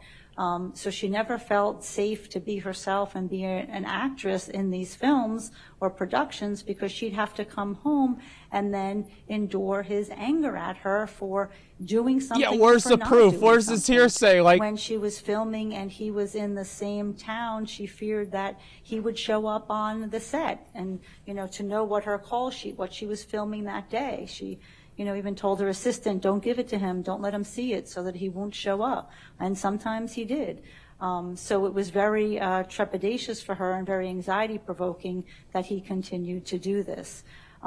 He tried to control what she wore. When she was going out with him, things were fine, but he told her often, no woman like mine is going to dress like a whore. And he didn't want her to wear revealing clothing, or revealing clothing according to him. She recalled an incident when she was going on a job audition, and she said, God, you're going to go out with those tits and ass? And she had to sort of go in and put on what she said, mom jeans, so that she didn't look sexy, so she didn't look revealing, and continue to try to plead with him about what jobs she could take and she could not take. This made her be very sort of restrictive and try to conceal things. She would hide her scripts because she couldn't read them in front of him because he would put them down or want to see where there might be nudity, where there might be something where she's doing a love scene. And then almost every person that she was in a film with, there would be those barrages of the consistent accusations of infidelity. And we saw that on the Australia pictures, the Billy Bob. He was one person that he continued, to berate her about having an affair with. That's what obsessive control looks like, those messages on the mirror. When you look at how he wanted her to there was some Billy interference with the family, with her sister. When some things were leaked, he was obsessed, believing that it was Whitney who did it, and eventually Miss Heard had to succumb and say, okay, yes, it was, and then alienate herself from her sister because she just couldn't take the fights anymore. She just couldn't take the constant barrage. More like her sister couldn't take her fights. So there were many instances when, in terms of their interactions, she would have to text him right back, but when she would text him, he could not answer for days. And it's this sort of, when we talk about, the ghosting, but your husband doesn't ghost you, your partner doesn't ghost you. And there were so many times of this sort of withdrawal of affection, which was on his terms and when he wanted to do it. I'm aware that there is, testimony in this case that, Mr. Depp decided to leave because he didn't want to be violent. He didn't want to have his bed shit on. I think he did leave in times where he didn't want an altercation. He did leave after an altercation. He did leave and then came back and continued the altercation. So leaving wasn't the defining variable. The problem was that, with this obsessiveness and this perseveration that he had, the fight would always come back. So leaving might end the argument for that moment, but Miss Heard knew he was always going to come back and he was going to, start the interrogation once again. Well, And That's what great. is the effect of the coercive control on Amber Heard? I'm glad we have a lot of evidence for that. I mean, the effect was Yes. drastic. She talked to me that Absolutely. her roles consistently dropped How- over the time that she was in the relationship with Mr. Depp, just because it was so difficult to go on auditions, to want to be in a different location with him. Whenever she was not on location with him, it was very stressful. It was very anxiety-provoking because of the accusations of infidelity. We heard that through Isaac Baruch's testimony when she called and was saying, "Babe, there's no one here. There's no one here." That was something that she had to do repeatedly and constantly over the course of the relationship. So it caused a significant amount of anxiety, of distress, of having to try to conceal and maneuver around him to try to have the career that she wanted to have. It made her hypervigilant and definitely contributed to sort of her psychological symptomatology getting worse over time. What about sexual violence? So there was a number of incidents of sexual violence reported in this relationship. Those are documented early on in Dr. Like Bonnie shitting Jacobs' notes. in his bed. Where when Mr. Depp was drunk or high, he threw her on the bed, ripped off her nightgown, and tried to have sex with her. There were times when he forced her to give him oral sex when he was angry. These weren't in loving moments. These were angry moments, moments of dominance, moments of him trying to get control over her. There was a time when they were in Hicksville in the trailer, I don't want to say trailer park, but I guess there's trailer park. It is a trailer park, where he was Not accusing her of a woman hitting on Amber, and that was the problem. Amber got accused of women hitting on her, and it got accused of men hitting on her. So there were so many targets that came through in his obsessive jealousy. But when he, on that incident when Kelly Sue was accused of hitting on Miss Heard, and they went back into the trailer, Mr. Depp performed a cavity search and ostensibly was looking for drugs and felt it acceptable to rip off her nightgown and stick his fingers up her vagina to look for cocaine, thought that maybe she was hiding them there. And again, these incidents often happened in a drug-fueled rage. There was another incident in the Bahamas where when he got angry, he took his fingers and he put them in her vagina and moved her around violently in the closet. Again, an act of sexual violence. And of course, I'm sure that's the true, just incident like in everything else she Australia said was is one true. of the most severe Yeah, instances of sexual I'm violence sure that's that, totally true. Miss Heard had to endure, Uh-huh. in which when he was beating her and choking her and telling her, "I'm going to fucking kill you, I hate you, I'm going to fucking kill you," and he grabbed a bottle that was on the bar and penetrated her with that bottle. And Miss Heard reported to me of dissociating and going outside of her body, and the only thing she was thinking is, "Oh God, I hope it's not the broken one." That's beautiful. What, if any, psychological That's beautiful. abuse? Let's all give a standing ovation for that performance. There was a number of psychological. Yep, let's give a abusive standing behaviors, ovation. as I That's stated. incredible. Miss Wow. Heard admitted to me and reported that she engaged in those behaviors as well. Apparently she took acting reported lessons that from Amber Heard. Did call him names and offensive comments and said things to him that were horrible, and that she was incredibly saddened and horrified by her behavior. And looking back, she, at this point, not being in the constant barrage of abuse, does not recognize her. The abuse by Mr. Depp, he called her a number of names, frequently whore, slut, cunt, lesbian camp counselor, easy. Camp counselor? Ambition was a weaponized term in that relationship. So he called her a lot of names and humiliated her. And of course, I think we talked about the intimidation tactics that, Mr. Depp was often banging and Proof? throwing. No, there's no proof. And hitting things in the household. Yeah, there's no which proof, sort of guys. Got the tension to. There's only proof of the stuff that rise she up does. very significantly, very quickly. It's crazy how that happens. Can you tell me how you conducted your analysis? Is that insane? Conclusions? Sure. So what I did was look at the incidents that were reported and look at the corroborating data around it. So as we stated, most of these incidents of intimate partner violence happen behind closed doors. Not everyone is going to witness what the parties are reporting behind closed doors. So you look at what is the data that surrounds it. Is there any data before it? Is there any data after it? Is the person is the victim telling somebody in real time about what's happening? Are there therapy notes? Are there pictures? Are there text messages that sort of allow us to fill in the pieces of the picture, even though we don't have exactly what happened at that moment? The more collateral that we have and the consistency across those data points, it gives us greater confidence in our results. Can you give us some examples? Sure. So Vague. Ooh. Overruled. So, for example, the Boston plane incident, I believe, without looking, I know May 24th, 2014. This is the incident where Ms. Heard and Mr. Depp were going to fly back to LA and spend the weekend together. They were shooting at different sites. Ms. Heard is on the plane waiting for Mr. Depp to come on in the tarmac. He's reportedly sitting in the SUV, smoking weed and drinking. She is filming with James Franco at this point, and she gets on the plane and he starts talking about James Franco, making a lot of derogatory comments about her, and I hope you had fun with your escapades, and some more inflammatory language. And then in an argument, when she got up to leave, he kicked her in the back and she went forward on the plane.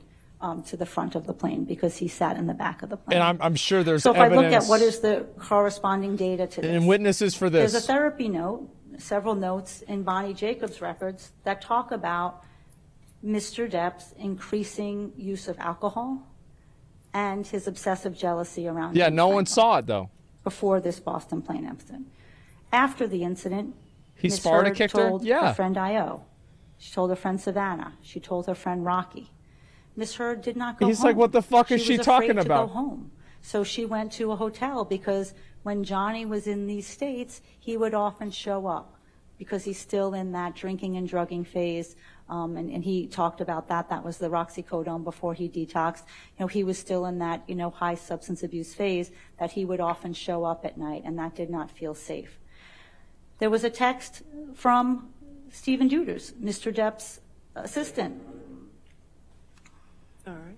You want to approach? I'm so sick of this shit, dude. Like, it's just, was like John was dating her? Yeah, no, it's just nuts. Like, she's just making up all this bullshit. Like, I would believe it if there was evidence, but there's like, it's just, isn't it weird how there's no evidence for all of the bad things that he does, but there's always evidence for all of the good things. Like, is it all the, like, I'll be right back.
Sorry.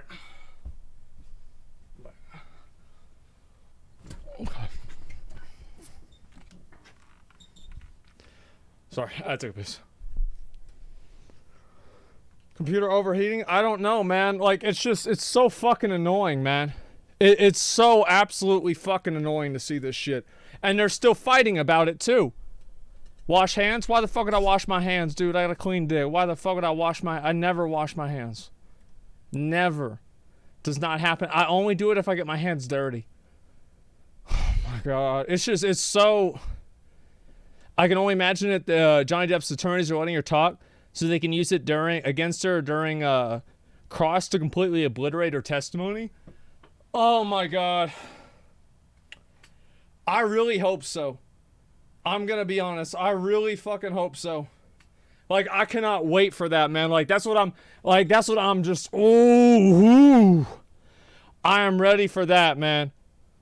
The Martian, yeah, it's just, it was just cold, so I figured I'd just wear this today. Yeah, it was just cold.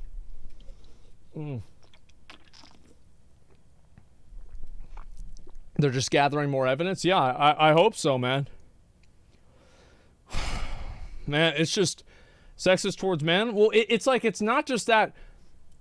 It's like her dramatization of it, you know? Like, it's just, you know how she said, like, oh, I hope it's not the broken bottle? Like, what the fuck? Like, that's some weird, crazy ass shit. And like, on top of that, it's like, yeah, it's just like the alliteration and the, you know, like the narrative of it and all of that. Like, what the fuck? She's telling a story. Like, the fuck? Like, yeah. How she emphasizes it, yeah, it's just fucking bullshit, man. M10, thank you very much for the 10 gifted community subs. I appreciate that. Thank you. Is that allowed? Talking that bullshit on court and not being accused in USA? I don't know. I think it might take a little bit of time, but I think they'll figure it out sooner than later. That's kind of what I'm expecting. It's just going to take some time. Amazing how I remembers. Oh, yeah, she remembers all of this stuff. But she's not a client. Why do you care about this shit? Because it's bullshit. That's why I care. It's fucking bullshit. All right, so Dr. Hughes, let's go past that text and talk about, go past that text and continue after that text. Sure. So there was... Mr. Depp apologized to Ms. Heard for that incident. Mr. Depp said in his UK testimony, well, I only maybe playfully tapped her on the back with my foot. Mr. Depp texted Paul Bettany and talked about how he was so drunk and out of control and engaged in bad behavior. He texted his friend Patty Smith a very similar type of text about how drunk and out of control he was. And then finally, Amber Heard wrote an email talking about how distressed and heartbroken she was. Objection, hearsay. I mean, I don't agree. I know. I'll sustain the objection. Next question. Can you give another example? That's right. I think those are all I can remember at this point. That's right. Okay. Oh my God.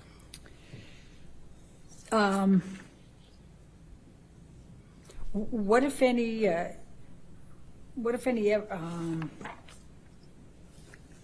I'm going to have to go a little bit further here. So you concluded that Amber Heard used psychological abuse and some reactive physical violence, I think I heard you say. Is that correct? Objection, leading. Overruled. Can you please explain to the jury what you meant by that? Yes, that is correct. That, Amber Heard reported to me some of the behaviors that she used that were psychologically aggressive, the name calling, the putting him down and calling him very bad names and insulting his fatherhood, and she was very shamed and remorseful about that. She also indicated, using, and as some of the testing showed, minor forms of violence, pushing, shoving, throwing objects. We see that a lot with women when there's not proportional force. Women are more likely to throw objects.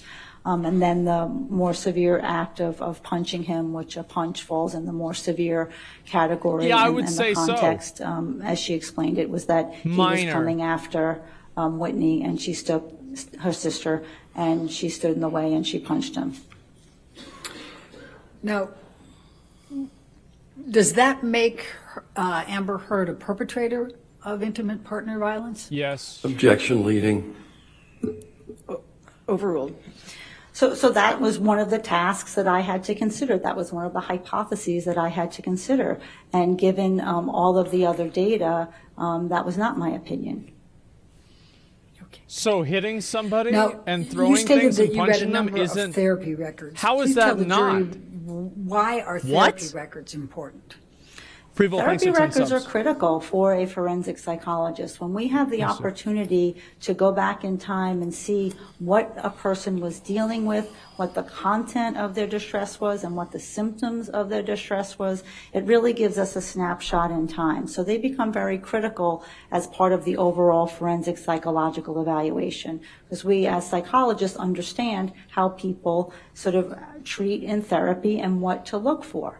So in looking back at Ms. Heard's therapy records, we see sort of real-time unfolding of this dynamic in this relationship. We see early on in her notes in her report with Bonnie Jacobs and in Dr. Bonnie Jacobs' notes, reports of constant concerns about Mr. Depp's substance abuse, constant concerns about him passing out and vomiting, constant concerns about not Objection, wanting to Your Honor. Hearsay. She can characterize that and say she relied on that. Overruled. Thank you. Please continue. Constant concerns about how do I get him into treatment, how do I get him help. Ms. Heard starts going to Al-Anon at this point, early 2012, in the beginning of the relationship, because she has to figure out and wants to figure out a way to support the man that she's dating right now and the man who she's falling madly in love with.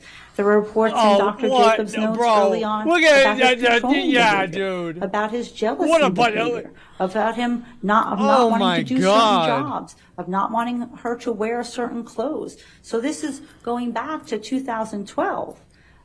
With no indication of why would she be saying that, but for the sole purpose of trying to get help and trying to get guidance in this relationship that she finds so difficult.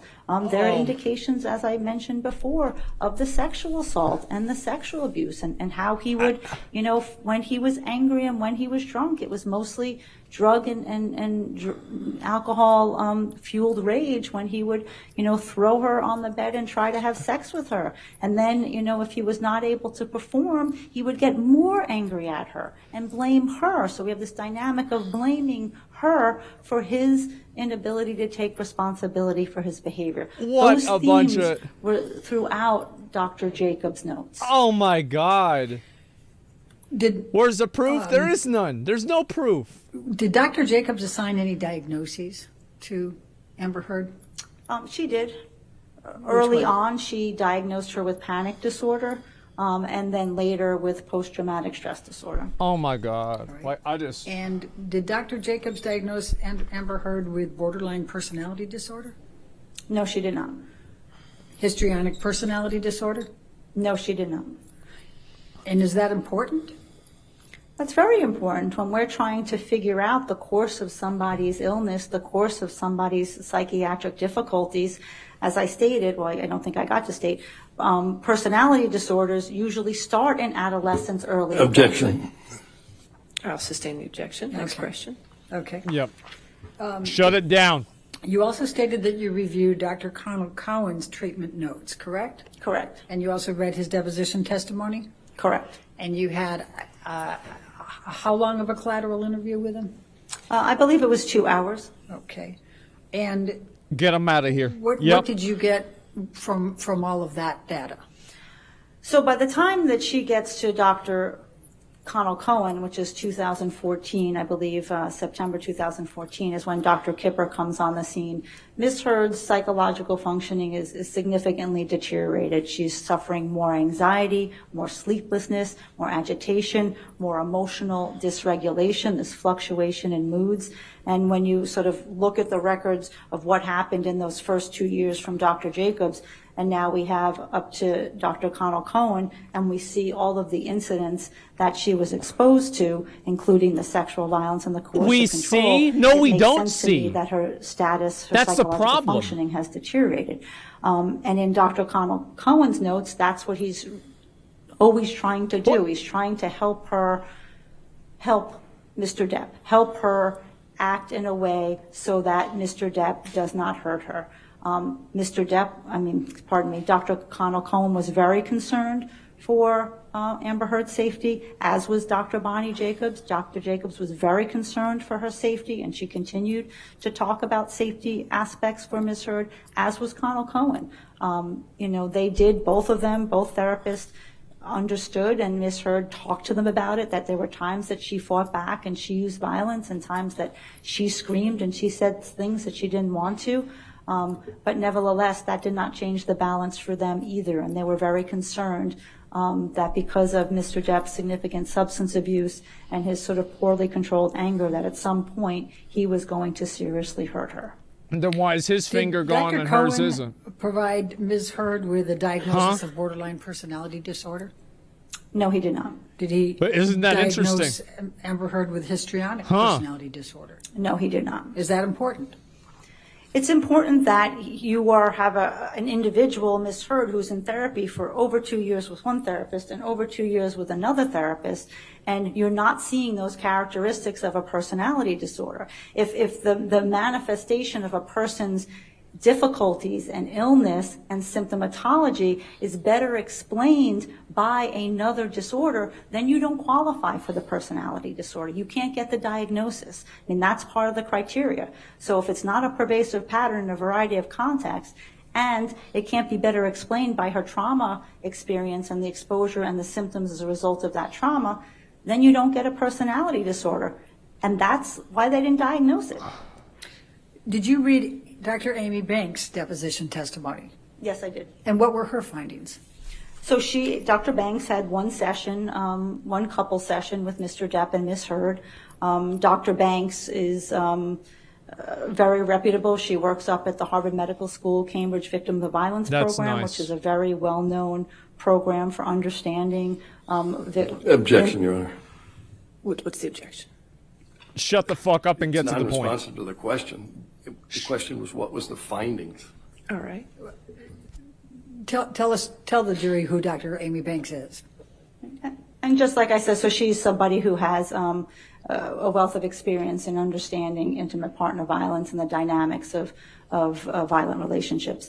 But she only had one session with the couple, and it was her determination when they were both there and the violence was talked about that Mr. Depp did not deny the violence that he perpetrated toward Ms. Heard.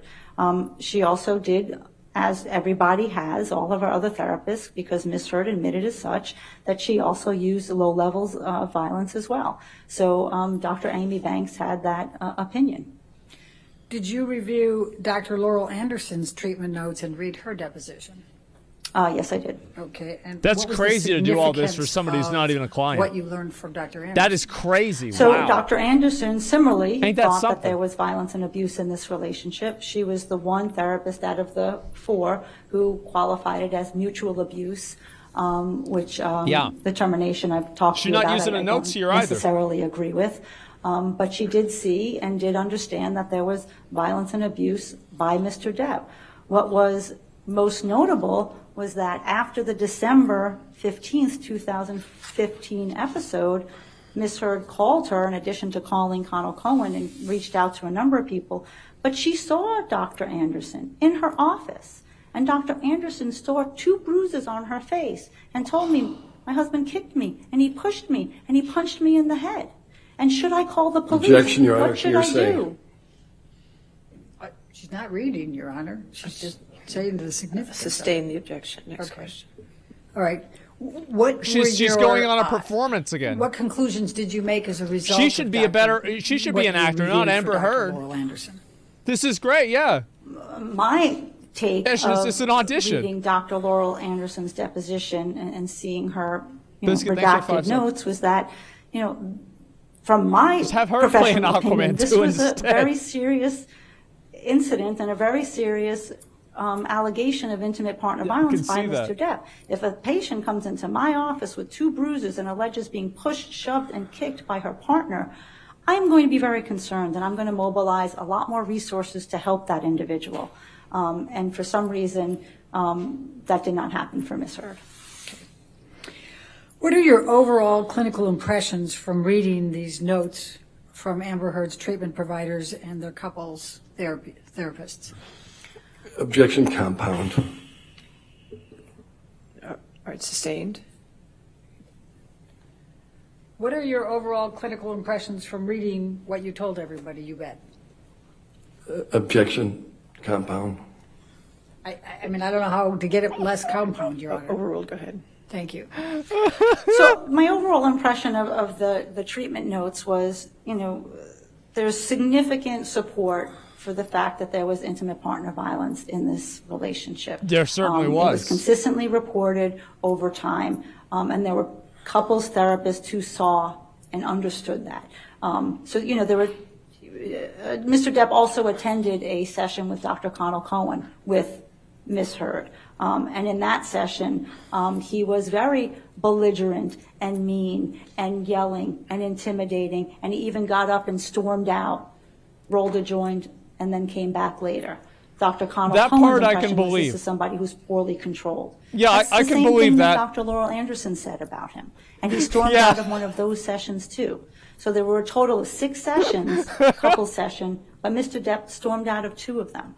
So there were only 4 couple sessions for these 2 individuals in this just highly volatile, highly damaging relationship that was, punctuated by the coercive control and This the is intimate unreal, partner man. violence.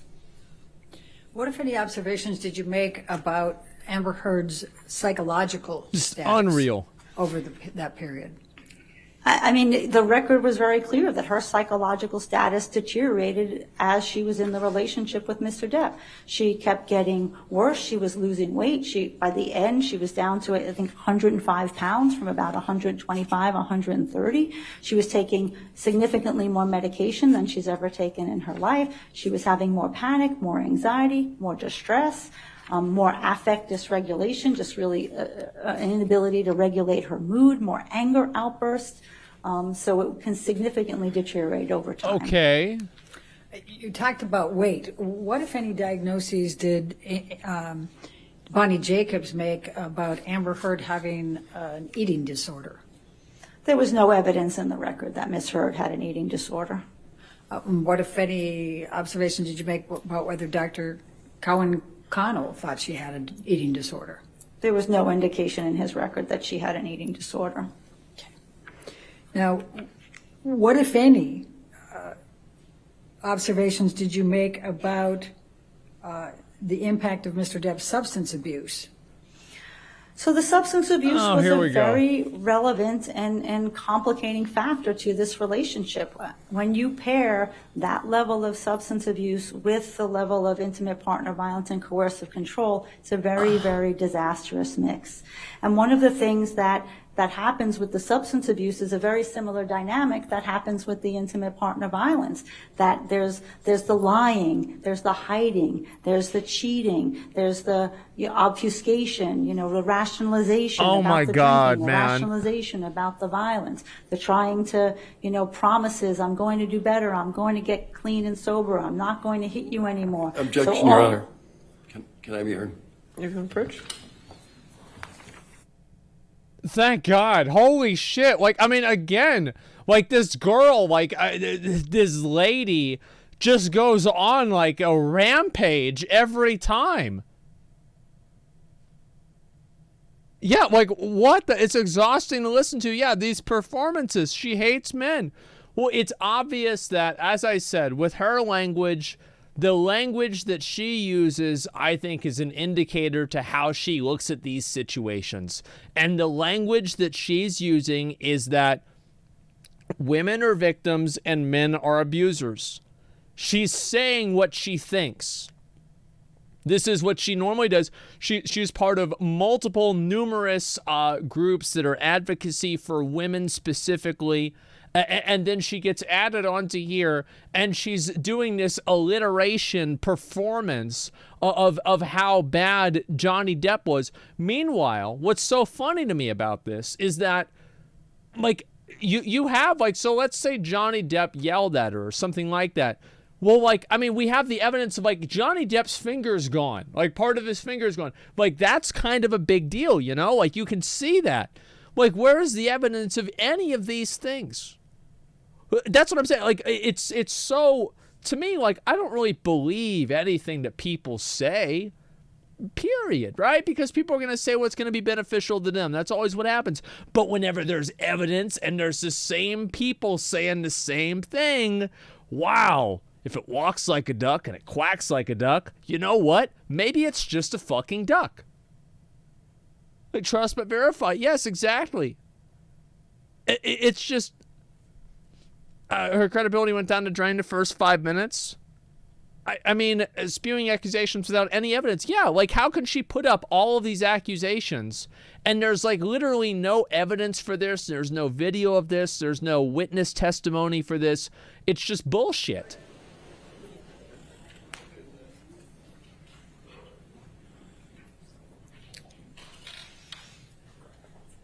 All right, here we go. What, if any, dynamics and coping styles are connected to the substance abuse by Mr. Depp? So they share similarities. There's a lot of lying when somebody's a substance abuser. There's a lot of hiding. There's a lot of concealment. There's a lot of rationalization. There's a lot of blame, blaming your partner for your inability to stay clean and sober. There's a lot of the promises to change and the promises to get better. So a lot of these dynamics sort of co-occur, you know, in a situation of substance abuse and domestic violence. They're very similar. The difficulty in this relationship was that the majority of the violent episodes and the sexually violent episodes were in these alcohol and drug-fueled rages. That was predominantly when those happened. When he wasn't in those stages, we still saw the obsessive jealousy and the coercive control and the possessiveness. That still persisted. But when the alcohol and the drugs came together is when Amber Heard was more in danger of being hurt by him. Oh my fucking God, more in danger. Why didn't Amber Heard leave the relationship sooner? I mean, you know why. Objection, speculation, Your Honor. It's obviously speculation. Have you formed, based on your experience and based on your 29 hours of clinical evaluation of Amber Heard, what is your understanding of why Amber Heard didn't leave the relationship? Not a client. Objection beyond the scope of the disclosure. It clearly is not. I mean, it's clearly in the disclosure. Point to where you say it's not. I mean, point to where you say it's not. Could you come forward?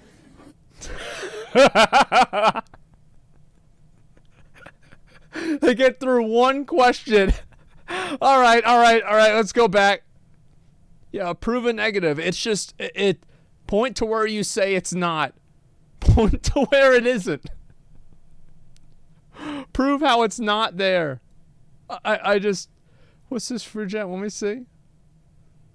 Yeah, I'll read this afterwards. There's actually a lot to say about this. That's good to see. What a bunch of horse shit this is, man. Like, and also, how is she able to just fucking go on this rant? How many hours have we been listening to this? How many hours have we been listening to this piece of shit give out this bullshit? It's been 2 or 3 hours with no contesting this, no, nothing. Like, too many? Yeah. I mean, really. This is unreal.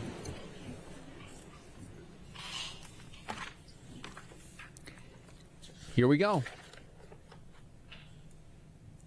Now, you indicated that your main opinion was that Amber Heard's report of violence and abuse in her relationship with Mr. Depp is consistent with what is known as intimate partner violence, correct? That's correct. Okay. And why did you believe that Amber Heard, what formed your basis of that opinion, in a nutshell? Asked and answered, Your Honor. Overruled, I'll allow it. The basis of the opinion was looking at all the dynamics in this relationship, looking at not just the hitting and the yelling, but looking at how much more hitting was done, looking at the coercive control, the obsessive jealousy, the possessiveness, the sexual violence, the choking behavior, the threats to kill. Those are all, as I stated, very significant and often found in cases of lethal domestic violence. Those were significant severity factors, and looking at all those, that's what tipped the scales, that even though she yelled and said some horrible things and hit him, it never was able to shift the balance of power and control in that relationship. Balance of power. Like, oh my God. You have discussed with Amber Heard, and you have reviewed and evaluated. What the fuck are you talking about? Emotional impact on Amber Heard as a result of emotional distress as a result of the 3 counterclaim statements. Oh my correct? God. The 3 alleged She worked for defamatory statements Activision? made by Is this Mr. Depp true? through Mr. Waldman, correct? That is correct. Okay. Objection, And- compound leading. Just Overruled, I'll allow it. Go ahead. Thank you. Thank you. Could you please tell the jury what psychological impact these statements had on Amber Heard? Yes, so there were 3 statements that I evaluated. May I check my notes to give you the dates and my recollection so that I can be clear? Since I couldn't put it in, this might be the fastest way, Your Honor. I'd rather she not address the court. I'm sorry. Yes. Okay. Yes.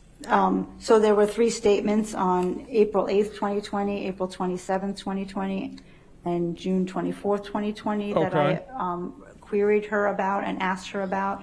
The one that, what happens is if somebody who, like Ms. Heard, has trauma-based symptoms and PTSD, we say that PTSD is a cue-based disorder. There are things that happen in the environment that trigger it and make it worse. And have to refute that your report of violence and abuse is a hoax makes that trauma activated. So it makes the PTSD symptoms at that time become more intense and more severe. So she would have more intrusive thoughts, more nightmares. So it's people's more fault for sleeplessness, questioning her? More difficulty engaging with other people, depression, sadness, stress.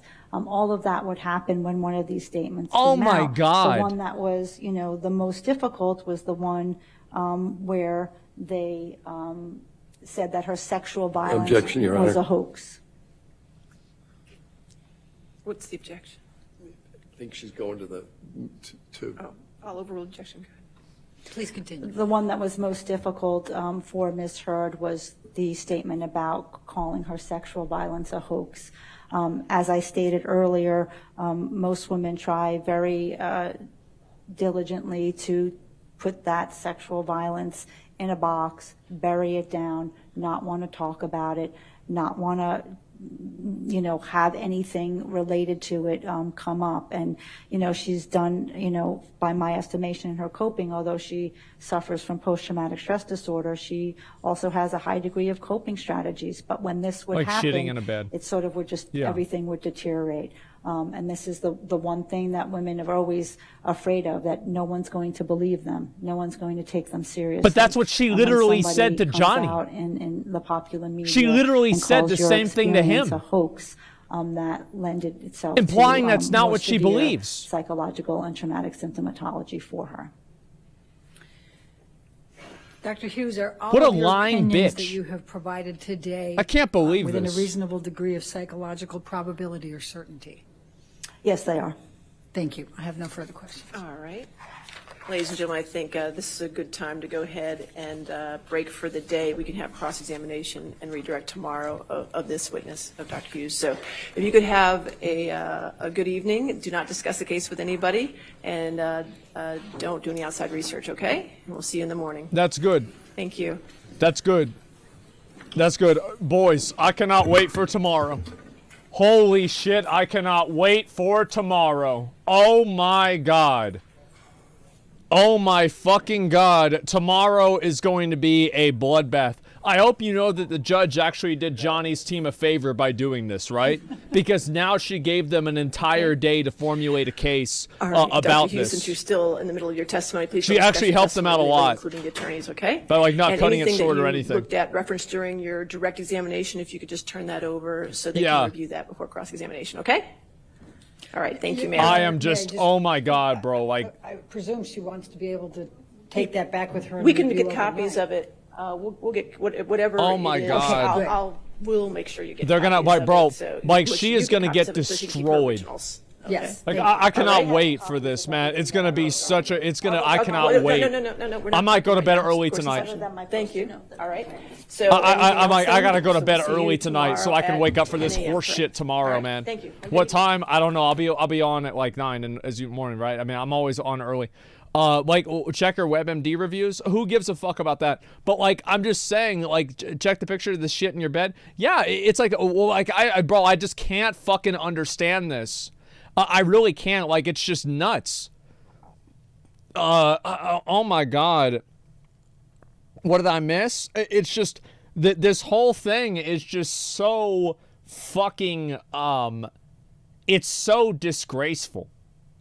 It's so absolutely fucking disgraceful.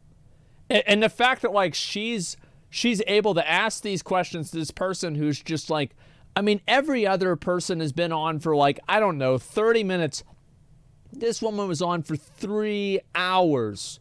3 hours. And, like, again, what I think is so fucking indicative of this is the fact that every single thing that she's said has all been completely unsubstantiated. Nothing that this woman has said has been validated, verified, or in any capacity whatsoever. Meanwhile, you have the exact opposite with video evidence. And also, like, you have a police report that says the opposite. That's what I find to be so fucking ridiculous about this, is that it's not only the doctors getting review bombed. I don't care about getting review bombed. I think that's silly. They're just gonna delete them, and they should. But, like, what I'm saying is that, check if she's a feminist. I don't care if she's a feminist, but it seems very obvious that, like, listen, whenever you're using gendered language, that's all you're using is your gendered language. And did you see the part where the lady, the psychologist, whatever, she said whenever Johnny left because he didn't want to be violent? Did you hear that language? Did you hear that? Like, I don't know if you guys, like, I actually wrote that down because, like, yeah, it's like he left because he didn't want to be violent. How the fuck is this? Like, I can't believe she's a woke psychologist. I studied gender studies. She's super biased. It's like, how is this? It just makes me so fucking mad. I hope that people can see it now, how obviously biased this is. Yeah, in her eyes, only men can do wrong. But that's not in her eyes, in her words. Like, she spent 30 minutes explaining the dynamics between a victim and abuser through the language and the lens of men and women. Men are the abusers, women are the victims. Like, that's literally what she said. Yeah, and the balance of power and all of these things. Like, what, like, bro, like, I hope they just completely, like, I hope they pop off tomorrow, man. Oh my God. What you said makes sense about a man drinking wine in the morning. Bash comes. No, the thing is, that's just word just to fuel a study. It's in the law. It's literally laws like that. Violence Against Women Act. Yeah, I think there is the thing is, I think everybody should get a fair shake. That's all I'm really trying to get out here. And the fact that they just let that happen, I think, is a disgrace, man. It's her witness. Of course she's biased. You fucking daft. The reason, okay, so here's why I'm there's a difference between being biased towards an individual and being biased on a general level. She is biased on a general level. And also, we didn't even know that she was her witness and that she had any interaction. By the way, we went through a 3-hour interview of this bitch, and we don't even have a single fucking a single bit of information if she ever got paid or got any sort of quid pro quo from Amber. She's a bitch. Like, she does this. Like, I'm sorry, But like, if you're gonna come up here and use that fucking language under oath and do this alliteration performative bullshit, you are a lying bitch. And like, that's all there is to it. And the ASLU brought you? Yeah, it's disgusting, man. I fucking hate that shit. Yeah, I'm so absolutely fucking tired of it, man. I really am. And it's just stalling. Like, I can't believe this, man. I cannot fucking believe this. It's just, it's too much, man. Yes, she did claim a lot of the unproven. Outside of any of them, first evidence is important. Yeah, I think so too. Professional witnesses get $500 an hour, sometimes $1,000 an hour, so there's that reason. Yeah, but there was never even a question. There was never a question as to whether she received any compensation from Amber Heard. Don't you find that odd? And don't you find it odd that her relationship with Amber Heard was only disclosed after she had created parameters that were gender exclusive about the relationship between the two of them? Don't you find that interesting that it's done this way, and also at the same time, no other witness and no other person up on that stage had that happen? They immediately had it disclosed regardless of who actually was interviewing them. But this one is different. Why is this one different? Because they're trying to push a specific narrative. The beginning of it, they were trying to create the initial narrative that it was a man and woman thing, and that's why even not only was she doing it, the woman on the stand, but on top of that, it was also the lawyer that was baiting the gendered responses as well and using the exact same language to get her talking in that field, because that's what people are going to passively assume. I'm so fucking sick of this shit, I can't even believe it. It makes me sick to see this, because here's the fact, is that this piece of shit has done the same thing for what she even said at least 50 other court cases in the past. So how many other lives has she ruined because of her biased fucking perspective on things? I can't believe this. And that's what's so fucking annoying about it, is it has nothing to do with any of this other stuff. It has to do with the fact that Johnny Depp is probably going to come out of this ahead. He will probably come out of this ahead, even if he doesn't win a defamation lawsuit. It doesn't really matter because Amber Heard's career is over, and that's pretty much it, right? But the fact is that this person will live to fight another day. That they will continue with their career, and they will continue to destroy people's lives based on an ideology and not a reality. And that's what I think is so fucking disgusting. Do you see what I'm saying?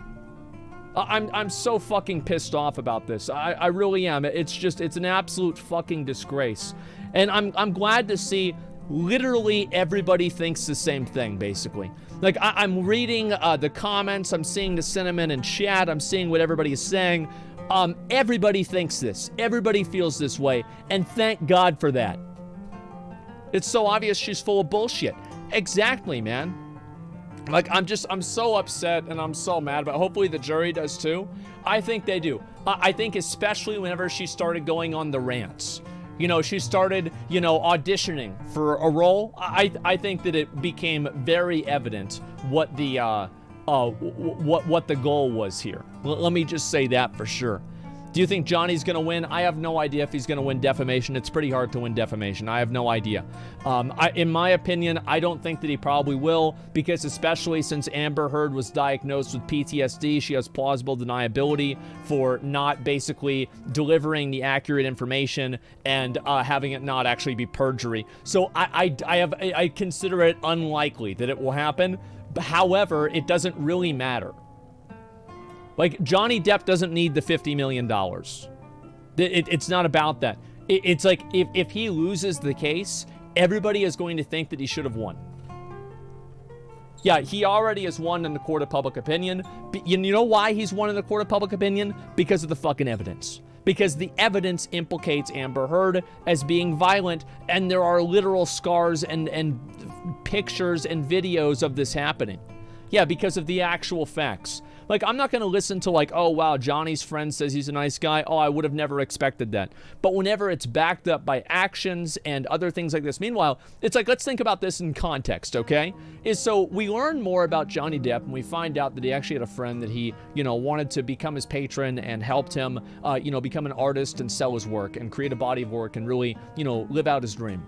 We hear more about Amber, and we find out what's more about her. We find out that she was abusive to her past boyfriends or girlfriends, and that she also has video evidence of her hitting her sister, right? So it's this weird thing where the more that we learn about Johnny, the more that we learn that, yeah, generally he's a pretty decent guy, right? I mean, this is what everybody says, and these are things that were not overly publicized. Oh, and by the way, Amber Heard also tried to steal money from kids in the hospital too, the charity thing. So it's not just like one thing, and like, so you're, oh my god, it's just, the more that we learn about him, the more innocent it makes him look, and the more that we learn about her, the more guilty it makes her look. Tried, she stole them. Yeah, I know. PTSD doesn't mean it was mutually abusive. She lied about it being one-sided, and his career suffered.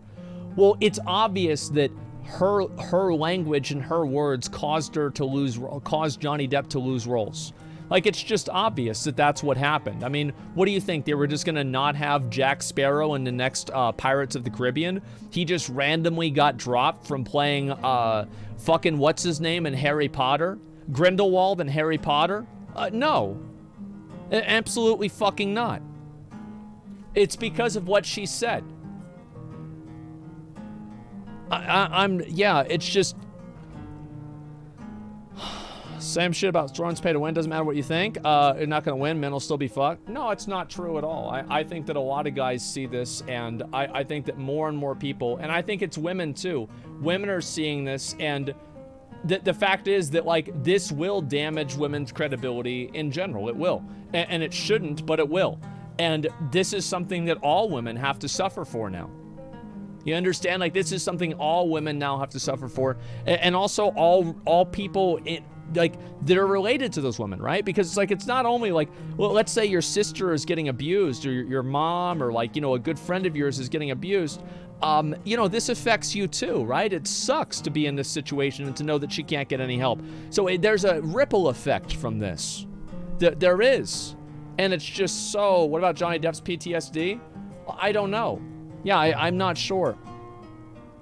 With her being diagnosed with PTSD, should her be disqualified as a reliable witness, therefore be cut out? I have no idea. I'm not sure. This is only Amber Heard would ever see any success with? I don't know, man. Financial damage is probably way worse than what they're even claiming. You never know what opportunity could have come along without this shit. Yeah, exactly. I totally agree, and that's why I was glad to see Johnny Depp. You know, he said he's never going to work with Disney again. Thank fucking God for that. Yeah, thank fucking God for that. That's exactly what I think he should do. Why ever give that even a second's worth of effort or information after that bullshit, man? Fuck Disney. Yeah, fuck Disney, man. Psychologists should have her license revoked. They're supposed to be non-biased, but the woman is clearly biased, and she doesn't deserve to testify. I don't know about getting her license revoked. I'm not sure what the process for that is. I don't know.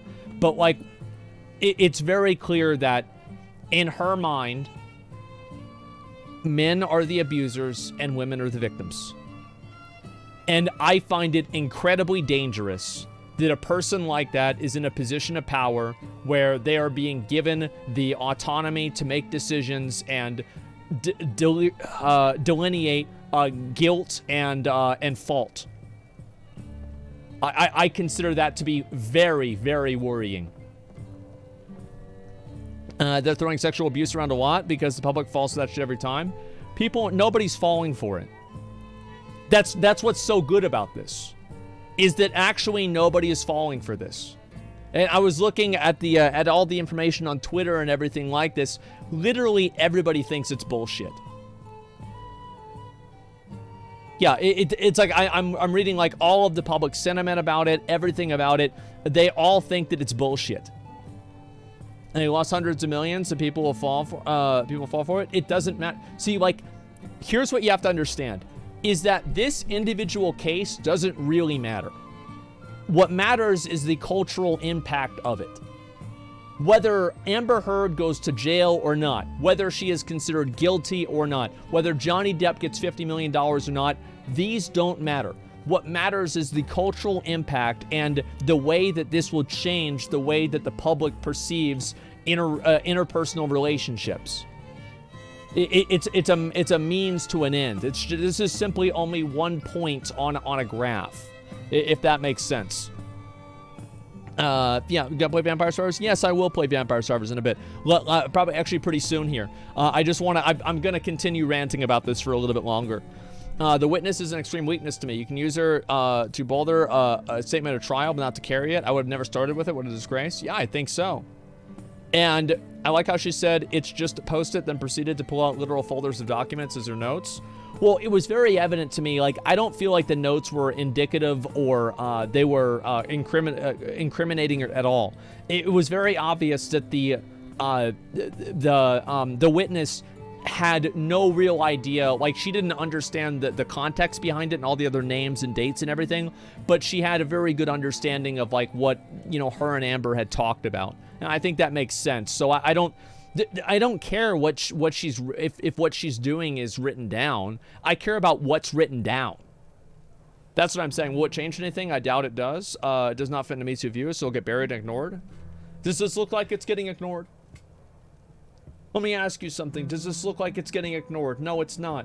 There are literally hundreds of thousands of people watching this. There are tens of millions, probably hundreds of millions of people who are keeping up with this. This is not being ignored at all. This is one of the biggest stories since, like, O.J. Simpson. Like, it's fucking massive. Nobody's ignoring this. It's huge. I could see extreme bias helping the prosecution paint her as an unethical professional, and I cannot wait for that to happen. I'll say that for sure. Yeah, OJ's still free, doing whatever he wants. Yeah, after he did jail time. Like, he got convicted, and he did jail time. Like, that's what happened. I'm pretty sure he did jail time. Didn't O.J. Simpson do jail time? Yeah, I'm pretty sure, yeah. Not for murder, yeah, but they got him for something else, exactly. And so, yeah, for burglary, yeah, for a different crime. Well, it's harder to convict, right? And this is just what happens. And you can see how the legal definitions of things are, it's like, oh, well, she wasn't a client. And it's like, technically this is true, but in the layman's understanding of what a client is, it was obvious that Amber Heard was effectively a client. Any normal person would look at that relationship. An average person would look at the relationship between the two of them and assume this was a client. This was a client of this witness, right? And I think, yeah, if the glove fit, yeah, exactly. And so what I'm really trying to get, yeah, shit on his bed. Yeah, she literally shit on the guy's bed. She seemed to give Amber's testimony to her. I don't really know what this is. I have no idea. Not a client, just a paying patient. Yeah, it's just it's so obviously delusional. It's so obviously fake and misleading. It's very frustrating for me to see this. It's really, really annoying to go through, man. And I don't know. I have to ask about your legal knowledge, expertise. I was actually going to go to law school. I was in a business school, and I dropped out. But yeah, I was originally going to go to law school. I took a few classes in it, obviously, but you know, I don't have a law degree. No, I don't. Or she heard the story and willingly took her on. Yeah, but I mean, I think that at a certain point, if you're saying the person is not a client, I feel like this is an intentional obfuscation.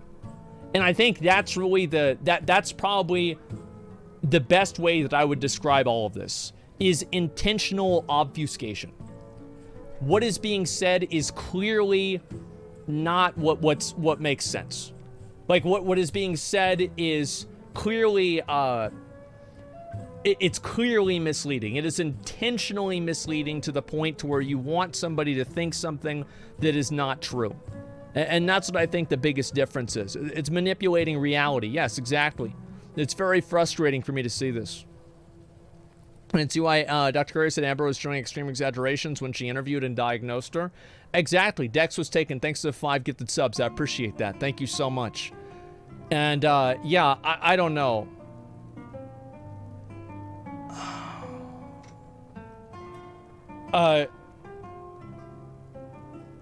Check out the Warcraft Rumble Twitter. They deleted it. What? Wait, what? They deleted the Twitter account?